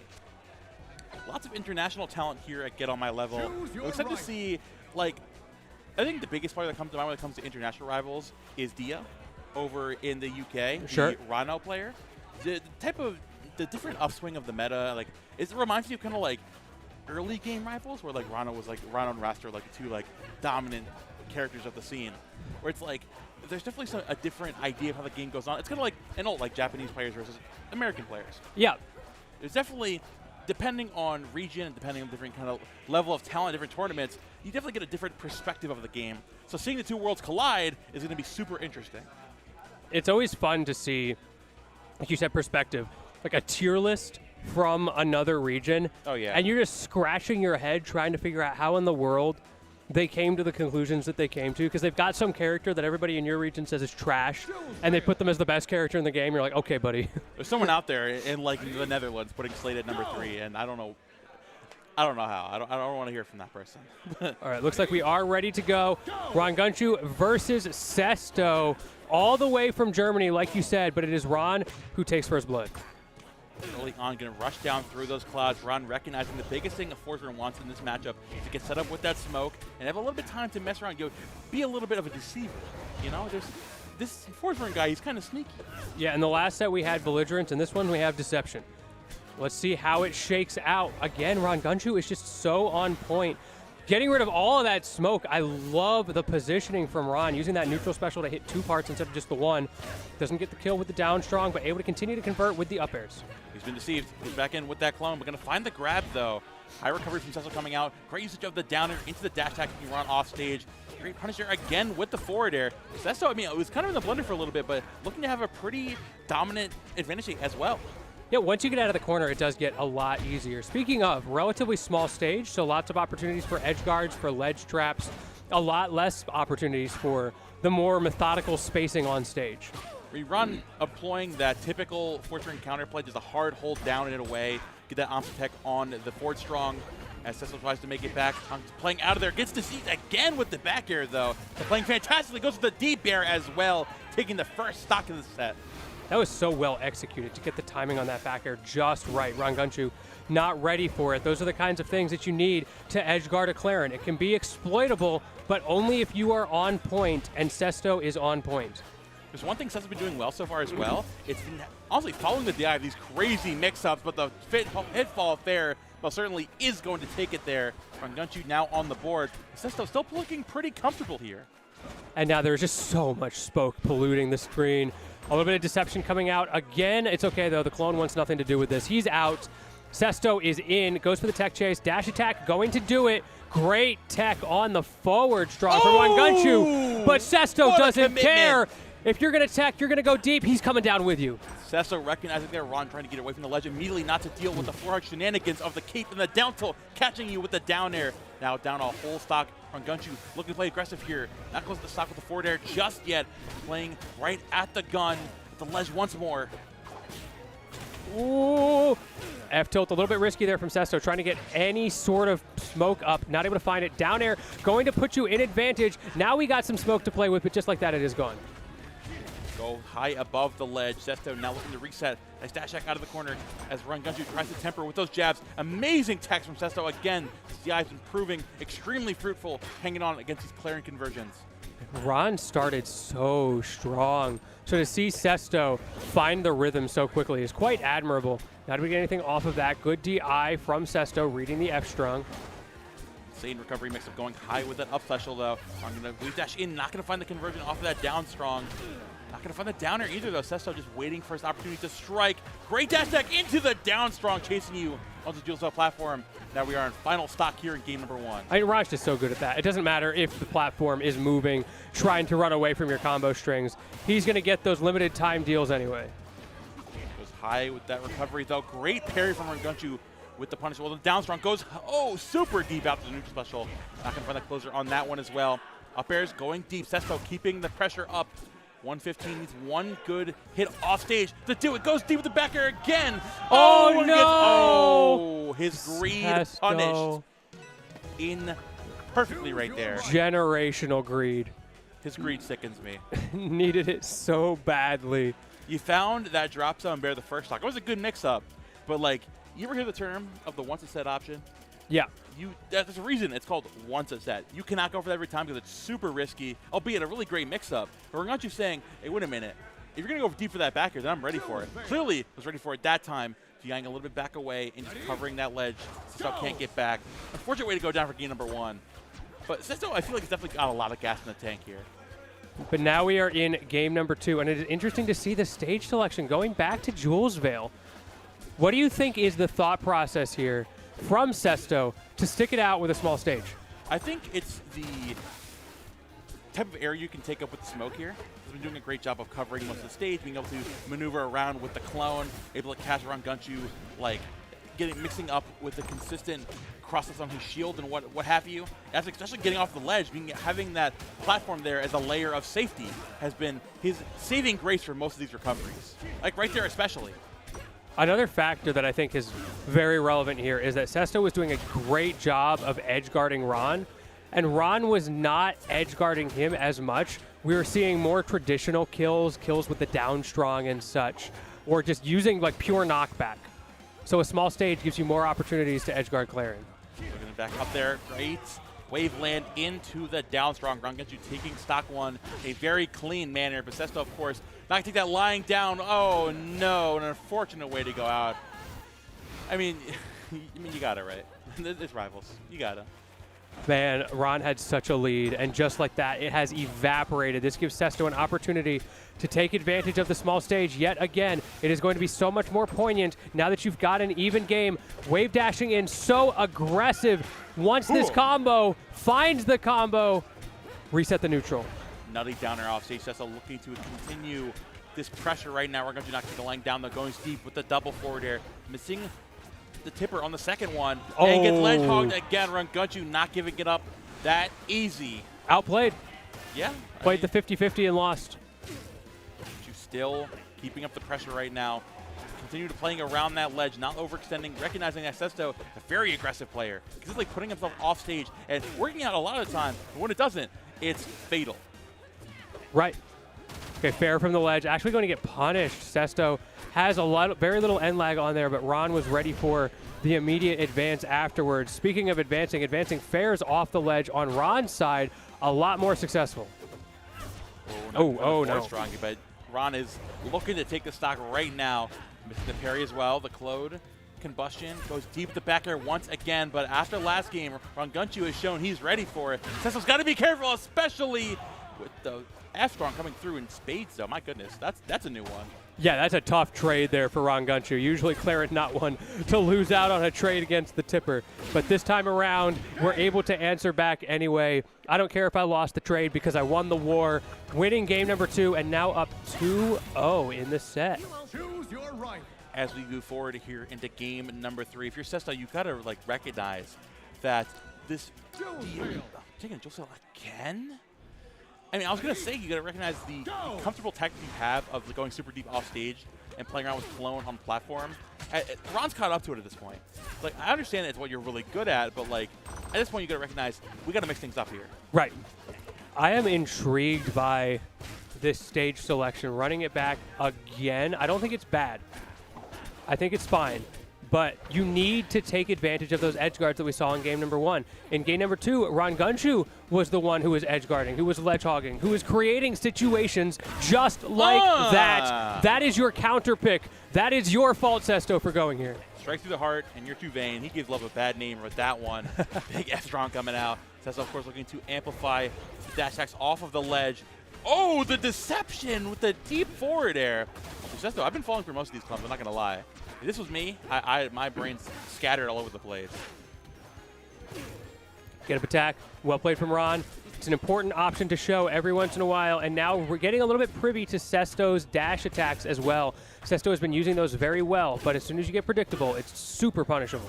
Ron going for the big windup on the down air. Still not going to find it. Goes for a second one, though, missing up on that tipper. Sesto recognizing, hey, maybe I shouldn't play this deep off stage because Rongunshu's got it out for blood right now. Ooh, nice little up air there. Oh, okay. I like the mix. You've got a lot of cloud or smoke there. You get to do this kind of stuff. But again, Ron is just privy to your timings. Goes deep for the back air again, Sesto. Man, like, that gimmick has been used up, man. He's got a long cooldown where he can use that one, at least make it work.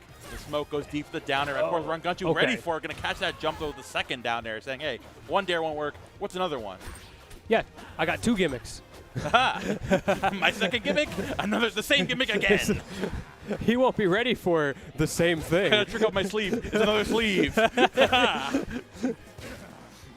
we go, Rongunshu, another up throw, and teasing you off stage with that lead shield push. Oh, here we go. Here's the damage we're talking about. Goes deep, not going to find the nair. Sesto, the pristine edge guarding from Claren. Nothing to be undersold. Sesto trying so hard to reversal there, but Ron not only gets past it, gets back to ledge for the edge guard, and converts into the up strong for 3-0. Clean work there from Rongunshu, the 3-0 over Sesto to move forward. The sadness. Guy is so sad. I want to know the backstory there. Is he just like a Claren hater? He might be a Forsburn down air lover. Unfortunately, I do love Forsburn down air. It's a sick move. It's yeah, a little too sick for my How many times has that move been nerfed? Like 3 or 4? They just keep. Way to go, guys. They keep Let's adding, shoot like, for 40. One more frame of end lag, 1 less % damage. Surely that'll fix the move. No, it's a good move. It's a good move. It's a good move, sir. It's a good move, sir. It's a good move, sir.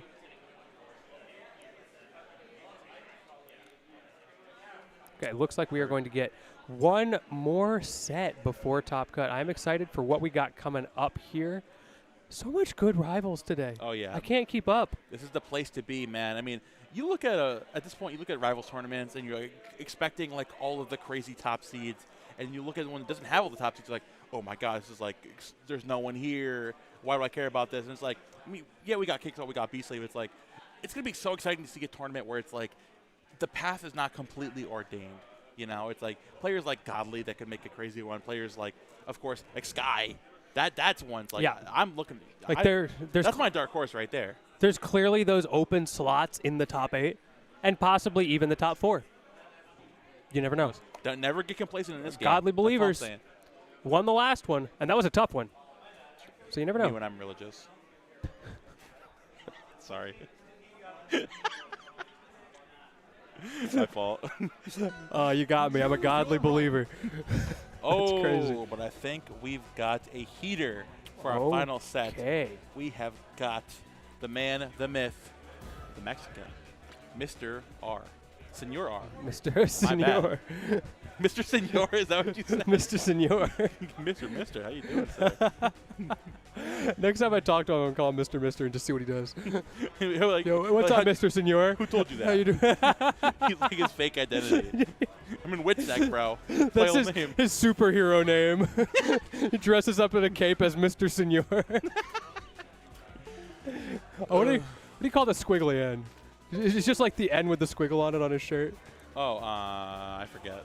But I'm uncultured. I'm sorry. I don't remember. The N with the tilde is not a tilde. It's not a tilde. It's not like the French accent aigu. It's something Of else. course you know that one. I took Accent French in high aigu. school. Hey, man. Let me tell you. I know a little French.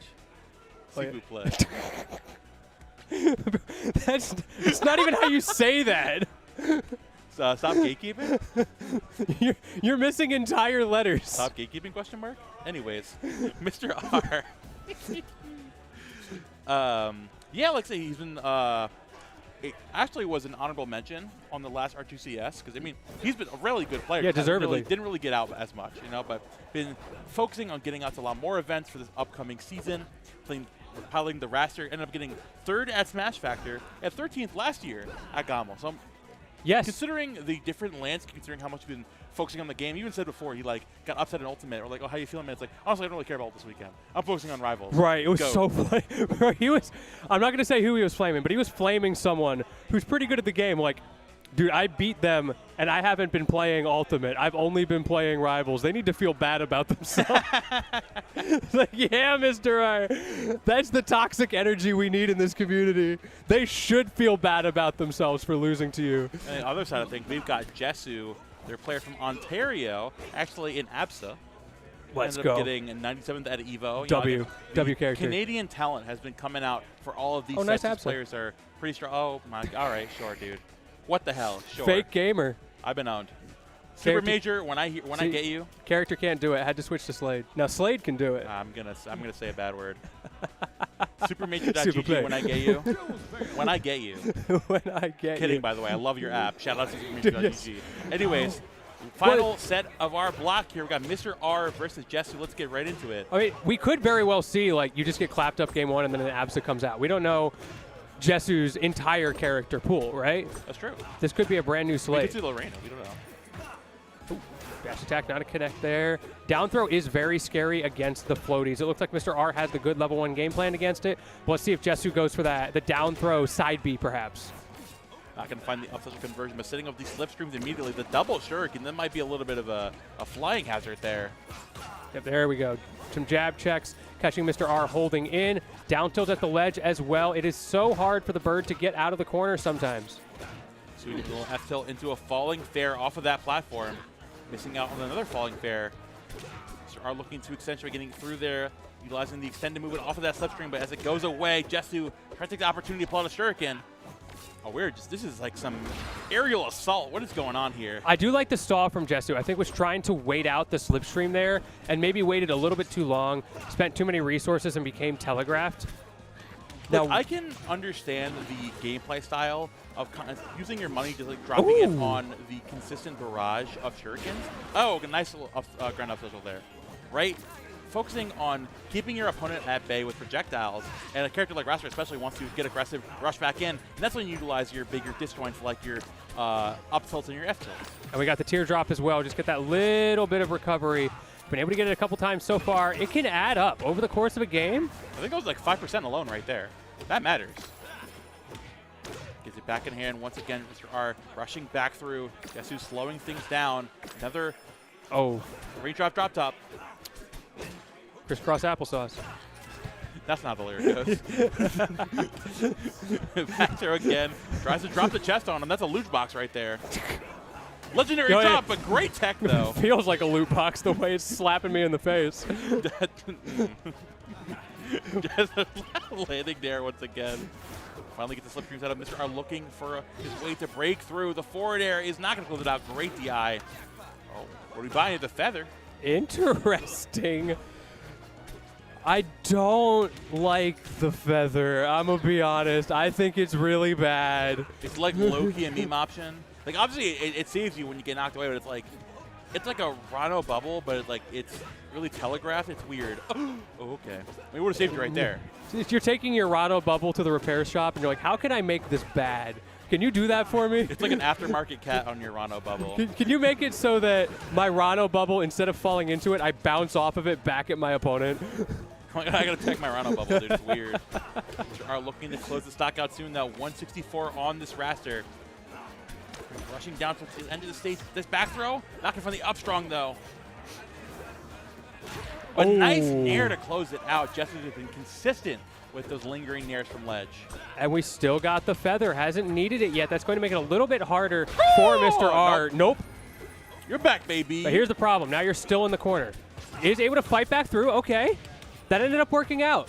1,400 gold. Was that worth it? That's what the viewer decide, actually. But another shuriken. Wait a minute. Just a barrage. It's raining men. Hallelujah. Working those F-tilts again. Mr. R not going to find the landing up strong. Whoa. Goes for a crazy, like, tri-C twister something there. Okay, good nair timing from Mr. R there, making it awkward for Jesu, who's not ready for the multi-hit being so active. Just trying to get in, trying to box against Raster. Meanwhile, Jesu isn't able to get past those nair pokes. Got the boomerang in hand. It's time to get a little wacky here. So got the active hitbox on the transcendent projectile. It's going to be so bad for Mr. R. Get rid of that, though. Coming out of your hand. Goes for a parry on top of the special pummel. So here's the problem. Now you've got last stock and you have 0 items. That's the issue with going for that feather. Yes, you did live longer. Like, it paid out a little bit, but how do you keep up in a last hit situation without mobility tools, without a longer grab, maybe that third jump? At this point, just trying to fight it out there, keeping the pressure up in that slipstream. Not going to find the backer, though. Mr. R keeping the consistent pressure towards the ground. Down throw coming out. Forward air, not going to find the conversion into the forward strong. Back throw. Beautiful. Oh, not going to do it. The floaty combos. The boomerang. Here we go. Let's save us here. You got a slipstream. I got my own. Ooh. Big overextension, though. Taking that shuriken back down again, getting that extra layer of safety. So many shurikens as well, just making it so difficult. Mr. R getting peppered right now. Now in the corner himself. This is the opportunity. Jesu not able to find it. Gets back to stage safely. Uh-oh. Throw into the up strong. Great conversion there from Jesu. Taking game number 1 by the skin of their teeth. Yeah, that was very close. Mr. R came back, but it came down to the grab game at the end. Yeah. Mr. R getting DI checked on that back throw twice on that last stop. I'm also very impressed with the way Jesu has been able to edge guard Mr. R. It's not easy. Like, forcing the bird low and then punishing him for going there is a very hard thing to do. I mean, honestly, I think the biggest deal breaker for Mr. R so far has been like Jesu's insistence on utilizing the shurikens when They can pull them out. Mr. R's been going to town off stage, but constantly having a big gotcha out of your pocket, saying you don't need a long-range tool. You just need a constant, quick little tool in your back pocket to get this bird away from me. But if you don't have it, though, it's not going to explode just like that. That was a nice conversion there. Well executed from Mr. R, finding that slipstream extension in a critical moment. You know, I've heard players claim that Raster is actually better when he doesn't have slipstream up because he can use slipstream as a projectile, and it's so good for those situations. I mean, considering towards the end of the stock, definitely it'll help out a lot. I think early on in the stock, when you have the slipstream on the ground, it matters a lot for your combo game, especially you see right here, Mr. R able to activate it again, going all the way out there. You don't have access to it obviously right now, but you can pull it up once again at 95%. As you go deep out there, waiting for Justin to overextend. Now's your time to strike with a back air. Mr. R is looking for it. Oh, no. Miscue from Jesu there. Definitely was not trying to do that. Side B1 going to break up the tension. And there we go again, but the air dodge comes out in time. Nair, Jesu keeping you back away. Mr. R looking to close the stock and going in there with the slipstream. Nice parry on the aggressive back air in. Close it out with the up strong. The big back air is still keeping Jesu at bay, not worried about all the projectile onslaughts from the Slade at the ledge. The down tilt into a slipstream, into a forward clap. We'll close it out. That late stock slipstream, it's like what you just said, is so powerful in that scenario. Double up tilt, up B going to come out from Jesu, keeping him alive, but on the back foot in game number 2 after having such a strong game number 1. Now with the early stock slipstream, are finding so much damage here. Dash attack back in. Just even with the spot dodge, still getting put back into the blender. Ooh. Another slipstream. We've got the double stream going on right now. Excellent down air for Mr. R as well to get Jesu off stage. But Jesu comes back, goes for the down throw into the nair because you don't have any other follow-ups there. Trying to bait with that special get-up, but doesn't pull the trigger on holding it any longer. Not going to get caught there with the down special back to the platform. Mr. R tries to get back down immediately again, but Jesu having absolutely none of it. Great anti-air game on lock. Nice DI on that back throw, though. Mr. R not going to be put in that bad situation again. For the third time, goes for the grab. I think that's a misinput. That's the second time we've seen that now. I think going for a nair, actually. And you press the jump. If you're in your jump squat, when you press the grab button, instead of getting your nair, you get a grab.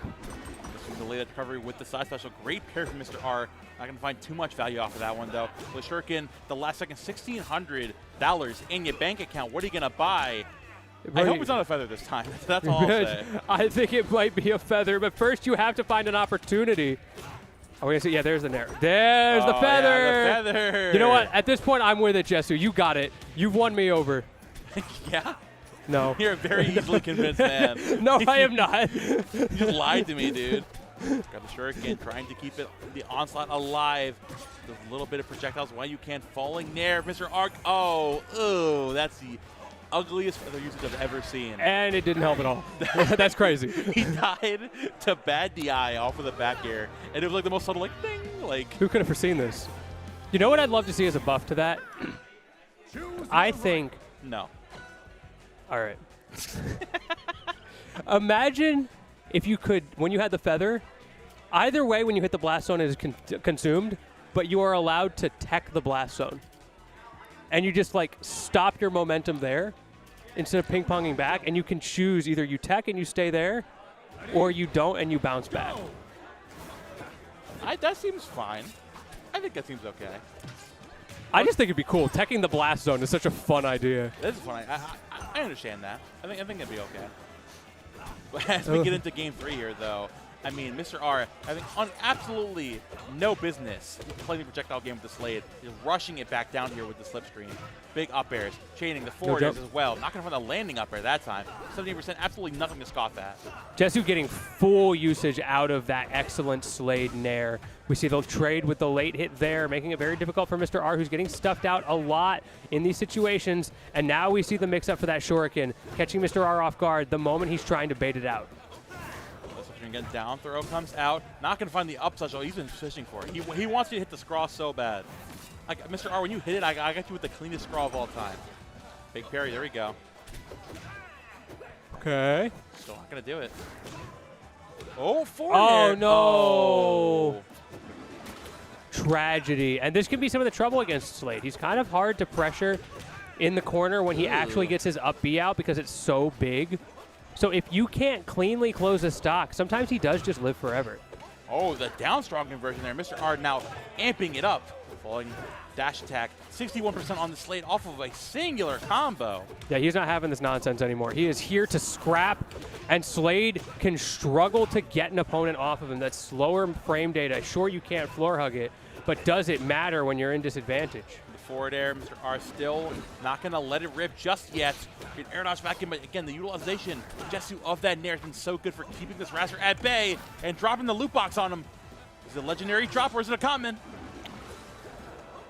Oh, it's looking legendary. It's looking pretty legendary right now. Maybe even a mythic item coming out of that one. Whoa. That's $40 right there. I'm seeing purple. You got to buy the bundle for that one. Dropping back down.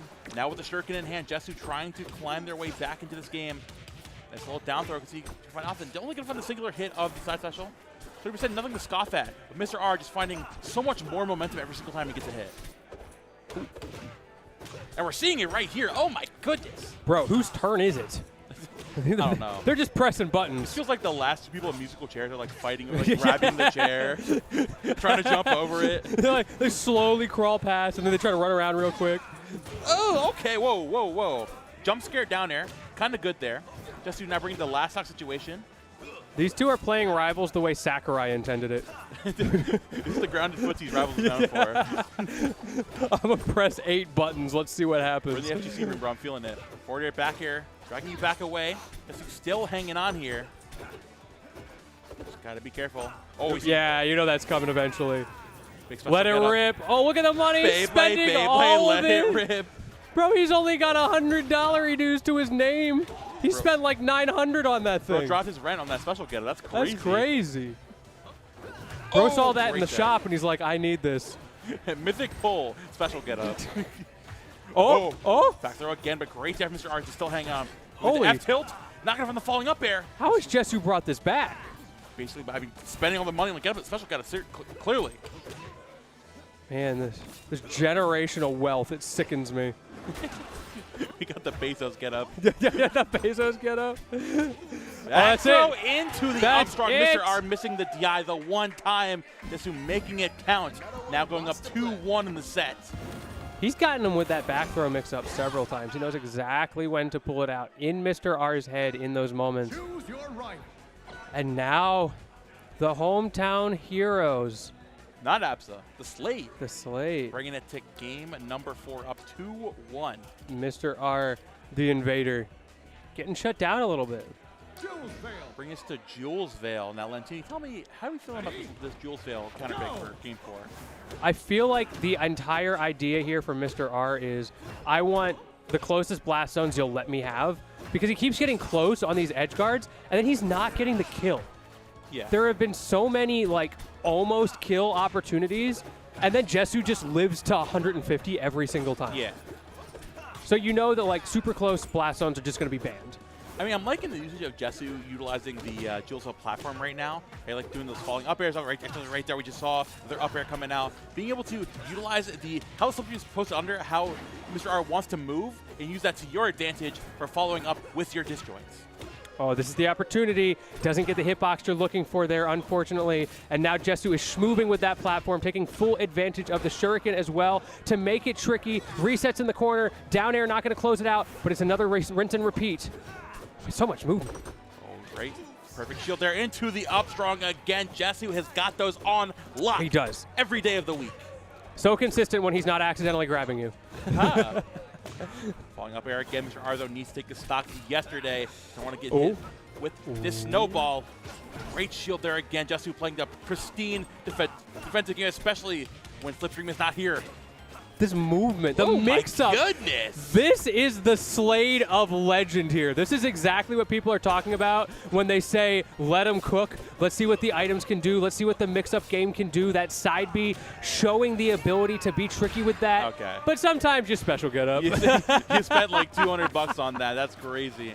Lentini, we finally found him. Bro, you got scammed. We found him. Potential man. He's here in Toronto. Potentially. Whoa. Swatting you back away again with another F-tilt. Jesu just biding their time. Mr. R can knock you back up onto that platform. Floor hug on the fair is just rude. Just a nasty dude. Back throw again to another up strong. It's not even missing. Oh, yeah, what, he's just doing it. You thought that was a DI mix-up? Psych, that's just a floaty thing. Down throw again. There we go. Jesu. Oh, okay, all right. Okay, Mr. R is being a little bit cheeky with that hold in DI. Yeah, we need to, you gotta mix it up there, man. 125 especially is looking for the killing blow. Maybe we got falling neutral special from the ledge. Oh. Wait just a minute. Forder's coming out. I thought the scrawl was coming. I really thought the scrawl was coming, but really instead hasn't been on it with the combo game in this game, man. Jesu's taking full advantage. Comes the chest, the feather, bro. Listen, he's winning. So can we really, like... Yes. Okay, fair enough. You got it. Big forward air comes out. Just because Feather gang on top. Just because you're better than me doesn't mean you're right. Real and true. Oh, I love that side B stall. Welcome to the Vortex. Oh, gets out. Slipstream, back away. Nice little special get up. Oh, there it is. Oh, but denied the scrawl. Can't believe you get the one scrawl, you get feather. Can't believe this. Literally 1984. Okay, Jesu does get back this time. Once again, that situation of if Mr. R is not killing guaranteed, he is struggling to kill at all, which is not something that you would super expect in the matchup, but it really comes down to just how well Jesu is playing that up B. All right, jokes aside, right? We are now out of percentage to find a conversion into up special. You burn the feather, but now you're just like, Mr. R needs a random hit. He found the random hit. You found an extra 54% off of that. Now Jesu just playing the grounded game, especially with Boomerang in hand, waiting for Mr. R to overextend. Mr. R needs to activate now. Yeah, You're one stock away from going on a loser's bracket. It worked out very well for Jesu there, for sure. Let's see if it continues to work out, because now you are in last stock. You have no resources. You have no doohickeys to save you. From the dash attack in there, getting another shuriken in hand, missing that grab once again. Special get up, burning all the money. Oh, I love it. That's such a good option. Up B not going to connect the way that you want it to. Jesu looking for up tilts, trying to make something happen. If you just get one grab here, one grab should do it for Jesu, but you need to find it. And Mr. R knows it. Look how safe he's playing. He's jumping away. He wants nothing to do with it. But the problem when you jump is you can get caught by the forward air, and that is going to be it. Jesu taking it over Mr. R. Emphatic 3-1 victory, closing it out with the Slade of all characters. Amazing stuff here for Jesu again. And listen, I would say unorthodox Slade, but like, does an orthodox Slade exist yet? Yeah, that's a good point. Like, speaking of religious people, every sorry, that's crazy. But yeah, every Slade that I watch and every Slade that I play against does interact with the character differently, which is certainly the nature of the game. But you're right that like the character's so new that we haven't really figured out what the dominant strategies are yet. With all that being said, unfortunately, that is the end of our time here for Rivals 2 Singles Wave B. Of course, we're going to be running right through. Of course, shout-outs to all of our sponsors here. Got EMG, Zenny, Blacklight, VG Bootcamp, Farflash, House of 3000, Gen Game, and of course, Domino's Canada. As of course, with that being said, we got to run it right through all of our ads. We got to keep the lights on here. Yeah, let's start with Domino's Pizza. Like you said, 50% off all pizzas for participating locations in Canada. Use code GOML50 today if you want to take advantage of that. Again, that is in Canada only, so all you Canadian customers, you got a little treat today. And big shout outs to Zenny. Make sure to use code GOML for 15% off site-wide. Type !Zenny in chat or click the panel below the stream to get your Zenny eyewear now and enter our giveaway for a chance to win a free Zenny eyewear bundle. Bro, I love Zennies so much. I've got like actually 10 pairs of Zennies. Oh yeah, they're so fun. I got like the blue light glasses, the sunglasses. I just got a set of like sports sunglasses that I'm really excited about, so they stop falling out of my face when I try to play outdoor sports. Big fans, !Zenny. And Farflash. Nobody knows your community like your community. Look, social media is hard. I struggle a lot with it. I am terrible at social media. So if you're looking for help with a major brand or starting your own smaller company, Farflash are the people for you. They're the official social media coverage of GOML. So if you like what you're seeing for GOML and you want to get some of the same, check these guys out today at farflash.com or at Farflash Group on Twitter and see if it's a good fit. And of course, if you're here at GOML, if you're watching GOML, you can check out this amazing merch we have. If you want to support the TOs and the event, make sure to check out some dope event merch. Start.gg/GOML/shop or !shop in chat to check it out. Because it's all, even after the event ends, it's all going to be out online. Make sure to put in your order and get some of this amazing merch. Bro, I want that Blanca hat so bad. It's so dope. He's got the Blanca chain and everything. I need the Fox shirt. The Fox shirt is cool. It's so unique. Oh, yeah. I love that art The thing about style. GOML, every year, the GOML merch, and even all the EMG merch in general, it's just like merch that I am willing to wear in public. And I think that's a big, like, that's the line. That is for the Smash line. Merch, and they are well over it. And with all that being said, that's going to be the end of our time. Like I said, I have been Momo. You can catch me at Momo on the mic for all of my on the mic shenanigans, and at Twitch, at Momo on the microphone.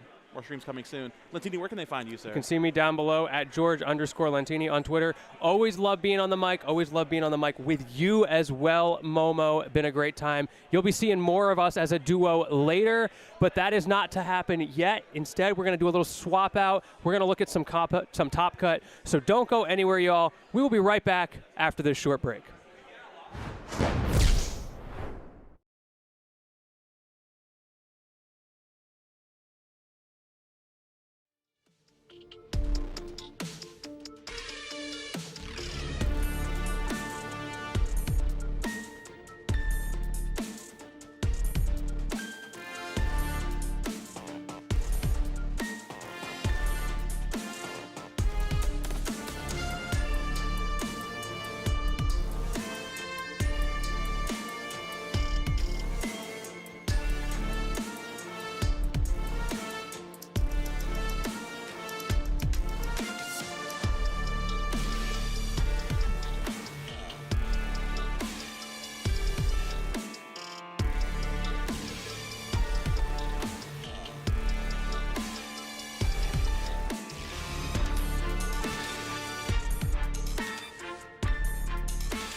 And everybody, welcome back to Get On My Level 2026. I am Chopper here with the GOAT of Rivals commentary, Ubel. How you doing, man? Everything good? Feeling good. I mean, this top 32 is setting up to be Yes. amazing, and then the top 8 after that will be, I'm sure, even more fireworks. The pools already was filled with some absolute bangers toward the end, including Setso against Rongunshu was a lot of fun, a lot of interesting developments in that set. I mean, of course, Mr. R, like losing to Jesu, insane set. There was game 5s galore between Sky and the player that we will be seeing who took that game 5. Godly stepping up first to play. Godly against FPZ will be our first set. But as mentioned, banger after banger after banger after banger. It just does not stop. And it won't, because everybody in the background is currently hovering and watching their own brand of top 32 matches, but we've got our match on stream ready to go.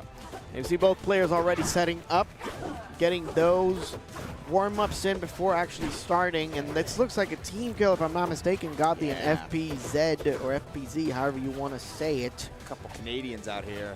Yeah, next matchup after that is going to be Rongunshu, J-Mac. We have Beastly and Rem Rin also going to be available. We have the rock, paper, scissors already with the advantage for the Maple as they pick paper over rock.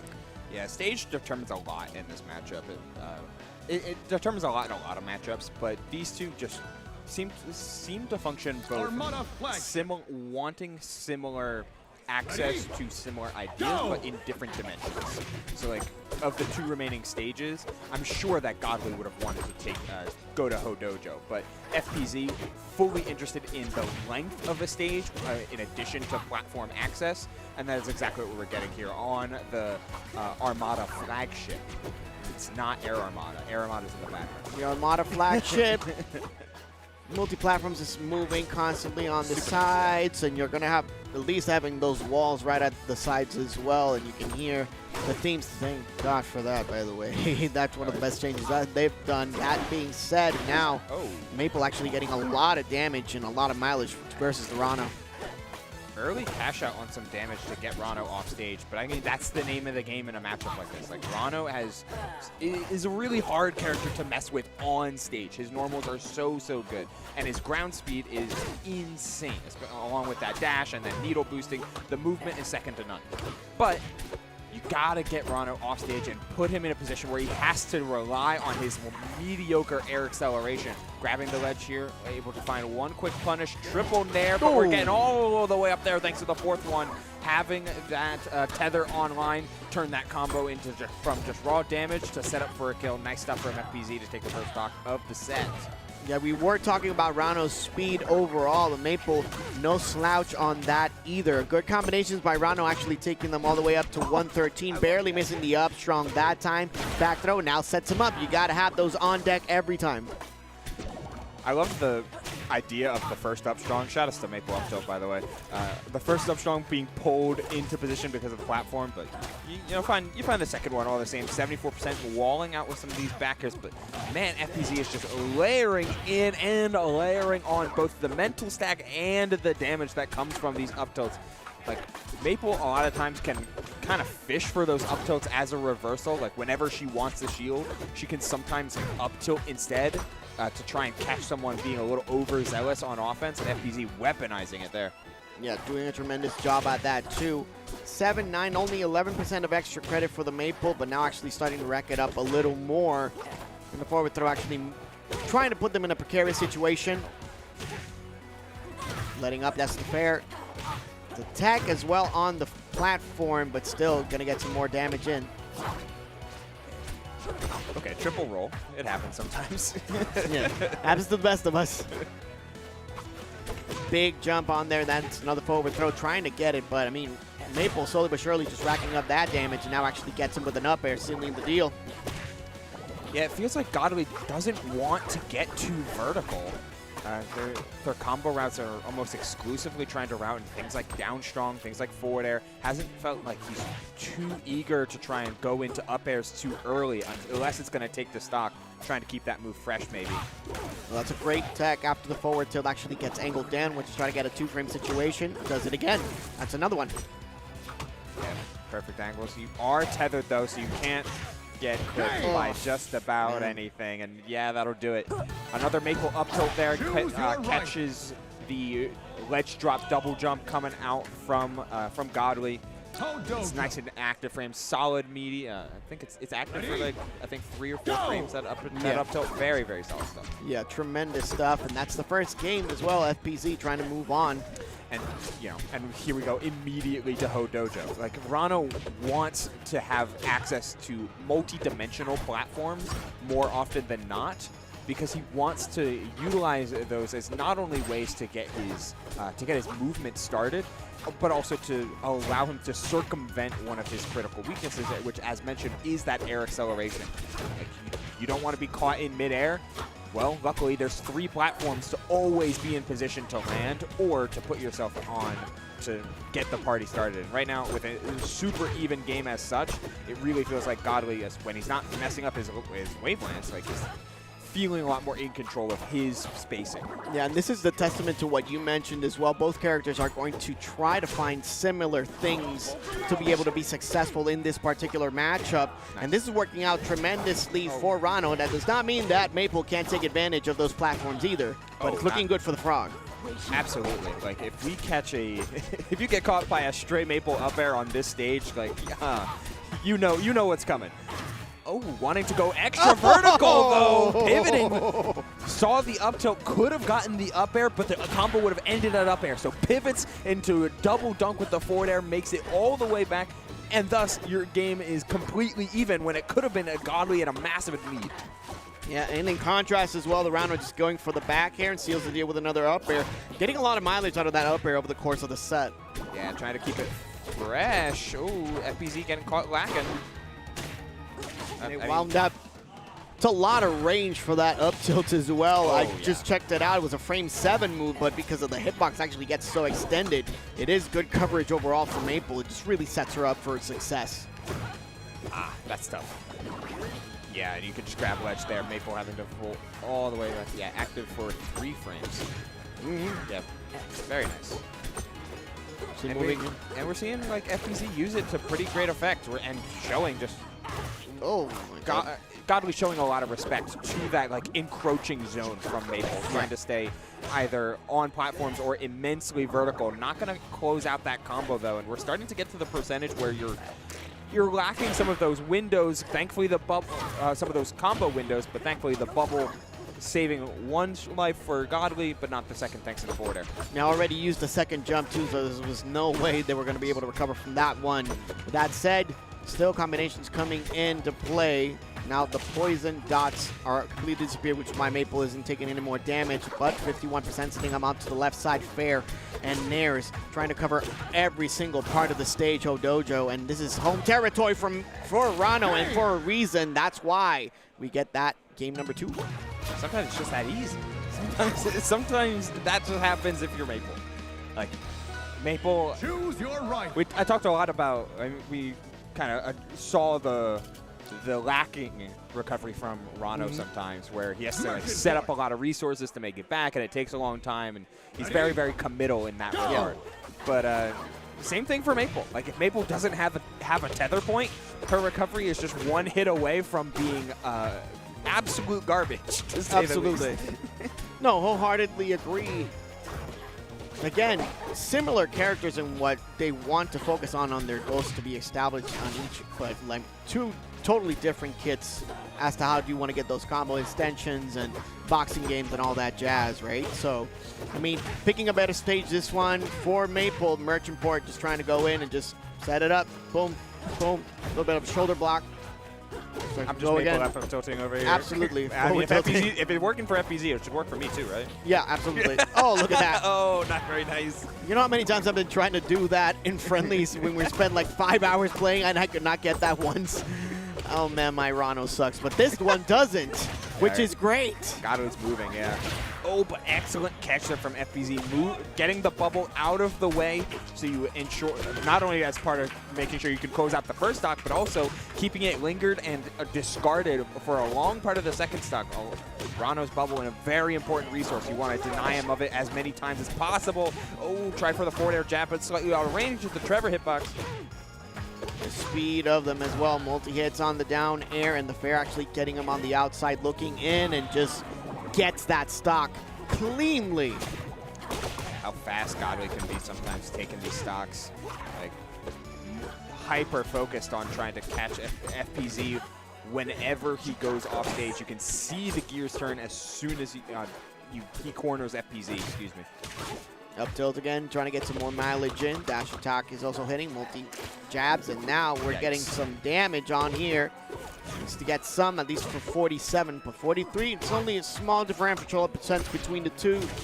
Yeah, the percentage isn't really what I'm worried about here, Chop. Like, that whole stock down is gonna be a tough pill to swallow, especially because Maple has routes to take very early stocks, but they're almost exclusively due to off-stage scenarios or off-stage setups with these double dunks.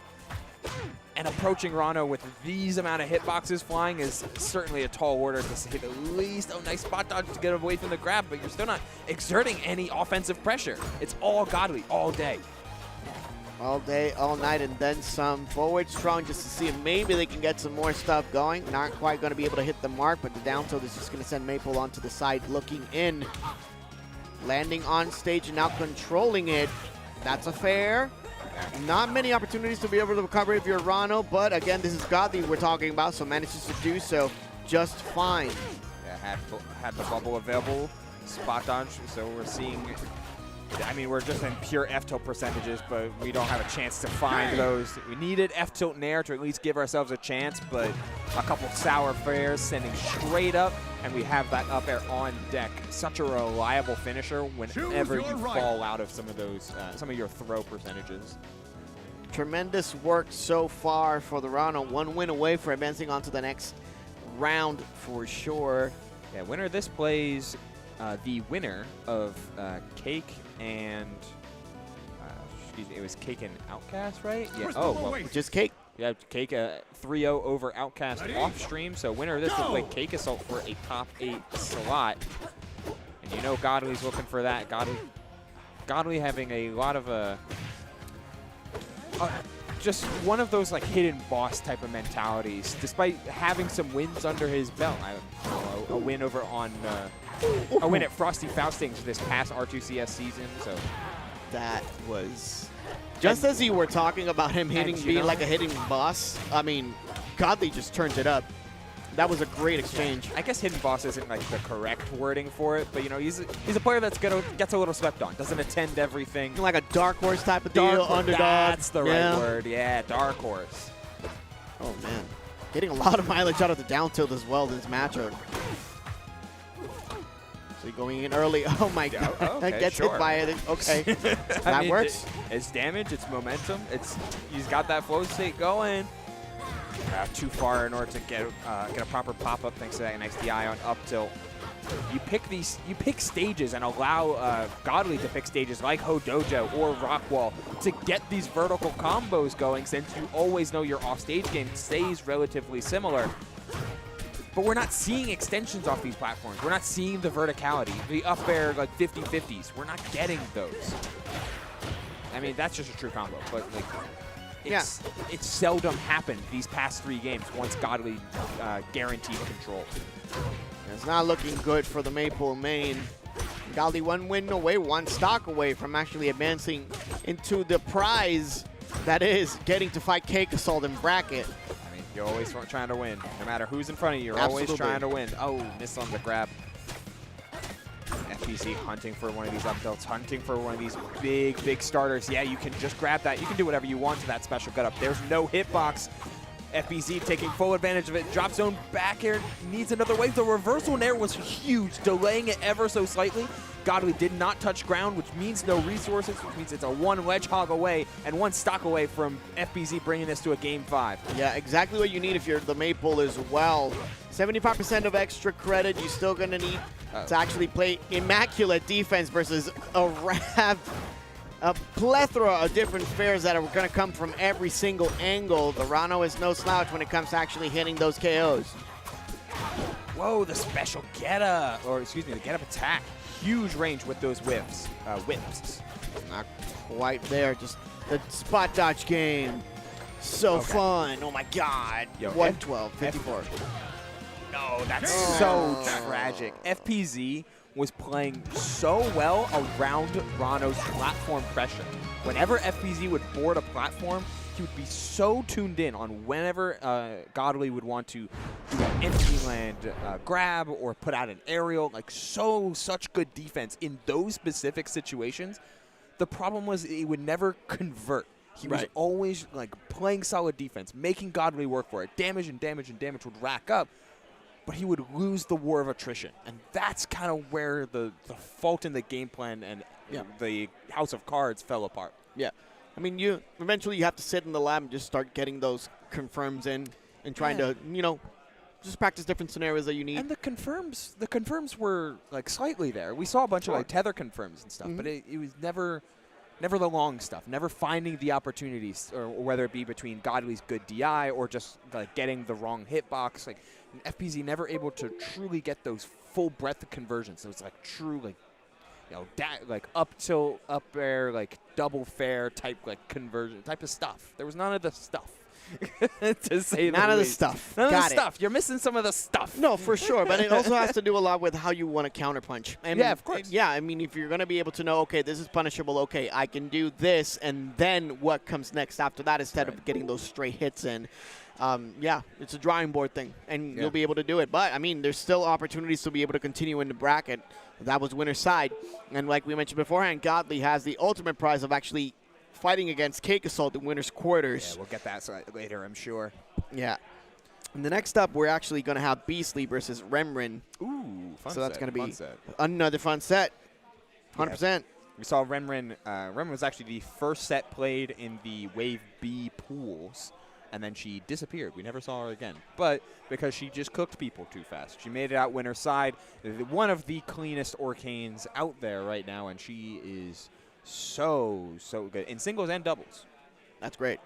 That's great. Fantastic play. And if they win, whoever does, they'll play against MCOC. Yeah. That's all top 8 qualifiers as well. Sandstorm versus Viviana is going to be the next set after this one, if I'm not mistaken. Vivi will probably play Slade. She's been playing a lot of, or they've been playing a lot of Slade this weekend, but that could also be a Galvin Mirror, which you don't see that every day. No, we do not. Now, actually going on to the losers bracket, just as updates, we have Toronto Joe beating Scales 3-0, and Turnap beating Throwout 3-0 as well. We have Switch beating M3-1, Sky beating Cheesy Potato 3-2. That's tough. That's tough. Okay. And then Alphone versus Josh El Chelito 3-0. Yeah, Sesto playing super well. Super clean fours. Saw them play against, on stream, they played against Rongunshu. And yeah. I mean, for as much practice as Rongunshu has in the Forsburn matchup, like, Sesto played extremely well and was playing well through pools as well. Good so stuff. Nice to see them moving on in bracket, even if it did mean that they took out a tri-state player. Like it's, you know, it happens. Yeah, it happens for sure. And then we have Bullets actually beating 3-0 Viridian. So Rongunshu JMac is actually one of the other sets that we still have left. But like I mentioned, it should be Beastly and Remrin. Looks like Rongunshu and JMac was moved off stream. I see them playing right over there. Yep. Yeah, so that's clean set. We're not going to get multiple Ranos in a row. We got to set up and keep the ball rolling for those winner side top 8 qualifiers. That's the good stuff. Absolutely, absolutely. But there is a match before that. Beastly and Remrin are stepping up to the plate. The Zetterburn Orcane matchup, one that has gone through a bunch of, as the game does, have gone through a bunch of like iterations, development changes. The edge guarding flowcharts from Orcane are really good, but Zetterburns find ways to work around them, and Beastly especially good at not getting put off stage to begin with, even though like the edge guards certainly can and will happen frequently. He's a very, very like turtly player in that regard.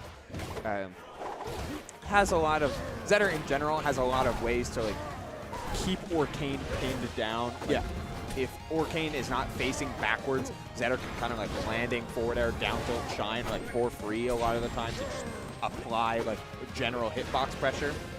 But Orcane's movement is insane, and you can go toe-to-toe on the ground with even the best of Zetterburn's buttons Choose It's a tricky and certainly a scrappy matchup to be sure. Both players, just like you mentioned, gonna get the Zeta or Kane. Rock, paper, scissors time. It's gonna be a W for the Zetaburn. Just to pick this first stage for him. Remrin didn't play RPS. She gave it up. Can't believe that. Unless they played RPS in person, which I did not see. So it's two stages now. The Not Air Armada and Jules Veil. What was that called again? The Not Air Armada? Armada flagship. Yeah. Armada flagship. Armada flagship. But we go to Julesville anyway. Yeah, this is good. Go! It's a good stage for both sides. Like Remrin will love the breadth of space, will love the amount of range that you can apply. Hydroplaning is so effective on the stage. Long platform certainly helpful, but Beastly in particular likes stages like Merchant Port or Julesvale because they make it so much harder to both play off stage, to be put off stage, but the off stage still matters, thanks to the blast zones being still relatively normal. So you got to mix of both. Yeah, and it's looking pretty good for the Arcane so far. I mean, Zetaburn is trying to get some combos going. It's not quite being able to work out for him, and the puddle usage has been tremendous just at the start of these games. Oh, no. Bouncing Whale. Yeah. So moving in, back throw, setting them up. Down strong, not quite going to be able to do it either. 122 to 73. Crazy big corners here. So you have all the resources back. You're going to get by the Arcane get-up attack. That was, I mean, the F-tilt is there to clean anything up anyways, but super tight angle. Yet it's Beastly. Trying for the quick undershine conversion. Still finds one pickup and leans into the next of the platform, perfectly setting up for that runoff fair. Beastly so quick to even things out. No other opportunity to be able to recover anyway as well. Not having that second jump available is pretty much leaves him like a sitting whale. Nice. Oh, combos coming in as well. It's that up throw, now forward throw, trying to get that forward strong as well with the extra boost of the puddle. Super long dash dance, by the way. Picking up a solid combo off that up throw was in perfect position too, and there's a perfect parry at that. Still a reversal of fates. That's a forward tilt coming in. Manages to at least flip a little bit. Not scared of the fire at all. Arcane is Beastly playing a little loose with some of their openings. Seeing things like special getup and very full sending routes. That was crazy. That's good. Doesn't look like Beastly is fully respecting some of the burst range that Arcane can apply. And I mean, I get it. Arcane can be such a hassle to try and wrangle. But the quick shine out of that combo, a nice conversion into an instant up smash to keep things even. But Beastly still is playing catch up through this game one, as opposed to truly establishing a lead of his own. An up throw and an up strong could have led to so much, but not a ton on the table there. Gets a reverse for it, and 71 for the damage after the forward tilt as well. Puddles coming in, multi-hits on the nair. It's not going to hit with anything, and now Zetaburn trying to establish a lot more stage control, but Beastly just kind of gives it away for free, no? Yeah. Now he's overcorrecting, which I would rather overcorrect than undercorrect, right? Like, especially given how powerful Zetaburn's just raw conversions can be. Has to teleport, and that puddle pour is going to get you blown up. No, you have to. Oh, you can make it all the way back. Sweet mama. Okay. And that upper just seals it. So after a struggle throughout the course of the match, Beastly clutches it out. Yeah, as you mentioned, like he was really overcorrecting with a lot of his spacing. It's like, okay, I don't want to play scrambles against Arcane. It's not worth it. So instead of trying to be in his usual position, he overcorrected and dashed really far back, knowing that he can still make these approaches upon by reading what Renren would do to close the gap rather than to maintain her space. It's like slightly different, but by forcing Renren to make some more risky approach options, he's allowed to establish his own tempo a little better, and he's doing so very effectively in this game too. Yeah, it's been working out well, just boxing really well versus the Arcane. That's another fraction sending him to the side. Check it, look at these jump. Okay, and Baby Dash is back. It's like he's really cutting down and forcing Rem to take the initiative. You do actually, maybe moving in, back air, sending him to the side. Getting out of the corner. Both of them are actually, that's an up throw. What's going to be the option? Nope, not going to get a punish. Yeah, that was tough. Seemed to slide off there from Rem.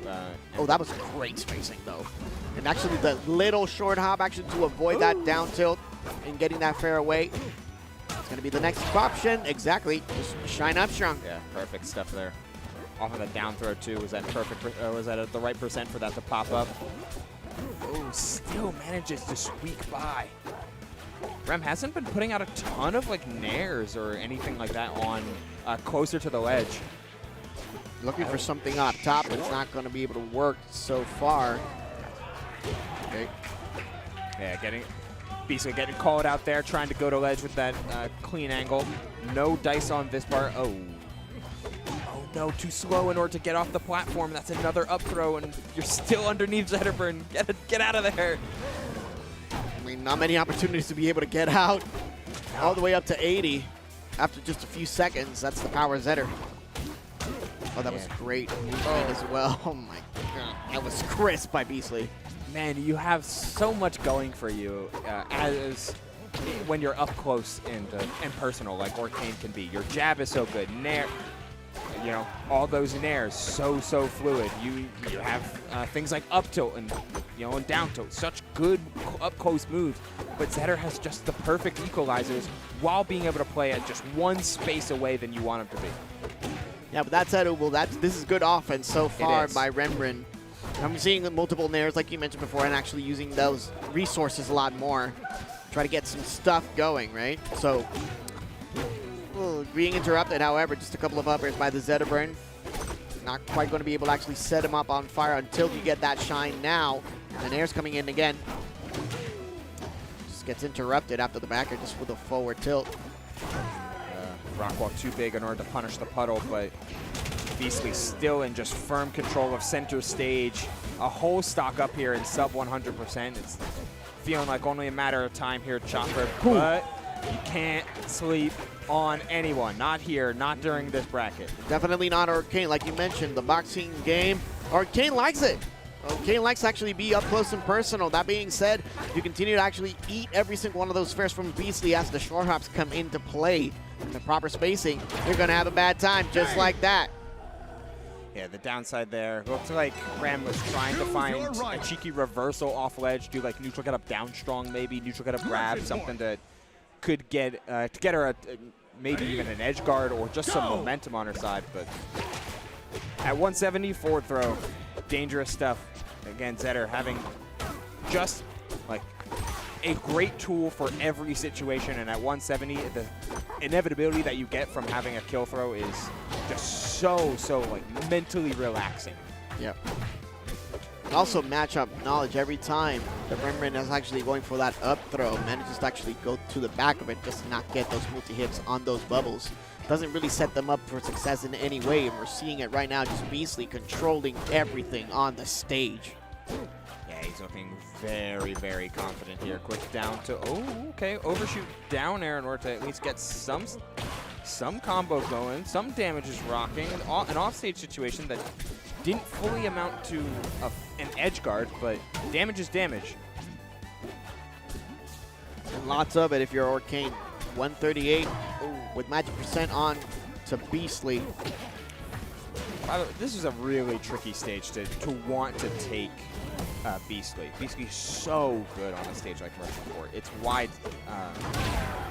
The wide nature of it makes him really hard to get off stage to reliably edge guard. Plus, there's mix-ups from on to off stage, and of course, Zetter's movement here so good. Beasley, don't mess up your waveland when I'm complimenting you. Come on. Now offense actually coming in by Rembrandt, 114, and that's another nair coming in to try to avoid everything, but just barely hits it instead of actually going onto the ledge. Lands on the platform. I mean, the level paying dividends towards Beasley for sure. And it's a constant back and forth of damage, but like Rembrandt just doesn't seem to be able to get those KOs as consistently as you want. Yeah, it's all stray hits, the sour spot. There you go, finally finding that true sweet spot. And 47's not bad. No. And good extra credit versus Zetter, and Beasley might need a little more than that, but that's a double hit on the nair. Actually sending him on to the right side. multi-hits of their own from Bisley's side, and actually trying to get something going. One of the few times, actually, the up throw actually hits him with the multi-hit of the bubbles and just not quite able to do so. That being said, more Nair hits onto Remrin. Good coverage with that dash attack. So trying to overshoot again. Dash attack in. Get up attack. Oh, buffered it too early. Did not expect Beastly just to full send that dash back.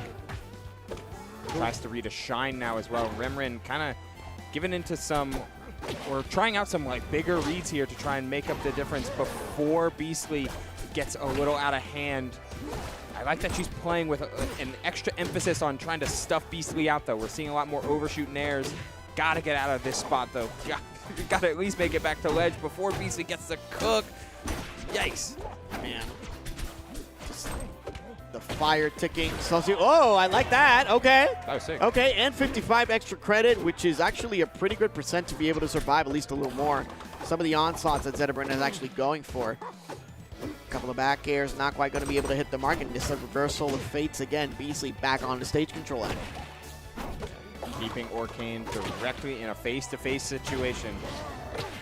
Oh, one up tilt with the platform, kind of ruining any further combo for Rem. Oh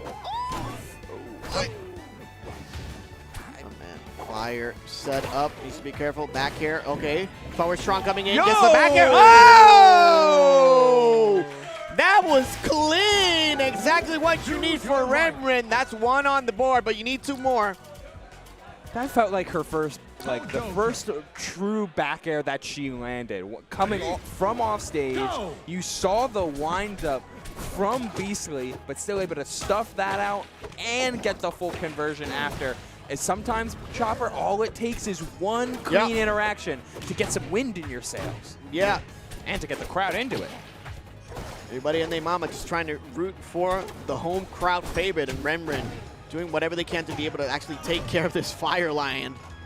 Has options to be able to recover the bouncing wheel, actually sending him to the side back air, putting him in a very precarious situation, just still landing on the level every time. Beastly knows the range that they need to be able to move. So 1-2, not quite going to be able to do it though. Actually going down with the down special, barely missing the mark at the forward strong. Still great percent by Remrin. Beastly looks like he's retreating back to the same game plan that was working at the end of game number 1 and throughout game 2, but all about that. Take a step back, let Remrin commit to the option first, then explode. And explode he certainly did there. Not able to get the punish on the get-up attack. Slight whiff for sure. Boom. It's a good combo. Yeah, so he managing to save up. Getting those pickups is such a huge boon. Okay, and now actually recognizing the tendency to be able to DI back to avoid the bubbles by Beastly and actually get some percents in, but still, man, this line can combo out of absolutely everywhere and nowhere at once. It's Jesus, and another one. Just absolutely devastating. And no puddle means you can commit to those bigger swings because you know that Orcane's recovery is a little bit limited, slightly limited without a puddle. Barely missing the mark on some of those moves on the outside for the edge guard situation, Zubul, and it's been costing them pretty much a whole stock. I mean, trying to establish that offense going in, it's just barely missing, but we know the success that Remrin is capable of because we saw it in the previous game. Yeah, you need those extensions against Zetterbrand, but like that's what makes it worth it. Trying to combo into the puddle pull, or into the puddle port rather, no dice. Looking to keep up with the poking game, still trying for these parries, but Beastly not shining not shining for shield pressure. He doesn't need it to. That's like one of the biggest benefits of a matchup like this. You don't need to always rely on shine. Okay. You just need to find your way through to hold on to a position on stage and make Remrin fight through it. The run-up shield getting called out. Rem still not able to find a follow-up, though, and those dropped combos, like you're saying, Chopper, you can't have that happen, especially against Zetter, because you know Beastly fighting his way out and turning it into a stock. That's a 3-1 win for Beastly. Yeah, tremendous work by Beastly, but we saw definitely what Remrin was capable of. She was playing really well. Unfortunately, it's like we were just discussing, like the combo extensions, being able to actually take the opportunity to be able to just be consistent on those. A lot of the time we did see those up throws actually hit with the multi-hits, but went constantly for those up tilts that were not really hitting on the mark. Yeah, they should, but part of what makes the that matchup so difficult, not just from a character standpoint, from a people matchup, is that Beastly spend a good chunk of time studying a lot of Arcane throw setups and playing a lot of Arcane on his streams or on other streams, just as part of his routine. I think there was at once an intention to try and maybe pick him up as a secondary. That was laid to rest, but the character practice is still incredibly valuable for situations like this. Yeah, absolutely. I mean, still alive, still in loser's bracket at least. For sure. So a lot of Rivals 2 still to be played. Turnap doing a tremendous job at loser's bracket as well, actually taking care of Mr. Duckers 3-1. Yeah. Talking a little bit of that. So lovely TO. Shout out to McDuckers. Super clean player. As what are we? Okay. So we're starting off with Viviana and Sandstorm. Okay, perfect. Sandstorm, we all know him. We all love him. Tremendous player as well for more than one game. Brawlhalla pretty much GOAT. Yeah, he's fully retired from Brawlhalla. Not interested in fully focused on Rivals too. Fully focused. This is what the game does to you. By the way, it's like you don't want to play anything else, and I don't blame him. Yeah, he's thriving both in this game. He hasn't done a ton of competing. Feel like he took a little bit of a break. Sure. Locally, but still. Fantastic player coming out to GOML. He was at EVO. Sandstorm's awesome. Yeah, no, needs no introduction. No introduction as well. And Viviana, a couple of the teammates were actually on stream earlier, Godly and FPZ, so that's another one. Yeah, we saw Viviana beat Jesu off stream. That looked like 3-1. Played the Galvin, but played a bunch of Slade earlier in the bracket. Yeah. Also has a lockdown, I believe. So, who knows? I mean, heavy enthusiast and Slade. Because who doesn't love Slade? Yeah. Dashing shark, if I've ever seen one. So we might see that. We could see the Galvin mirror, though, because I know Sandstorm has shifted. He used to be, he started Olympia with a Galvin. Yeah. Then he was, Olympia Galvin together. Yeah. And now he's Galvin with an Olympia. Okay. The Olympia is still around, but prioritizes the Galvin, and it looks like that will be what we're getting on both sides if their button check is anything to say about it. Galvin v. Galvin, a couple dinosaurs who are currently tweaking on the stage a little bit. They're doing a little... Yeah, mirror matches in these games are actually super interesting, Rivals 1 and 2. How you can use the resources from the other characters and all that stuff. If it's the same one, you should be able to do so. Cheeky interactions with each other that just changes how you approach things overall. Yeah, these two don't have as much overlapping with their mechanics. Sure. And instead it is extremely swingy. Because if one Galvin is galvanized, the other one is not. And Galvanized is such a monumental buff to Galvin's neutral. Yep. His advantage, his disadvantage. Everything about the character just gets so ridiculously powered up by the nature of magnet returning to you, by being able to set up a platform, by side B and all this, all the normal Galvin stuff, because that becomes so imperative for both sides, and only one can ever be galvanized at a time. It's going to be hard to really put a lid on just what both of these players are trying to do at any given moment. Yeah, I agree with you wholeheartedly, Ubel. And this pretty much guarantees that at least one Galvin is going to make it to top 8, and we're seeing already the damage being racked up and just sends them outside. Not going to be able to actually do anything about it. It's like you mentioned, this is going to skew to the one that actually gets all the steroids and fully powered stuff. Viviana slightly missing the Sandstorm's platform on their recovery route. Hopping right back to it, though. Oh, nice tech chase with the down strong. And that was going to leave a handy little drill there that Sandstorm removes immediately. It's to get this off of the stage. Do not need it. Now reversal again.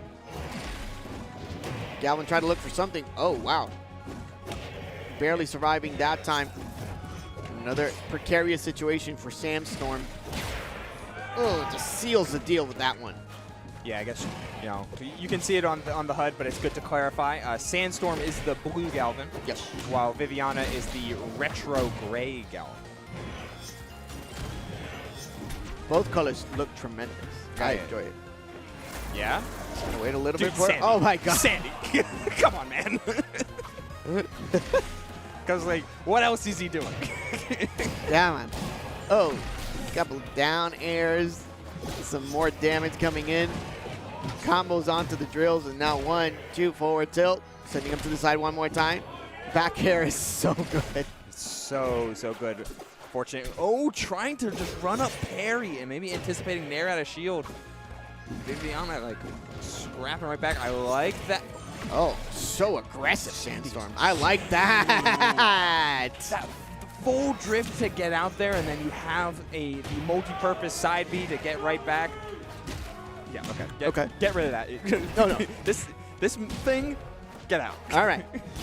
All right, differential is also minimum. Oh, the parry in actually returning back. That's actually pretty cool. Now Viviana is actually taking Sandstorm outside. But the platform is going to be used by both of them. And now, oh my god, so dangerous. The slide off of Galvin's platform in order to keep the pressure up. Like, Sandstorm was close to dying there, but so was Viviana. Like, that's how swingy a game like this can be. Grab forward throw is going to make both of them non-galvanized up until they find this hit. And Viviana's the one who's trying to roll with it. Another key trade. Oh, but it's Sandstorm's turn. Yet no pickup. Risky plays by Sandstorm. Oh, they're both trying to magnet now. They found each other's stagger timings. It's time. Oh, galvanize one more time. It just interrupts it. Got to land on it. Tremendous recovery by Viviana there. Yeah, not to mention the slight error on Sandstorm's part. But Sandstorm again in position to dominate with some offstage play. Slightly off the mark. Viviana going for a potential edge guard, but you have Sandstorm's platform that you can control. That's I did not know that. That's awesome. That part of the mirror matches that you were talking about before, Ubel. If it's there, I can use it. And that's a forward tilt from Sandstorm, just sending Viviana onto the left side. Needs to be careful, though. Both platforms are available. This is getting spicy. Sandstorm had a 50% lead here, but that could be to his detriment. That Viviana goes for it all. Still has that platform. You got to watch out for the drill there. Sandstorm evacuating the left side. Wants to be close to the platform for those mix-ups and to ensure that he has more of the stage at his back to keep the tech chase alive, and he finds it. Finds the forward tilt on that tech chase. Very, very nice up from Sandy, but oh my god. Controlled chaos is what I expected, and we're getting exactly that. This is a mirror match I can get behind, Ubel. It's so good just because of the things you mentioned as well. That Galvanize is only going to apply to one of them at a time, so combo extensions are going to be key for this for sure. Go! Yeah, and how you move in your defense. Not to mention trades. Yeah. Imperative, because a trade means both of them are no longer galvanized, which, you know, puts them on even playing field. Sometimes it depends on the trade. Like, it's just so much conditional about this matchup, and there's a reason why we're going to such a stable stage like Jules Vale, because there's already plenty of havoc between these two dinosaurs. Jesus! Oh my God! Every time we have a Galvin on stream, it's going to be a highlight reel, forget on my level. And these two are just duking it out. The mechanical rhinoceros is doing everything that they can to just interrupt each other. And that's another one actually moving in and get that away. Get that drill away from me. Oh, the dash in, trying for a quick overshoot jab, but that's where strong hit reverse now for Galvin is so good. Nice parry. Moving in. Beautiful Texas landing on the platform. Sandstorm with the stage control. Sandstorm's like, okay, now you will play it from Nair height instead. And this is what happens when you get hit by Galvin Nair. Trying to recover one more time, just sets him up. That's a Superman punch if I've ever seen one, and just gets him. One more time. Sandstorm galvanized for just a tad bit was enough to be able to take that, and just 1-2 under the platform. Dash attack just sets him out for a victory situation if he continues to rack up the damage in this combo. so fluid Sandstorm is with some of these offstage plays. These drop zone back airs are so clutch. Viviana finally a chance to play the game themselves. Looking for a different route instead off of a soft hit nair, and works out like a charm. Sandstorm goes for ledge instead of for platform. That's going to bring us to a final stock here of game number 2. Sandstorm in a hell of a lead, but no but. Just a hell of a lead that he cements and brings forward through game number 2. Superman punch for the W. That's 2-0. You ever see the hitbox on that move? Crystal Oasis. Yes. Insane. But I will still look it up because it's fun. We'll look it up later. Go! Moving in. Crystal Mines version of Rock Wall. A lot less movement, especially if you're going to go in the outside, for sure, with those platforms. Put that up there, crazy.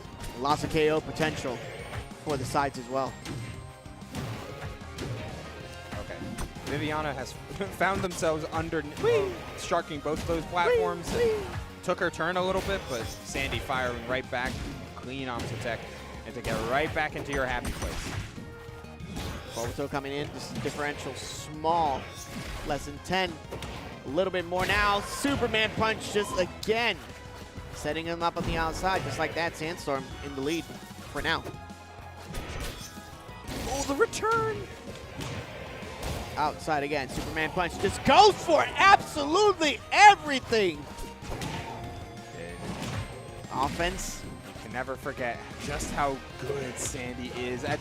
Oh, not again! Dude, I'm screaming! What was that? Lands on the platform, already galvanized, side special, right onto the bottom of the blast zone. No way you will be able to recover from that one. And Ubel is in shock right here. You okay, buddy? What? Jesus. Soft back air into regrab on their platform like a John? Like, that's crazy. Oh. Galvin is ridiculous sometimes. And when Galvin gets to get going and you see the full, like, the actual thesis of the character get shown off, where they're all in on their all-hit game and all in on their reversal into everything you want. Like, that's where the character flourishes. Yeah. And that's where you see all the extra dimensions. And while I personally think they're neutral, the Galvin's neutral what holds him back, because that neutral is very magnet reliant and kind of very shallow because of it. Yeah. All Galvin needs is like a couple of hits to either get you off stage or to get you above them, because then it's either infinite up airs that get you off, that then lead to you being off stage, or you're off stage being threatened by drop zone back air or magnet or forward air, or the world is your oyster. like, Absolutely. And that's what Sandy did. Like, that's what he weaponized. It's like, Choose your right. whenever Viviana is off stage, drop zone back air will be the main threat that they have to deal with every time. And if Viviana dealt with it a lot of the times, but not every time, it's just Galvin, man. I mean, Galvin. if there was ever a character made for pretty much Sandstorm's play, it was definitely Galvin for sure. It feels like it. Yeah, man. Especially Match like, made in heaven type of stuff. Yeah. Not to with too much overlap though, but Brawlhalla has a lot of cool like fainting like you're grounded in midair stuff. Yeah. You can do like it acts like you're doing a grounded strong attack, but you're still in midair. It's kind of like, I forget what they call it, but it's like phantom platform, whatever they call it. And Galvin just gets to spawn a platform. Yeah. But again, only when he's winning. Like, that's what you have to do first. Absolutely. And Sandy weaponized that. He's Yeah. played so well. Yeah, that's why he got the W with a clean 3-0. First person to be able to actually qualify for top 8 as we move on to the next set, which is going to be Cakeassault versus Godly. Take Godly for the next one. Godly played 3-1 over FPZ. Cakeassault 3-0 over Outcast. Some clean stuff between the two of them. The other top 8 qualifiers, mind you, being Rongunshu against Bullets. So that'll be Claren, Edelus, and then Beastly up against MK, or MCOC, which is, I believe that's a Zed or Ditto. That's also going to be interesting. So definitely guaranteed Galvin, guaranteed Zedder for the top 8 of Get On My Level. In the meantime, on Losers Bracket, we're seeing FPZ making a really good run. Outcast beating Sesto 3-0. Sky and J-Mac duking it out. Renrin and Switch. Gordon and Mr. R. Mr. R actually beating Koilu 3-2, so Shout out to AJ. yeah, absolutely. Shout outs to AJ. I mean, that's a, what's it, guaranteed 9th, 13th, 17th. yeah, You know, great. Eric Gordon, not even ranked, by the way, in Tri-State. Just casually making 17th. Yeah, and that name is actually godlike. Air Gordon. Oh, yeah, he's awesome. I love AJ. Such a good name, too. That's a good gamer tag. Toronto Joe and Turnap actually duking it out to try to make it a top 8. Toronto Joe making a really good losers run right there. That's Yeah. awesome. Joe's got stuff to do, too. Mr. T.O. Absolutely. T.O. Joe. What are you doing? Absolutely. He's gaming. Working out well. This is going to be interesting. So you and I have definitely seen this matchup quite a few times for sure Yeah, this at is a fun one. very, very lower skill for myself, not you. I mean, Ubel plays great. Do not compare me to Cakeassault. No, I'm not. I'm just saying. It is no, not. no, I'm not comparing you to Cakeassault. No, definitely not. What I am saying is that my Rano sucks. That's what I'm saying. Speaking of, bro needed to get some hydration. Important. That reminds me, I gotta drink me some water as well. And everybody that's watching the stream should remember to drink water. Super important. Stay hydrated. But no, this is a matchup that I always kind of waffle on. I think Rano is so good at edge guarding Forsburn. I think Rano is Choose your one of the right. many characters that hits Forsburn really, really hard. Like a lot of Rano's combo routes are so have so much variability, and all of them lead to so much damage against this character. That being said, Rano has to oftentimes risk body and limb in order to get in. He has to overcommit a lot, or just play the needle Go, game guys, ad go. nauseum, which is not usually a winning formula. Ready? And Go! no matter what I go about with the combo game that that Rano can provide, or the movement that can be hard to catch, of course the throw game, everything that Rano advantage has, Cake is also just really good at this matchup. Yeah. So we'll have to see how it develops here for Godly in specific. Close to getting an Edgehog there, but not quite on the mark. Yeah, so far a percentage lead, but you know the Cakeassault is actually going to try to bring it back as much as possible. That's a good slingshot side special onto an upper for a multi-hit for 82, and now actually landing on the platform. Dangerous situation for him. Getting comboed by the Cake. Well, Abstrong actually missing the mark. He's going to get punished for it. Puts him up. Choosing to just use the bubble as a stall tool rather than a movement tool, and it pays off dividends. That Upstrong Diamond Cutter not quite closing down the stock yet, even on the platform. Not I have enough percent, but we'll get it the second time around. Nice tech chase using the baby dash to cover the platform. One baby dash either way would have led you to that perfect sweet spot. Getting that down throw in. Even more combos. Tech chasing him. Actually, back air is going to do it. That's going to be enough for sure. Differential of only 21 extra credit. Godly needs just a little more to make sure that the lead is just a little more cushiony. That being said, could be anyone's game so far. That's the wreck of rib. Forward strong, the forward cape and strong. Sometimes like you have to get people to, you have to get players to stop or to respect the cape and not just floor hug it every time. Letting the forward strong rip is a pretty good way to do so, but Cake still falling behind Godly's tempo. It feels like Cake wants these games to play a little bit slower, to try and way he can maximize his shorter but still devastating combos. You know, Godly wants things to speed up, and it looks like Cake is constantly making space and giving it up rather than trying to take it all the time. Correctly predicted that it was going to be a get-up attack, but missing the grab is going to cost him a stock pretty much. Actually getting the forward strong from Forsburn that time, and now Cake taking the lead. Only difference is going to be 8%. Pretty close first game. Up throw in order to burn the bubble, maybe, but yeah, percentage doesn't exist in this game, I swear. Percentage matters, of course, like damage matters, but it never truly identifies a lead as much as it will feel like, especially given how quick some of the damage racks up for Forsburn. This character can do so much in so little time. Tempo is starting to move at Cakeassault's favor for just a second, and now Godly, like you mentioned, trying to speed up the process of just getting those needles in, trying to interrupt every single recovery possible. Cakeassault actually managing to get on stage. Gonna get red! Get up attack is gonna be the option for him, but the Upstrong actually takes one. Godly on the board. Right. I was convinced Godly was going to have it during that edge guard because he did everything. He did everything right up into covering the ledge. Yeah. By getting rid of the clones, stalling Forsburn's jump out in midair, and then getting rid of the top end of smoke to keep Forsburn still low and force him to go to ledge. But then he didn't cover ledge, so Cake still got back. But all the same, the pickup on the tech chase on the platform, even better. Like, still closing it out and bringing us to a very common counterpick for Forsburn's and Cake all the same with being Tempest Peak. You love having that top ceiling so high. You like those platforms being so flexible. When the platform is in its low, never mind. Doesn't matter about the stage. Dog, don't SD. Like, Happens to the best of us. happens, true. Happens to the best of us. There we go. And Cakeassault is definitely one of the best of us. Yes. Top seed for a reason here, and he's got a bit of a mountain to climb. I was saying this earlier during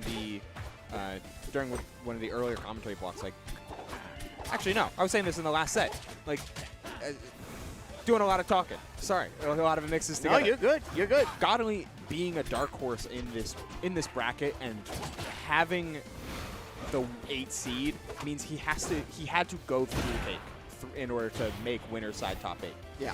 But surrounding a lot of the conversation before, when looking at this bracket before, was like Godly is absolutely a sweeper who can make crazy upsets, and if he gets the right bracket, can absolutely win the whole thing.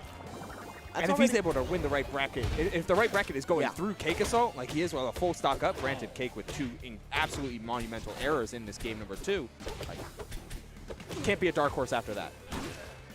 Absolutely. I mean, as far as the game is actually going, it definitely feels like it's going to be a 2-0.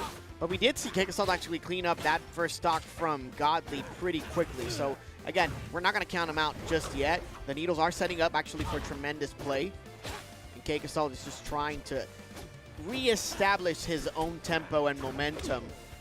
Godly not letting up in the slightest. Getting rid of Clone. It's so hard to keep around in a matchup like this thanks to Needles. But Cake is playing very, very well. Aside from those critical SDs, like the actual poking and juggle game and like offense is ridiculous.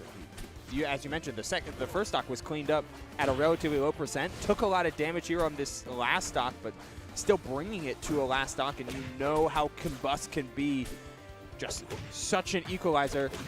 Godly not wanting to go for a down strong, instead plays the long game, which in turn means that Cake has to burn the Combust in order to survive. Oh man, down strong on Alpha 34, that's 41. And to at least get the read, moving up to the left side, grabbing again on the ledge. What else is Godly going to be able to do? But they're actually trying to run from a Cakeassault that's just smelling blood in the water. Forward Air City, the tech roll in, getting blown up with a 3-hit combo at that. Some big downer pickups, and that could have been the game. Instead, we're covering all the space. Can we get the up air? It does reach! Godly up 2-0. Critical fails in that game for Cake. 2 SDs effectively. But you were in a last stock, last hit situation against Cakeassault, and you managed to clutch it out. Yeah. So that is Godly not being above the moment, and that's super important as a mentality factor. I mean, can we give both players like half the game and just be like 1.5? Yeah, just give them like half a game, because it felt like Cakeassault actually gave that one away, even though it is currently at 2-0. Hey, if your opponent makes a mistake, that just means you outplayed them. Oh, that's fair. That was an insane, like, oh wow. Oh, okay. Dude, sometimes Cake just pulls out like some awesome movement, and he turns it into a huge juggle and just keeps going and going and going. I mean, 110 to 13, and you keep Rano in the air. The airspeed is not good if you're actually trying to run away from somebody that's just gonna go ahead and kick your butt if you're not too careful. Ooh. Mess up the movement a little bit there. Would have had a pretty clean punish instead. Godly forced to play chase down yet again. Oh, these huge down airs from off these top platforms are insane from a value perspective for Cake. And now Godly responding back and not going to be able to be punished for that. Be careful, however, actually setting up, rolls out, short space, going to be able to predict at least that one, uses the bubble against Godly. Get the eye on the back throw, get up attack. Trying to get at least a hit in. Neutral get up punish for the forward strong, 121 now to 55, but only 2 stocks onto Godly. Oh, that's great edge guard situation, and getting rid of that smoke cloud is going to be super important. Yeah. Godly doing a pretty solid job at like deliberately removing a lot of smoke, forcing awkward angles out from Cake. But Forsberg still has plenty of time, most of the time, in order to make these recoveries. This is big, though. A double up air. Oh, had Forsberg in mid-air, but couldn't quite complete the string, though. Oh! And Cakeassault barely missing that up-strong second hit as well. Tragic. 98 to 78. All of a sudden, it's looking like an even game, and now Godly's actually turning up the speed of it, and Cakeassault just feels a little uncomfortable. Back air actually sending him to the side for 126, and now what's going to be the scenario? Actually lands in it and takes it! Yeah, that onset tech was so crucial. 144, bubble above in order to avoid any sort of up air or down strong stocks. Able to instantly DI to that bubble and find a huge reversal. Godly 1 stock away from putting Cake in losers. Jesus, 131. No extra credit on Forsberg just yet. And Godly doing their best to try to get some stuff going. Now tech chases. What's going to be the option? Just neutral get him. So toss him to the side. 20% now. 142 if you're Cakeassault. It's not going to do it, though. Not on this stage. 151. You need typically a back air in these positions, but if you're tunneling for exactly 1 move, then Godly's just going to hard counterplay around it. This is no jump, no resources. Whoa! That was definitely a choice for Cake. And characteristic either, actually using the clone to be able to move on to the platform, putting themselves in a disadvantaged situation and no resources available. So that clone dash might have been intentional. The missed ledge dash was not. That was just, again, critical error for Cake. 3 of them in 1 set, leading to 3 stocks lost.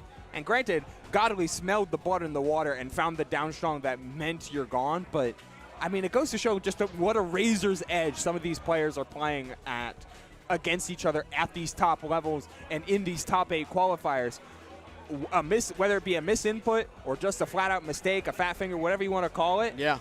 One of those can lead to stock gone, set complete, 3-0 down to losers, buddy. And that's where Cake is going to have to fight from the losers top 8 qualifier through the rest of the bracket if he wants to get the win. Absolutely. And if you know something about losers bracket, Cakeassault definitely going to come back with a vengeance for sure. So Yeah, that's he's not gonna out be, of it. That's for sure. That's bad news for him. It is also terrible news for everybody in the losers bracket pretty much. And this is going to be the final set that we're going to have. Okay, yeah, we are going to run one of the losers top 8 qualifiers off stream in order to keep the mojo going and in order to keep that flow rocking for tonight's Rivals of Aether 2 bracket, because this entire bracket of all 120 plus, I forget the number. I think it was 123. Yeah, 123 entrants. All of this is happening in 1 day, and we've got an entire fleet of top 8 first to 3s in order to go through. So we're going to get one more set. That set will be Rongunshu up against Bullets. Beastly and MCOC will be playing off stream. Yep. I haven't actually just started based on the Star GG, if I'm not mistaken. Oh, they're right there. And it looks like Toronto Joe's bracket is over. Turnap defeating him 3-0. Tremendous play for Toronto Joe, though. Yeah. Making it so far. In the meantime, we also have Mr. R waiting for the winner against of Renrin and Switch, and the winner of that gets Cakeassault to qualify for top 8. Some of these loser sets, like Sky versus JMac, winner of that plays Viviana. FPZ is currently waiting on the loser of this match, if I'm not mistaken. No, waiting on the loser of Beastly and MCOC, yeah. Yes, correct. Which that Zetter Mirror is happening right next to me. Whoa. They're gaming. Lots of gaming. Playing Beastly around. Currently in the lead.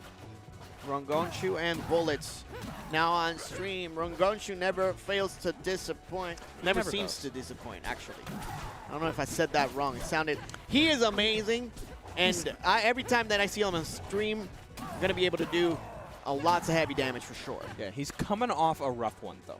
Yeah. Evo was not as kind to Rongunshu. Right. Which those brackets happen. Losing to Yoda Cage super early was pretty insane. An insane win for Yoda Cage. Shout out to Yoda Cage. But also, like, that's a tough one. Being put into losers so early, best of threes, all that jazz. Ron, though, back in his home region, feeling that flow. Looked really good in pools from a mid-game adaptation and from a combo standpoint. And arguably, this matchup, if you ask a Edalus player about this matchup, they will say it's unwinnable. So, you know, you have that going for you, too. And so far, as per what I've seen in bracket, Rongunshu hasn't lost a game. All of the matches that he has played has been 3-0. So let's see what type of play Bullets is going to bring for this particular matchup, because like you mentioned, might be a little difficult for the Bear. But let's see what's going to happen. Go! Yeah, and it may not look at the start, because Claren and Edalus actually function at similar ranges on stage, thanks to Edalus's big buttons, and of course Edalus's edge guarding potential is always there. So Bullets will have a lot going for him.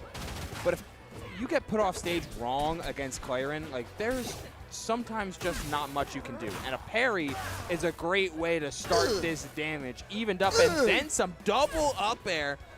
This bear might be big, but that damage still hurts.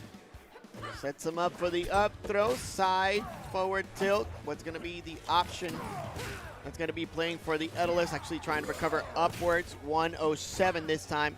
Barely missing the mark on the neutral special, but just gets a couple of hits in from the pair. Sweet mama! That is going to KO. First out. And that's called getting put off stage wrong. Like, if you have nothing to do but up B, of which most of the time Edalus has nothing to do but up B if he's that far away, whether it be forward air, neutral special, back air, whatever you want, forward strong, like, Claren just gets to intercept that for free sometimes. And it'll be interesting to see how Bullets wants to play around going off stage when there's such a powerful checkmate scenario on the table near constantly. Okay. Try to go cheeky with it and actually manages to get the KO that time. 50% extra credit. Sometimes that's an answer in its own right. The answer is, I'm still going to do it. And like, that level of authority that you can operate with is can matter sometimes. Having armor certainly helps. Yo, okay. Okay. Getting caught on that ice. It's actually not what you want. It's Edalus actually trying to get some more momentum going forward. Tilt is going to get punished. Now 104. Sitting to the side, just going to recover high. Patience is a virtue, and we know that Ron just gets it. Nice catch from Ron in order to force off stage with that clean back air. And then you turned it into another neutral special kill. Plasma Blade taking no prisoners, and Ron is known to be one with the sword across a multitude of games. Good stuff.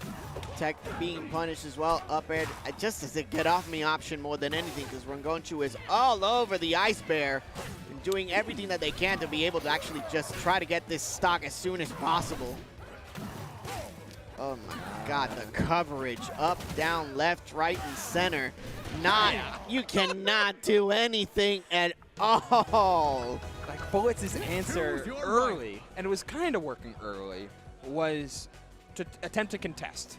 It's like, okay, back air as one of the quicker, bigger buttons that you have at your disposal, like back air through and try to catch Rongunshu off the mark.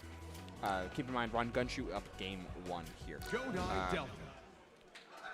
But the flip side to that is, if you're always trying to like trampoline and counter strike early, all that Ron needs to do instead is grab ledge, wait, jump back air. That's the layer mix-up, though. Using the forward air armor and not release the forward air in order to try and fight through some of those lingering meaty areas. And more hits coming in as well. This game number 2. Something has to work, but I don't know. The answer might be to just pick another character at this point. Because I mean, if the Ice Bear is the only one that you use, that's perfectly fine. You do whatever you can and try to, you know, mitigate some of the disadvantages that you have in this matchup, but it's not looking good.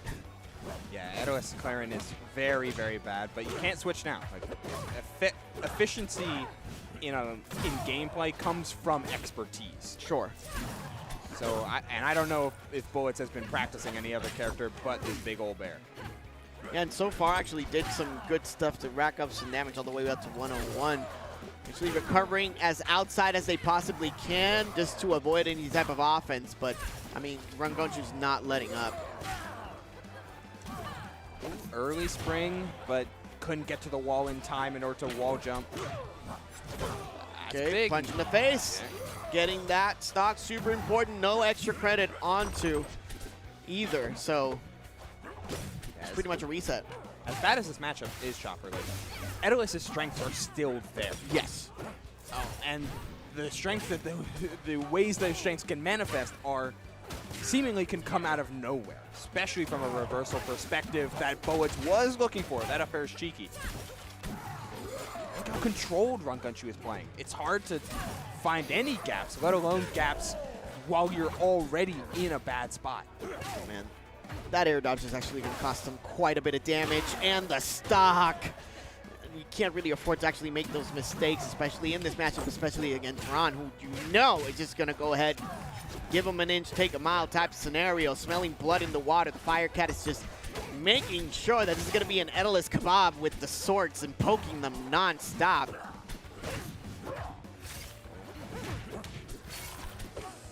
Still surviving, and Bullets is doing whatever they can. Back here trying to set up at least a tech chase, forward tilt. Just going to use actually that get up option. It's not going to quite be able to work out. My man, up strong. Hitting the first time, not the second. Man, whiffing that up strong there is monumental. 91 is livable, but not through that plasma field. Really? Oh, really? It worked out! I saw it a mile away. But there's nothing you can do about it. Just DI right and hope it doesn't kill. And unfortunately, here we are in game 3. Oh, man. Fire Capital. Fire 2-0. Capital. 2-0, Fire Capital. Going to have more space to be able to move, more survivability. This is a risky pick. Edois typically does extremely well on this stage. Yeah. But this is not a normal matchup that you have to play. And while Clarin does fine on this stage, and it's not like a stage advantage type of thing, it's the fact that like so much of Bullets' win condition for playing against this character comes centered around Edois' myriad ways to edgeguard and to close down stocks extremely early. If you're not able to get those opportunities, or even if you're able just to get them less, that can be antithetical to your win condition. But hopefully, it means you're surviving a lot. Proof is in the pudding, and so far that pudding's not looking pretty good for Bullets. Absolutely not. I do see some movement changes for the Edolis, not getting hit as much as we saw earlier. Able to avoid a lot of the offense that Clarin is picking up. That being said, early stock disadvantage just for, I mean, mixed execution, to be quite frank. Huge trade there with that forward air. Then surrendered it all, trying to get some ice out with those icicles. Bullets. Okay, sets him up. Punch to the face. Getting that stock. 79% extra credit. It's still pretty even. Because Edolis, I mean, again, one of those like momentum-based characters, especially if you're in heavy in Rivals 2, if you are able to ring some stuff and link them together, chain some stuff, chain some offense, you're able to actually get some early stocks. But, I mean, Rongunshu has been playing pretty poised. Yeah, we've seen Bullets capitalize on most of the mistakes that Rongunshu's making. He's just not making all that many. No. You said it yourself. I mean, coming off of a frankly disappointing Evo, Rongunshu is looking to bounce back. And remember, you know, the highs of his Rivals 2 career. We have seen him in Grands before. We have seen him duking it out with the best and getting the best of them as well. He is capable. And we're seeing it right in front of our eyes. This is a Rongunshu that is looking for redemption in this bracket. We're going to take all that he's learned and apply it. And so far, like, I think you said that right, Chopper. Like, hasn't dropped a game in this bracket yet. And it doesn't look like he's willing to start now. No tipper on that back throw forward strong, but you've got this bear right where you want him. Oh, slightly off the mark from that plasma blade, but instead you find the pickup. No fun zone, not going to lead to the final stock. Bellitz does find a way to get down, but it's hard for me to speak with any amount of like positivity for Bullets here, given the state that he's in and and what he's forced to do to try and get around this character and to try to get back on stage, and it's just not working. It's just not able to find it. Bullets shaking his head with a smile. He knows.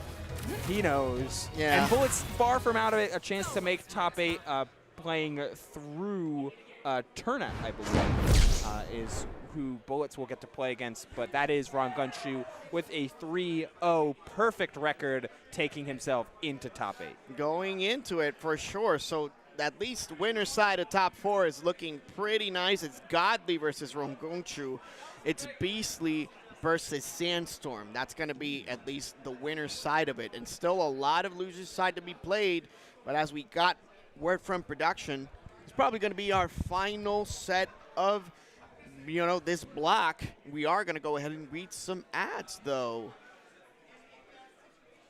All right. Yeah. So first things first, though. Before we get to keep the bills on here, we got to shout out to all of our sponsors here at Get On My Level, which includes the main organization, Even Matchup Gaming, Domino's Canada for supporting and providing food throughout the venue, Zenny for some amazing eyewear and more. And then, of course, like Blacklight, VG Bootcamp, Farflash, House of 3000, and Gen Game for a lot of the setups, production, support, and technology that is powering Get On My Level 2026. Could not ask for a better team to build this up with a brand new venue for Get On My Level. Yeah, absolutely. And something about this menu in particular just has a really, really big grassroots type of feel. It really does. It does. It just feels like the old days. Damn, we're old. All right, but first we got to get to some of these slides here, which includes that Domino's Canada, of which every single pizza that you could possibly order, and as an Italian, I'm kind of feeling it right now, you can get for 50% off if you use the code GOML50 at all participating locations in Canada, which can be found either at a physical store or by going and ordering on Domino's.ca. Only available to Canadian customers, and it will be valid all weekend long. Yeah, huge shout-outs for them, and also huge shout-out to Zenny. You're going to use GOML for 50% off site-wide, and you're going to type in the chat, !Zenny, or click the panel below the stream to be able to get your Zenny eyewear now and enter in the giveaway for a chance to win a free Zenny eyewear bundle. Now, super important. I mean, these guys have been pretty much MVPs of the FGC and a lot of the events that has to do with, grassroots stuff. You see it on your screen right now. 50% site-wide. Use the code GOML, Zenny, the GOATs, eyewear for everyone. Super affordable, like a variety of eyewear in all different styles and all different supports for blue light blockers, prescriptions, sunglasses, migraine lenses. Zenny offers sunglasses and prescriptions for everybody.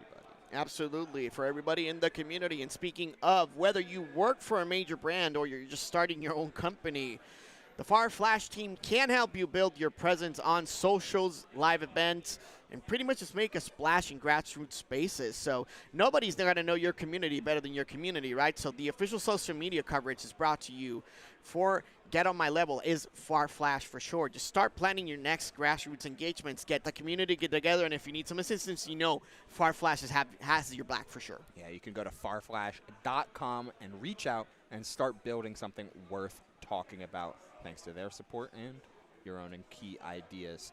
On top of all this, there's also the GOML merch selection, a new flavor of merch every single year, and some of these are fantastic. And this is the best way to directly support the TOs and the event by grabbing some of this absolutely awesome merch. The shop is open all weekend at start.gg/GOML/shop, or if you're watching from your hotel room right now, you can head into the venue and pick it up yourself. The amazing Fox merch on the left there is great. The Blanca hat, fantastic. The pastel colors, feeling super homey. The far right t-shirt screams Blaze Blue Central Fiction to me. Love it all.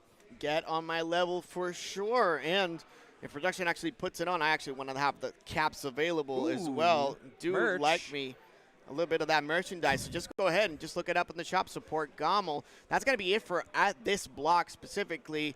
I mean, any final thoughts before we head off? No, it's been a great time. We'll be passing it off to two cast you saw a little earlier, Lentini and Momo for top 8, and then closing it out with one of the head of the events, Max Ketchum, and our good buddy Chop here for top 4. Can't wait. Now, actually, top 8 is going to be on the main stage, so there's going to be a little bit of movement around. But, hey, don't go anywhere, guys. There's going to be a lot more Rivals, too. There are a bunch of storylines coming along. Cakeassault and Loser's Side, a possible Godly taking the event.